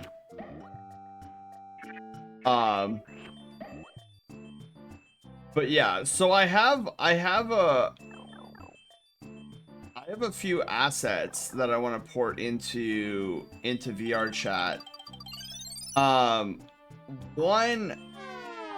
One such asset I'll be debuting on stream, not from VR chat. It's gonna be a part of our, like, my VTube model eventually. Oh, that is really unfortunate.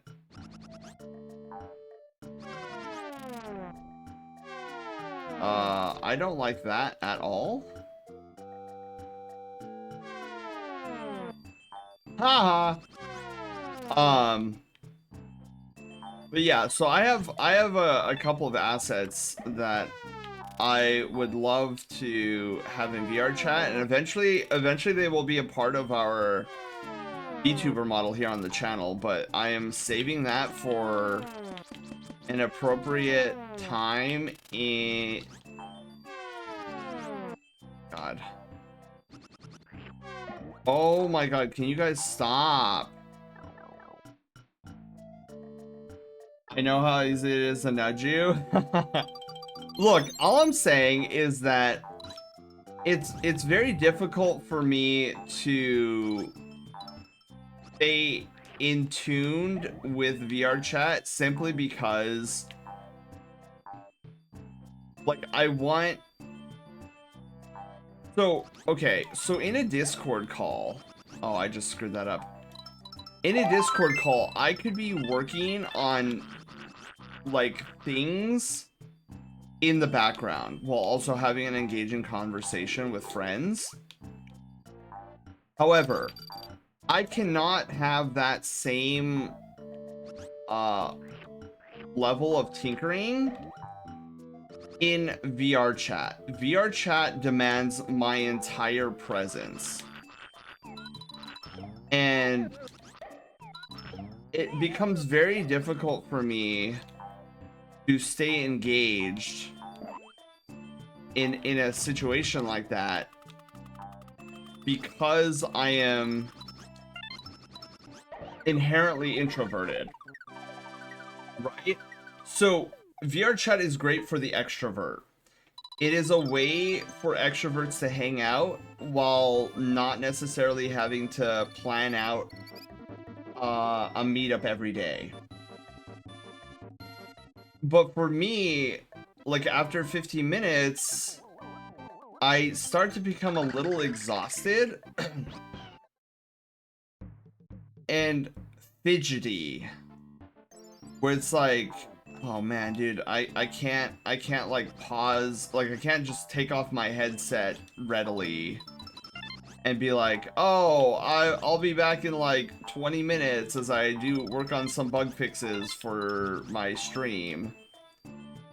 Where in a Discord call, it's like, oh yeah, dude, I could do that. Oh, well, he actually got me? I don't think that was correct, but sure. Oh, there's no way. There's no way I did that. Like a switch? I don't know, Panda. I'm not entirely certain exactly. Like I know what you're implying, but even that, I don't know if that would be enough even to be like, oh yeah, dude, VR chat, I'm in it for like the long haul. I'm in it every day now.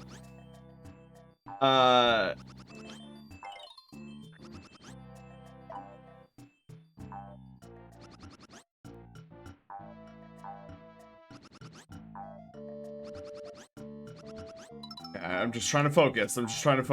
Okay. Cool, those guys. I totally get that. That's something oh my goodness. I didn't know that went through everything. Okay. Good. Thank you guys. You did a magnificent job creating that space.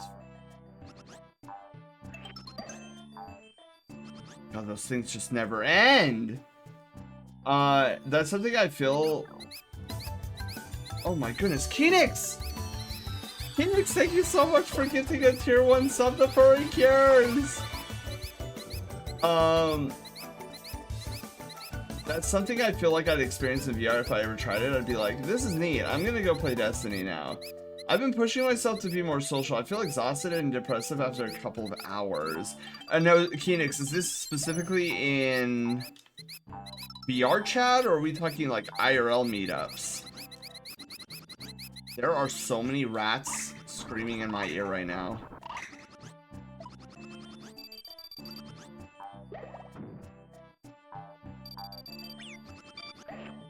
Is this the Cave of Thiefdom, I think, or whatever the level's name is?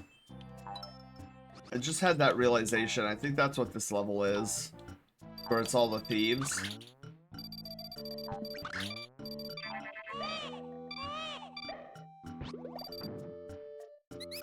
Okay. We're schmoving. Get out of here. Ooh, checkpoint. I'm definitely being a bit facetious and exaggerating, but those, yeah, sure instances, I'm pretty confident you'd flip instantly. Interesting. So when you say flip, are you saying my stance on VR chat, like my hot takes on VR chat would flip? Is that what you're implying? That's the one thing I don't know if I quite oh shoot. Okay. That's one of the things I'm not sure I completely understand the terminology that you're utilizing. Just reasoning to go in. Oh, okay. In real life, on Resonite, generally just social situations. Miyako, hello, or welcome back. I have social anxiety after all. Kenix, dude, I feel that. I used to have extreme social anxiety. My best advice to you is just keep trying and don't give up. Eventually you will have some level of dominion over your social anxiety. I'm not gonna say that it's gonna go away completely, because even still on my end, there's still levels of that social anxiety that I have to deal with, but it no longer reigns supreme over me. I can now, like, oh no, this is the touch fuzzy get dizzy phase. Oh.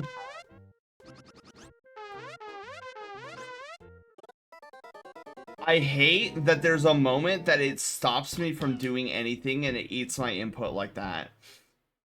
Taylor, hi, how are you doing? Welcome on in. Welcome to the ending portion of our Retrovember. We're getting through the final world of Yoshi's Island. Oh, cool, I stood up here.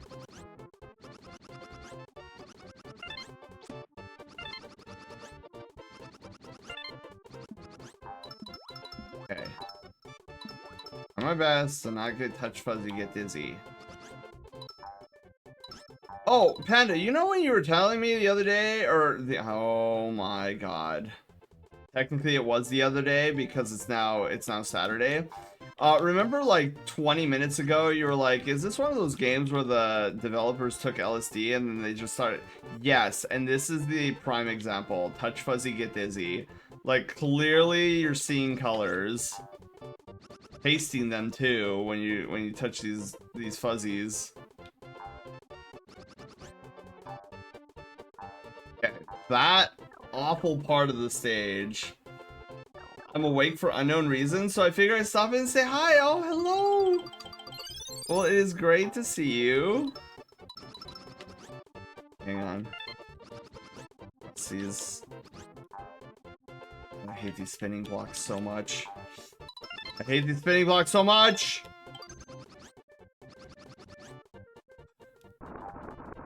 Why are there rolling rocks? There should not be rolling rocks here. Uh-oh.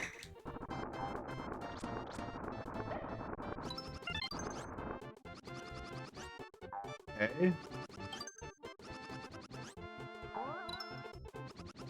I am feeling very uncomfortable. God, dude, I thought I was a goner there. Oh.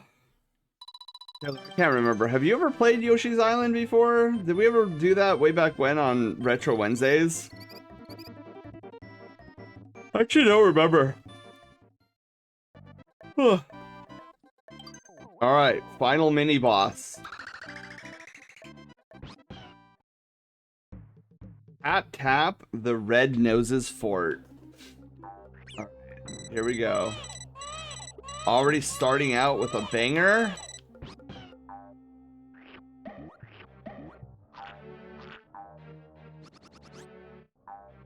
Whoa, what happened there? I felt like I almost fell through the floor.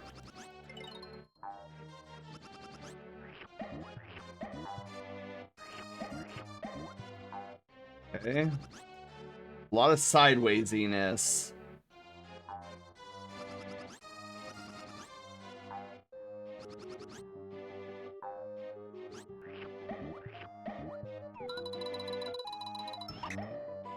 Perfect. Easy quadra kill. Oh, okay, we're going down. Guess we're going down. Now we're going up. We're going down. Remember that these things can and will squish me if I'm not careful.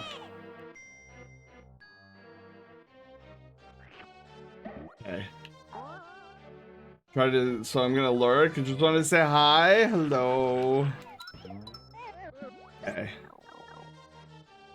Perfect. Oh no, this room is no bueno. Oh no, it's this room. Oh my god, I hate this room.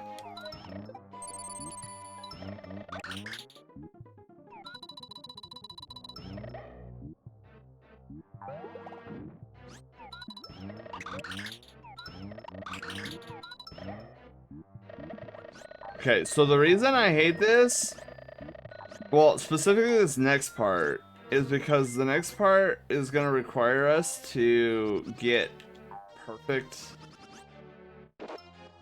Okay, so I have... Oh, is this not the room? Oh, I guess it's later. Oh, interesting.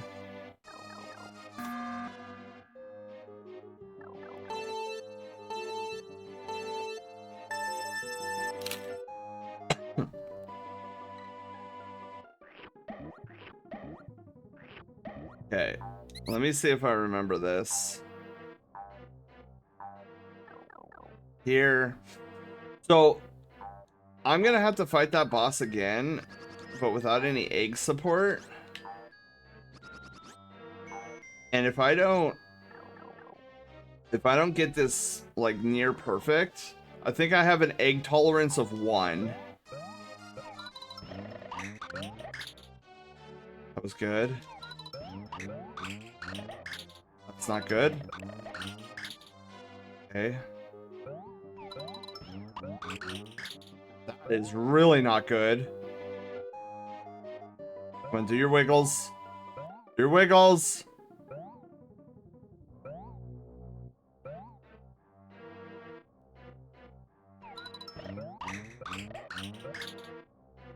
Okay. Wiggles? No? I can't believe I did that. I had no eggies left. Like, no mistakes. Yeah, no mistakes.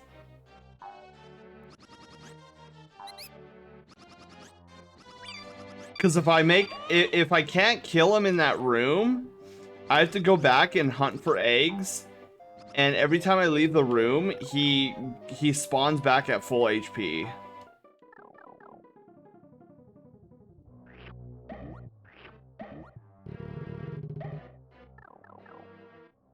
Nearly beat RE2 remake, sub 1 hour. I choked on the final boss. Oh my god, Flare. Wait, did you do that tonight? Were you streaming that? Oh no. I forgot about this part. Ay, ay, ay. Muncher.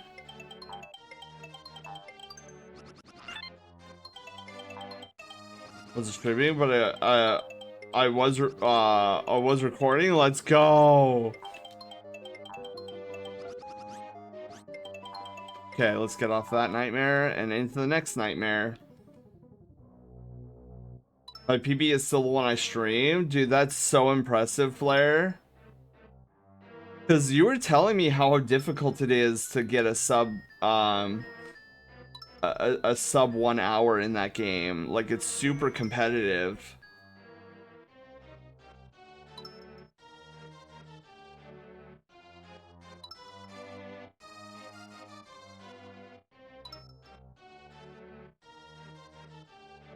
How many are these waves getting bigger?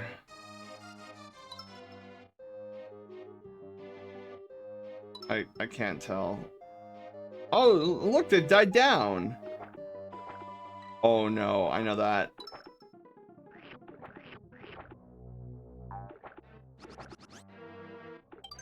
Okay. Woo! All right, we got that done. Oh, we're already at the boss? That was the boss room? Oh. Okay. Well, flip, dude. I didn't think I was gonna get to the boss so quickly. I'm just like assuming it's a red door.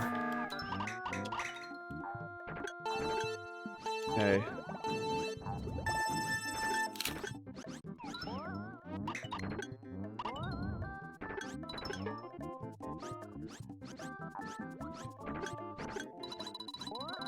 Oh, he jumped through the ceiling paneling.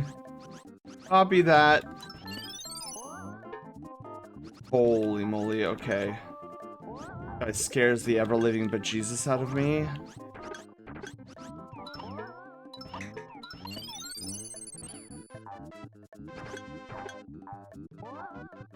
Okay.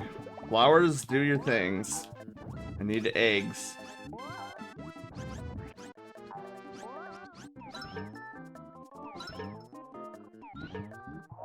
There! We got him. Oh.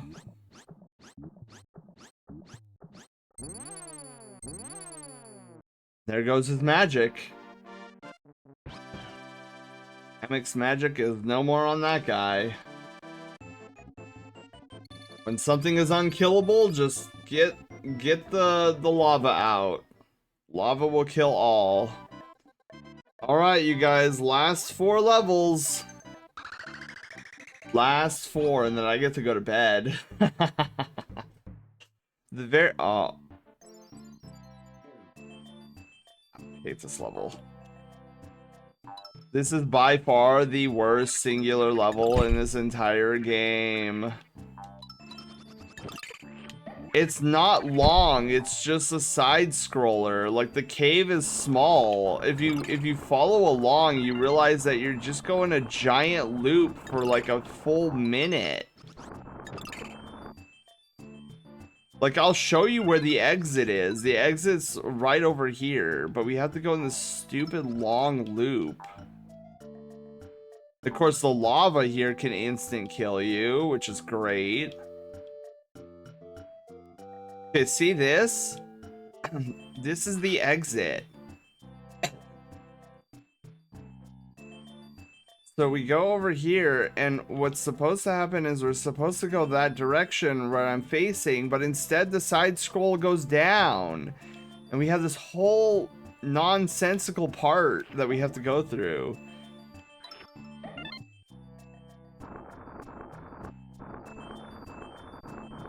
Oh, I hate this so much.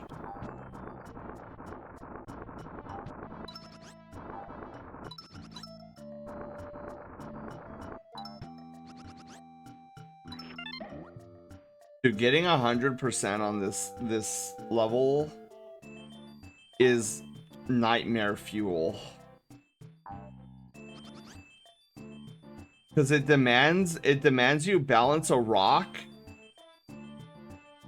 and then roll on the rock while the side scroll is going.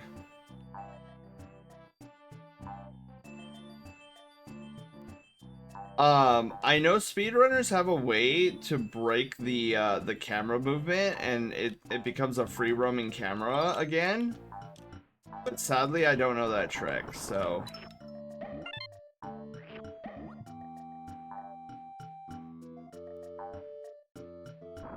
So now we're just getting back. So we're under the floorboard of where we were. So we were up there. See that lava up there? We were up there before. And now we're going all the way back. See, we were, oh my god, what's happening to my face? So see, we just went in a giant circle. And now we're going this way.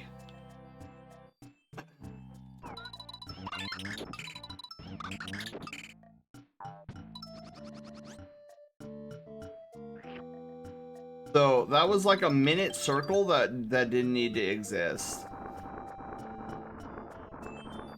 Okay, so this, if you're going after 100%, this is the part that's so rough. Is you have to balance on that rock and then jump up there into the door to get a flower. And it's like, if you die, like you touch the lava one time, you're dead. And then you have to start at the beginning again. Miyako, you have a wonderful night's sleep. Thank you for stopping by.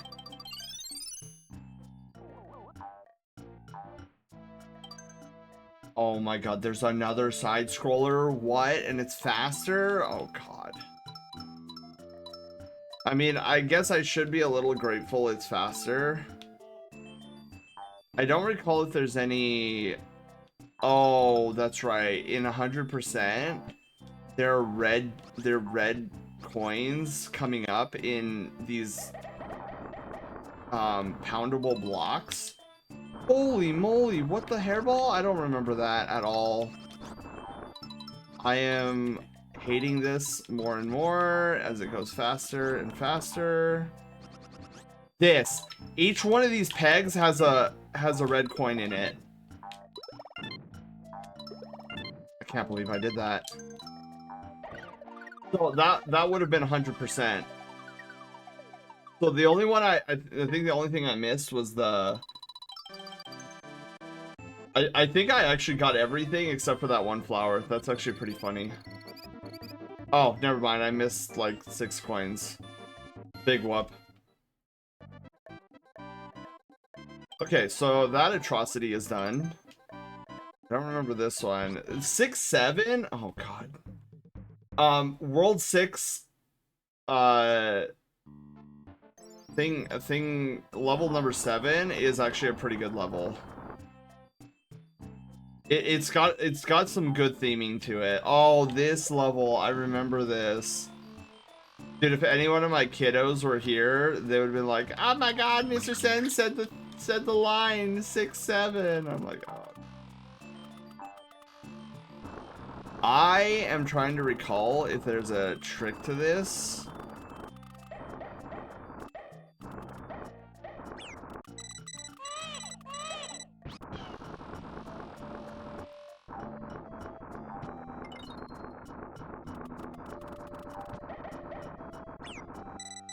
Really?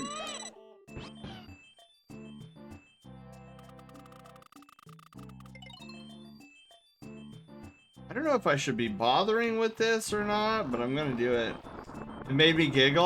Oh my goodness. Ah!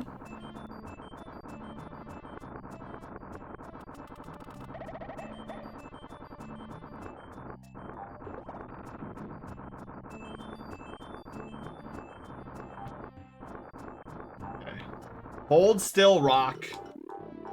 To get my eggies. My head suddenly hurts. Clip it and ship it to all of Sen's students. Oh dear god.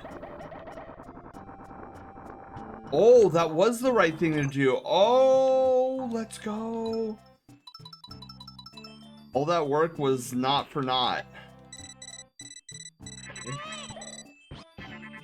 What? Etched Fiend?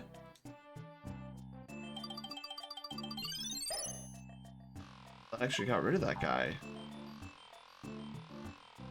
Hey, all right, that's our first puzzle done. Miyako, you have a wonderful night's sleep. Thank you for being here. I hope you had a lot of fun. And we are definitely going to... Dude, speedrunners are able to get through that too. Man, I envy some of their techniques. I don't need to be here.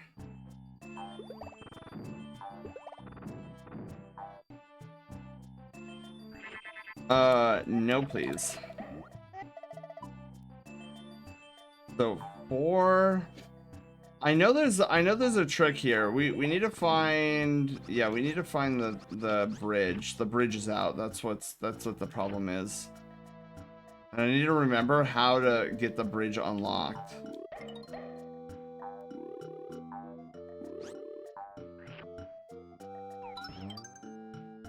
That's a key. Perfect. So we have a key, we just need the bridge and the key, or the door to open it. It made me giggle. Okay, 2. Want to say it's up here?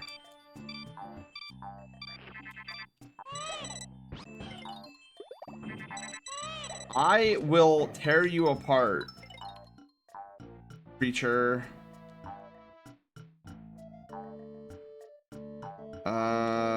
Jeez, I don't remember which way to go. That doesn't look like it's the proper way. I think it's over here. Somewhere we have to go to. Remember this part. This part seems normal. Well, we're not gonna touch that guy. Hello, how are you doing? Welcome on in. Yeah, I feel like this is where we throw our eggie.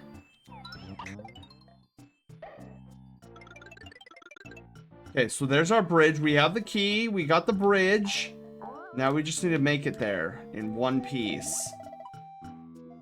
Oh, screwing this up. Okay. Yes. Did it. Oh my god. Yes. We are so good. That part used to confuse the bejesus out of me. After this is just an easy, should be an easy straight shot win to the end of the level. Yeah, literally right here. So easy. The moth is here for thy lamp. Lamp. Hey, do we still have that lamp emote from BTTV? Or did I accidentally get rid of it? Her name is Peanut and she is my child now. Really? Lamp. Alright, here we go. Second to the last level. We're getting ever so close. I could feel my head on my pillow. Okay. I thoroughly enjoy this level because of the thematic, like the environmental background narrative that happens in the back. So we're in the forest, right? Like you could see the background is all foresty. But there's all oh my god.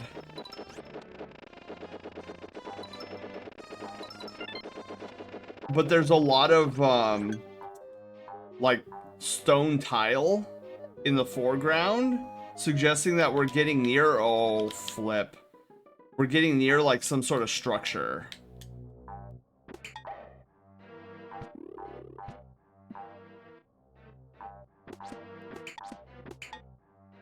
Oh, is this not? Oh, where are we supposed to go then?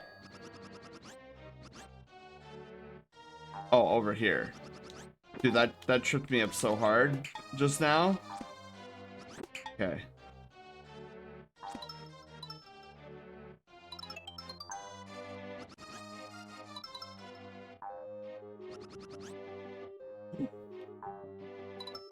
Okay.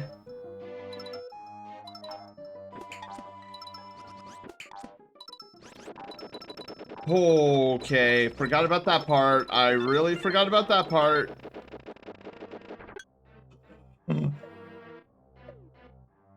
Moogle! Moogle, hello! Fun level, import chain chomp. Okay, so now that we're at the halfway point of this level, like look at how the background changes dramatically. So now we have a bunch of these stars. You're like, okay, all right, we're no longer in Kansas City anymore.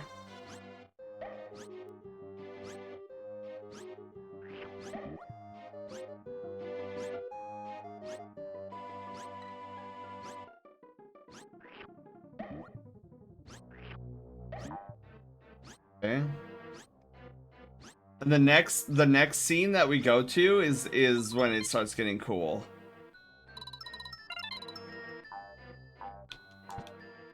Oh, I don't like this ball at all.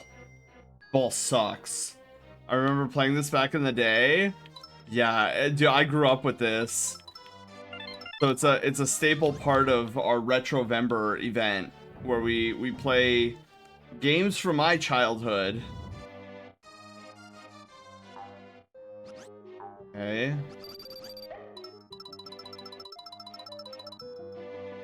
So we're back in the foresty area, but we're speeding towards something, and now we have the stars in the sky.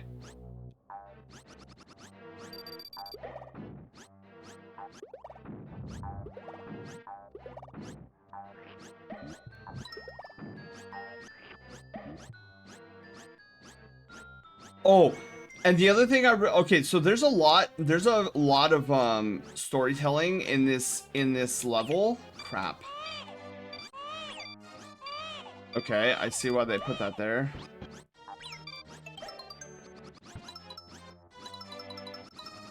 Wait, really? Oh man. You go all the way back. It's annoying. It ate my jump! Oh, that's annoying. Okay, so not only do they put a lot of things like those little red temporary platforms where it's like you have to this level is forcing you to commit to actions that that you know you really haven't had to have in such a severe way, because like one misstep you're dead. But the other interesting thing about this this level is this music direction. So this music is usually like in the entirety of this game, this music usually only plays if you're in a dungeon, and yet you're outside. And you're like, this doesn't feel normal. Like nothing about this level feels normal. It feels out of place. Like there are things in this level that just feel out of place and obscure and weird. Like case in point, that spinning ball thing that we had to roll our way to get here. It had like the little spiral on it. Like that's an asset that we haven't even seen in this game yet. So there's a lot about this level that is supposed to elicit like an eerie feeling from the player, and I think it does a very good job of that with its music and its environmental storytelling.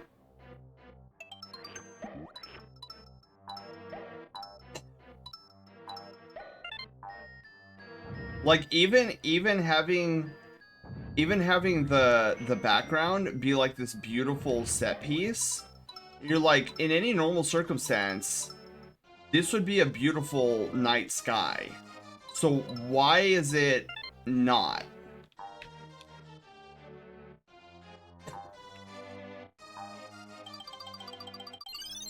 Oh yeah, added death to the counter. Yeah. If somebody could add that singular death. Okay, now look. Now we have a castle in the background.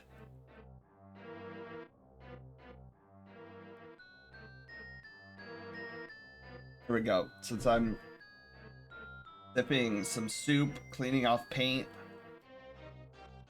Thank you both. All right. So yeah, it's now suggesting that we are scaling the outer walls of Bowser's castle.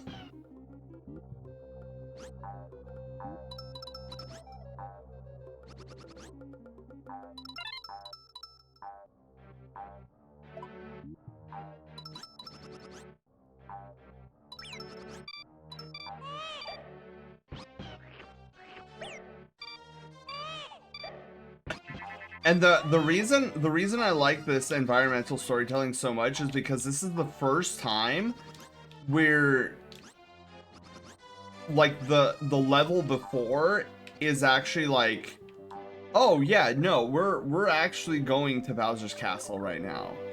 Where before it's just like, oh, you were at a level in some way, shape, manner, or form, and then suddenly you're in a castle the next level. And I love how it actually ends inside of Bowser's castle.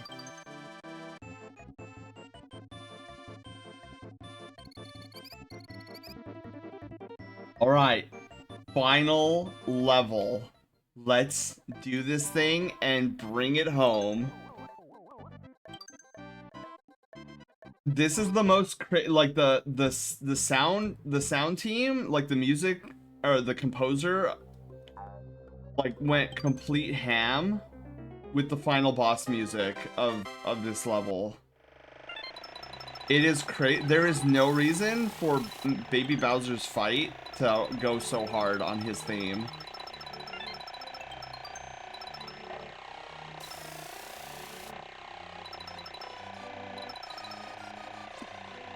Hey, that was a pretty successful flight.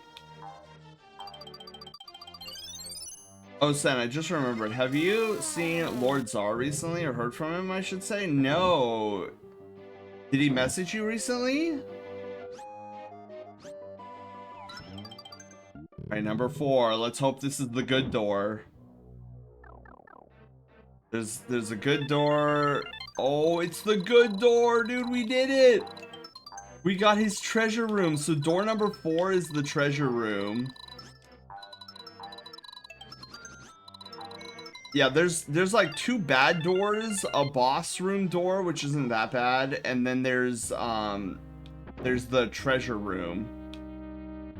Dude, we're already at the final area. So if I don't die here, as long as I don't die here, we should be good. The problem is Kamek's magic sucks eggs, and more often than not, what happens is Kamek will do that and break apart. See the little stones right there? Like, this is where I die most frequently. Is Kamek will shoot these stones and make them something while I'm standing on it, and then I fall through the floor. Like, I hate you, Kamek.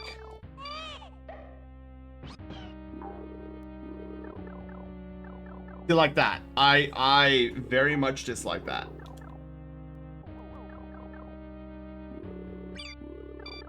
Oh my god.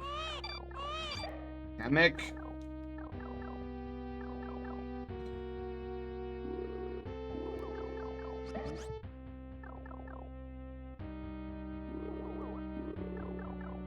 Okay, then I run across.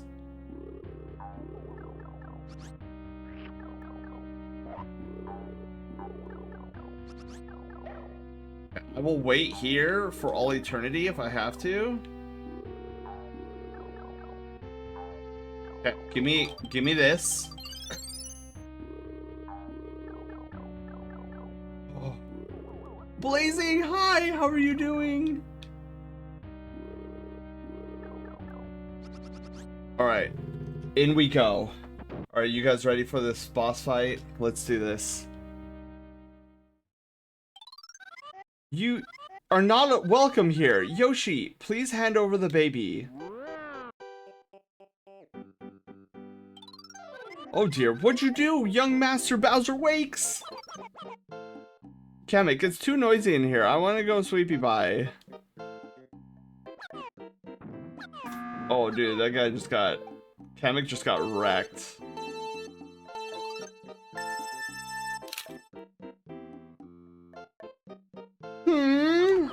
What kind of green donkey is that? Looks like fun. Me wanna ride. Mine. Okay, not happening, Bowser. Okay, one more. All right. First wave done. Yoshi, why'd you do this? Young master, let me help you. Here. Kamek doesn't need your help. He doesn't need your help. That is baby Bowser, yes. Dude, I hate this boss fight so much. It gives me so much anxiety. Especially the second half of this boss fight where there's literally nothing to stand on and I'm like chucking eggs out in the distance. But I will say, the theme goes hard. Unnecessarily hard.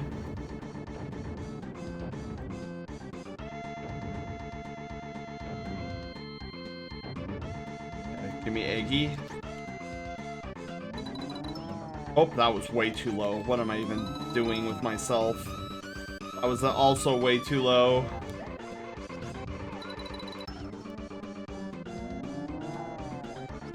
Come on.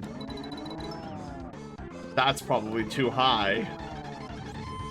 I can't aim worth garbage, dude.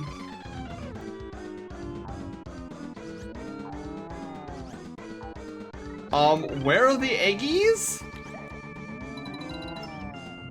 Okay, that should hit. Okay, first shot of 7, I think. Oh, come on. That was too high.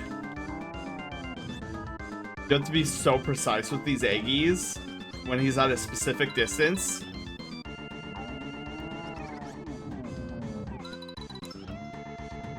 Okay. is not gonna work. I'm pretty sure it's too high. Yep. Eggy, eggy, eggy, eggy. That's too low. Oh, that actually hit. Wow. Oh, okay, here comes the nightmare. Where literally there's nothing left to stand on. And he's charging. Cool.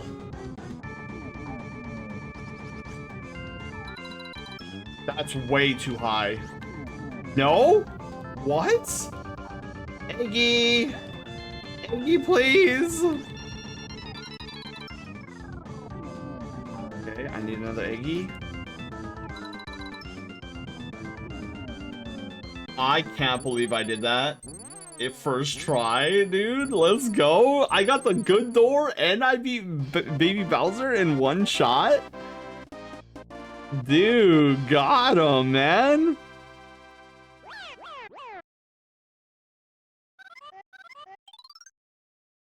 How dare you? It's not fair. You're such a meanie. Someday we will be back. You'll see. Oof. Okay, 5 hours. That's not bad. That's basically what I predicted it would be. About 5 hours. It probably would have been 4.5 hours if I wasn't so distractible. Thus, due to the marvelous teamwork of the Yoshi clan, the twins are reunited. The captured stork is freed by Yoshi and sets about his duty and finally makes the long-awaited delivery. Thank you, Yoshi. The twins will meet their parents soon. I guess this is non-canon anymore because Mario and Luigi, unless this is like an alternate universe.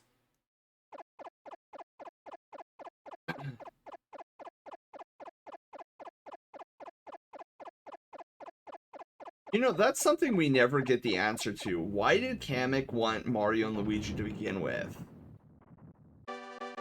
Was it just to have like a playmate? And if it was just to have a playmate, then why on this planet would you not be like, oh, where's this stork going? Oh, maybe Lord Bowser can, maybe like I can fly him to this village, and then he can play with these babies, and then they can grow up together. Wanted a painting partner? Yeah. Well, because, see, like, that's the thing, right, Panda? Like, no matter which way you slice it, minus the very first, I would say maybe, like, the very first, Super Mario Brothers, like, Bowser's depicted as, like, oh, I'm gonna kidnap Princess Peach. But he does it because he likes her, and then later on in the franchise, he does it in order to have like a motherly figure for his son. So it's like at his root, Bowser is not a bad guy. I think he's like a lonely guy and doesn't know how to like friend people. I mean, Mario and Luigi would still be delivered to their parents. I suppose so, Flair, but I don't remember anywhere in New York City where there's mushroom houses. I can't sleep, so I guess I'm up for Saturday. Oh, Keenix, I can't remember if you said this earlier. Do you have work today? You don't have work today, right? You can like chill out, and Bowser just hasn't found the right kinky gal for him, so they can't enjoy being kidnapped. Oh man. See, and that's where my hope lies in the whole like Smithy Gino story arc, is that Bowser will finally like be friendly towards the princess, and whatnot, and then, you know, it doesn't have to last forever, but just like a movie or two. If I job in my field of expertise at this point. Oh man, Kinix, I'm sorry to hear that. Yeah, oh my god. About that, you guys. I probably just caused a chain reaction of yawns.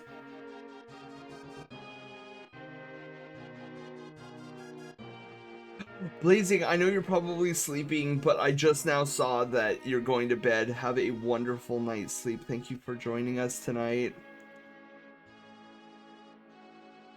There's also Cacletta. This is true. They could introduce the Bean Kingdom. I would be okay with that too, Flare.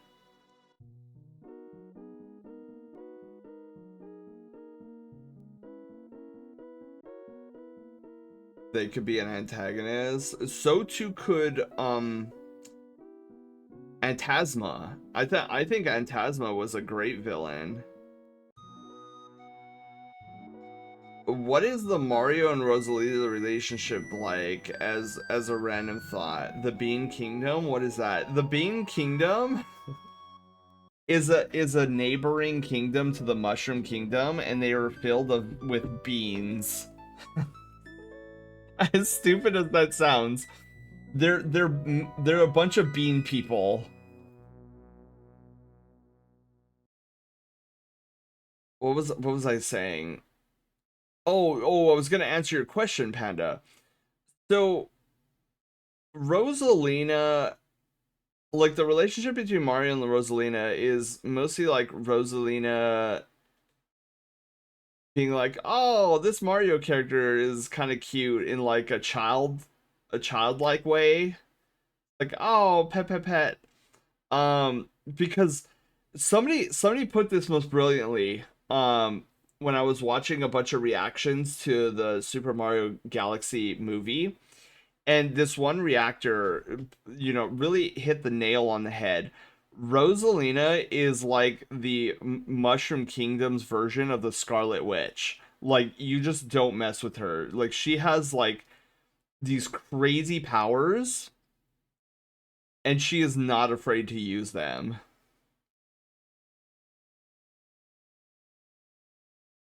I see why they cast Brie Larson as Rosalina now. Yeah.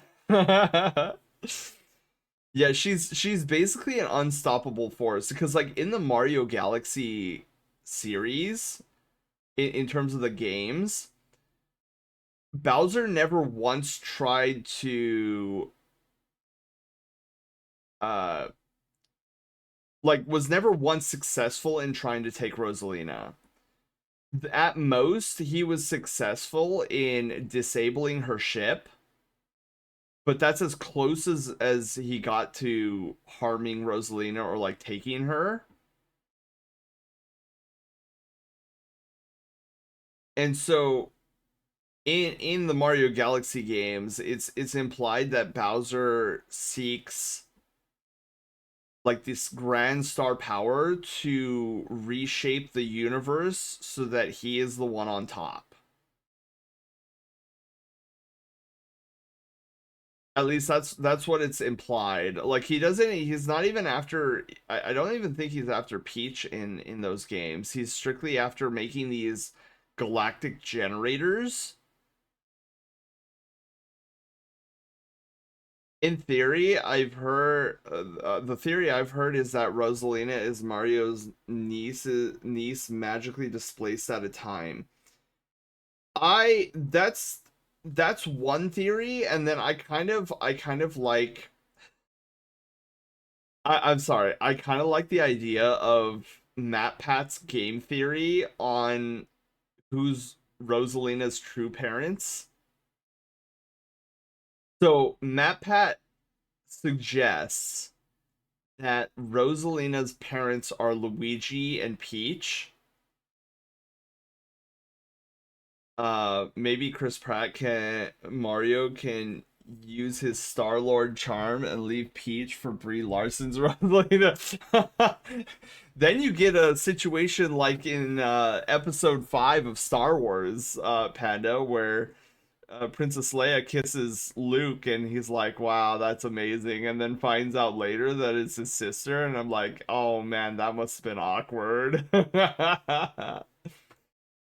Yeah, so it is in the game, I will say it is heavily suggested that Rosalina is the daughter of Princess Peach and an unknown partner, which it's like left to your own devices, you kind of just conclude that it's Mario because in previous games it's like there's always been like this like loosely hinted idea that Mario and Peach like each other.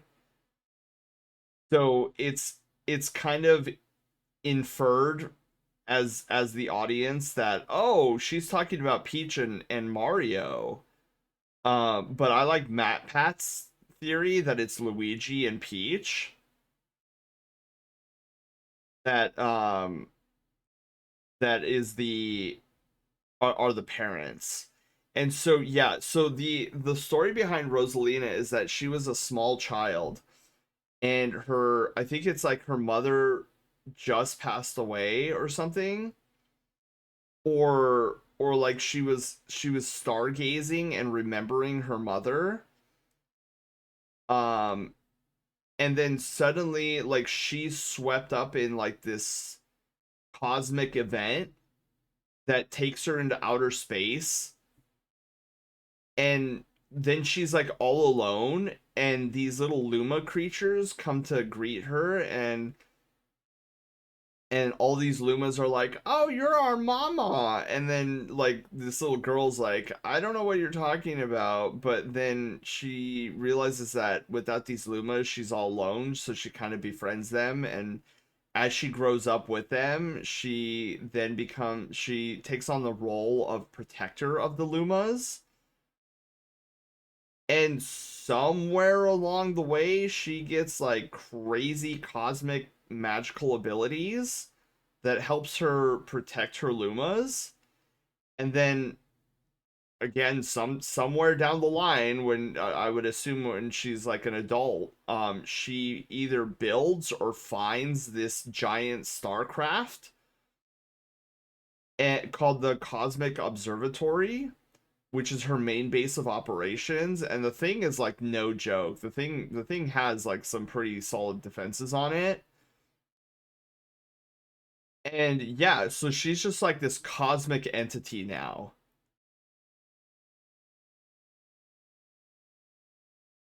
Next, you'll tell me the sky is blue.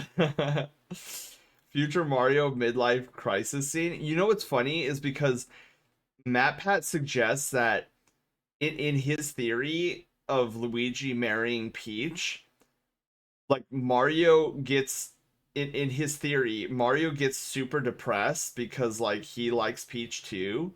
So he leaves to a foreign land and finds Princess Daisy and decides that he's gonna fall in love with Daisy, and eventually Mario and Daisy get together.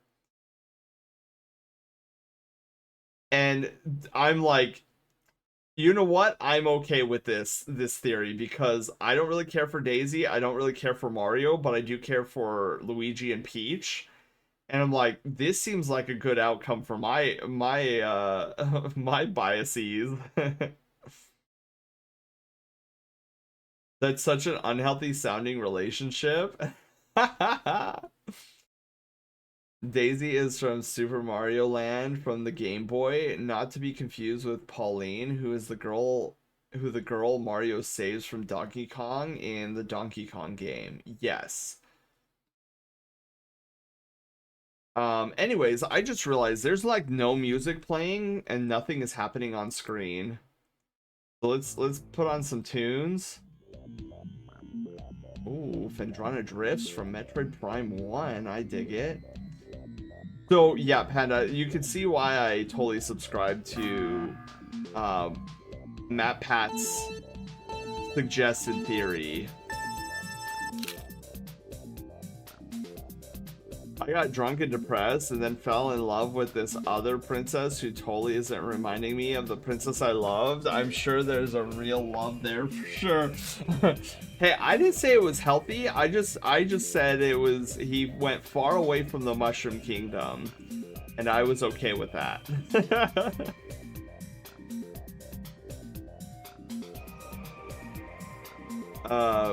Anyways, so that is our episode for tonight, you guys. We are gonna raid on over to somebody. I'm gonna keep our outro kind of short. I'm gonna try not to go on any tangents and or storytelling, because man, I am really tired. I cannot wait to jump into bed right now. So let's see who's on. Who can we go raid to? Oh, dude, okay. You know what? We haven't been able to raid. We're gonna raid over to Kaylin. Kaylin is currently playing Yu-Gi-Oh! Master Duel. That should be a fun watch.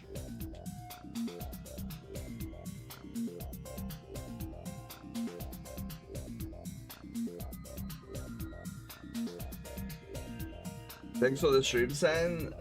You sleep well? I will. Sen is such a Red Luigi hater. He wants him to be worse off. Hey, it doesn't help that in certain games, Mario is very mean to Luigi, and I don't like it. Okay, so let's get this this raid set up here. Oh my god, Kaylin's been going for 10 hours? Holy shnikes, what is Kaylin doing going for 11 hours like that? Yeah, I got into both, Moogle. I got into Yu-Gi-Oh! and Pokemon. You know what, we're just gonna do Sen Grooven because it's my favorite. What's the raid message? Oh, we reunited babies and found a bunch of Yoshi. There we go. We reunited the babies and found a bunch of Yoshi. Alright, you guys, I'm gonna keep this brief and straight to the point. You guys have a wonderful weekend. I will see you guys here on Sunday. Sunday, noon Pacific time. We're gonna go live with our birthday bash stream. Be there. You'll want to be there for the commentary I give about my favorite game of all time. We're gonna run through a full playthrough. I'm expecting it to go anywhere between 6 and 7 hours. And I said the number again. I hate that meme so much. So I'll see you guys in 2 days, actually tomorrow, because it's already Saturday. So tomorrow I will see you. And then yeah, we'll have another stream on Monday and then Thursday and Friday. So look forward to our birthday bash in a little over 24 hours. Until then, you guys, I'm gonna get some sleep. You all have fun. Have an amazing night. We're gonna head on over to our good buddy Kaylin, who is currently playing Yu-Gi-Oh! So we'll see if he's doing any community duels. Maybe some of you guys can get in. Anyways, bye guys, sleep well. Catch you all next time.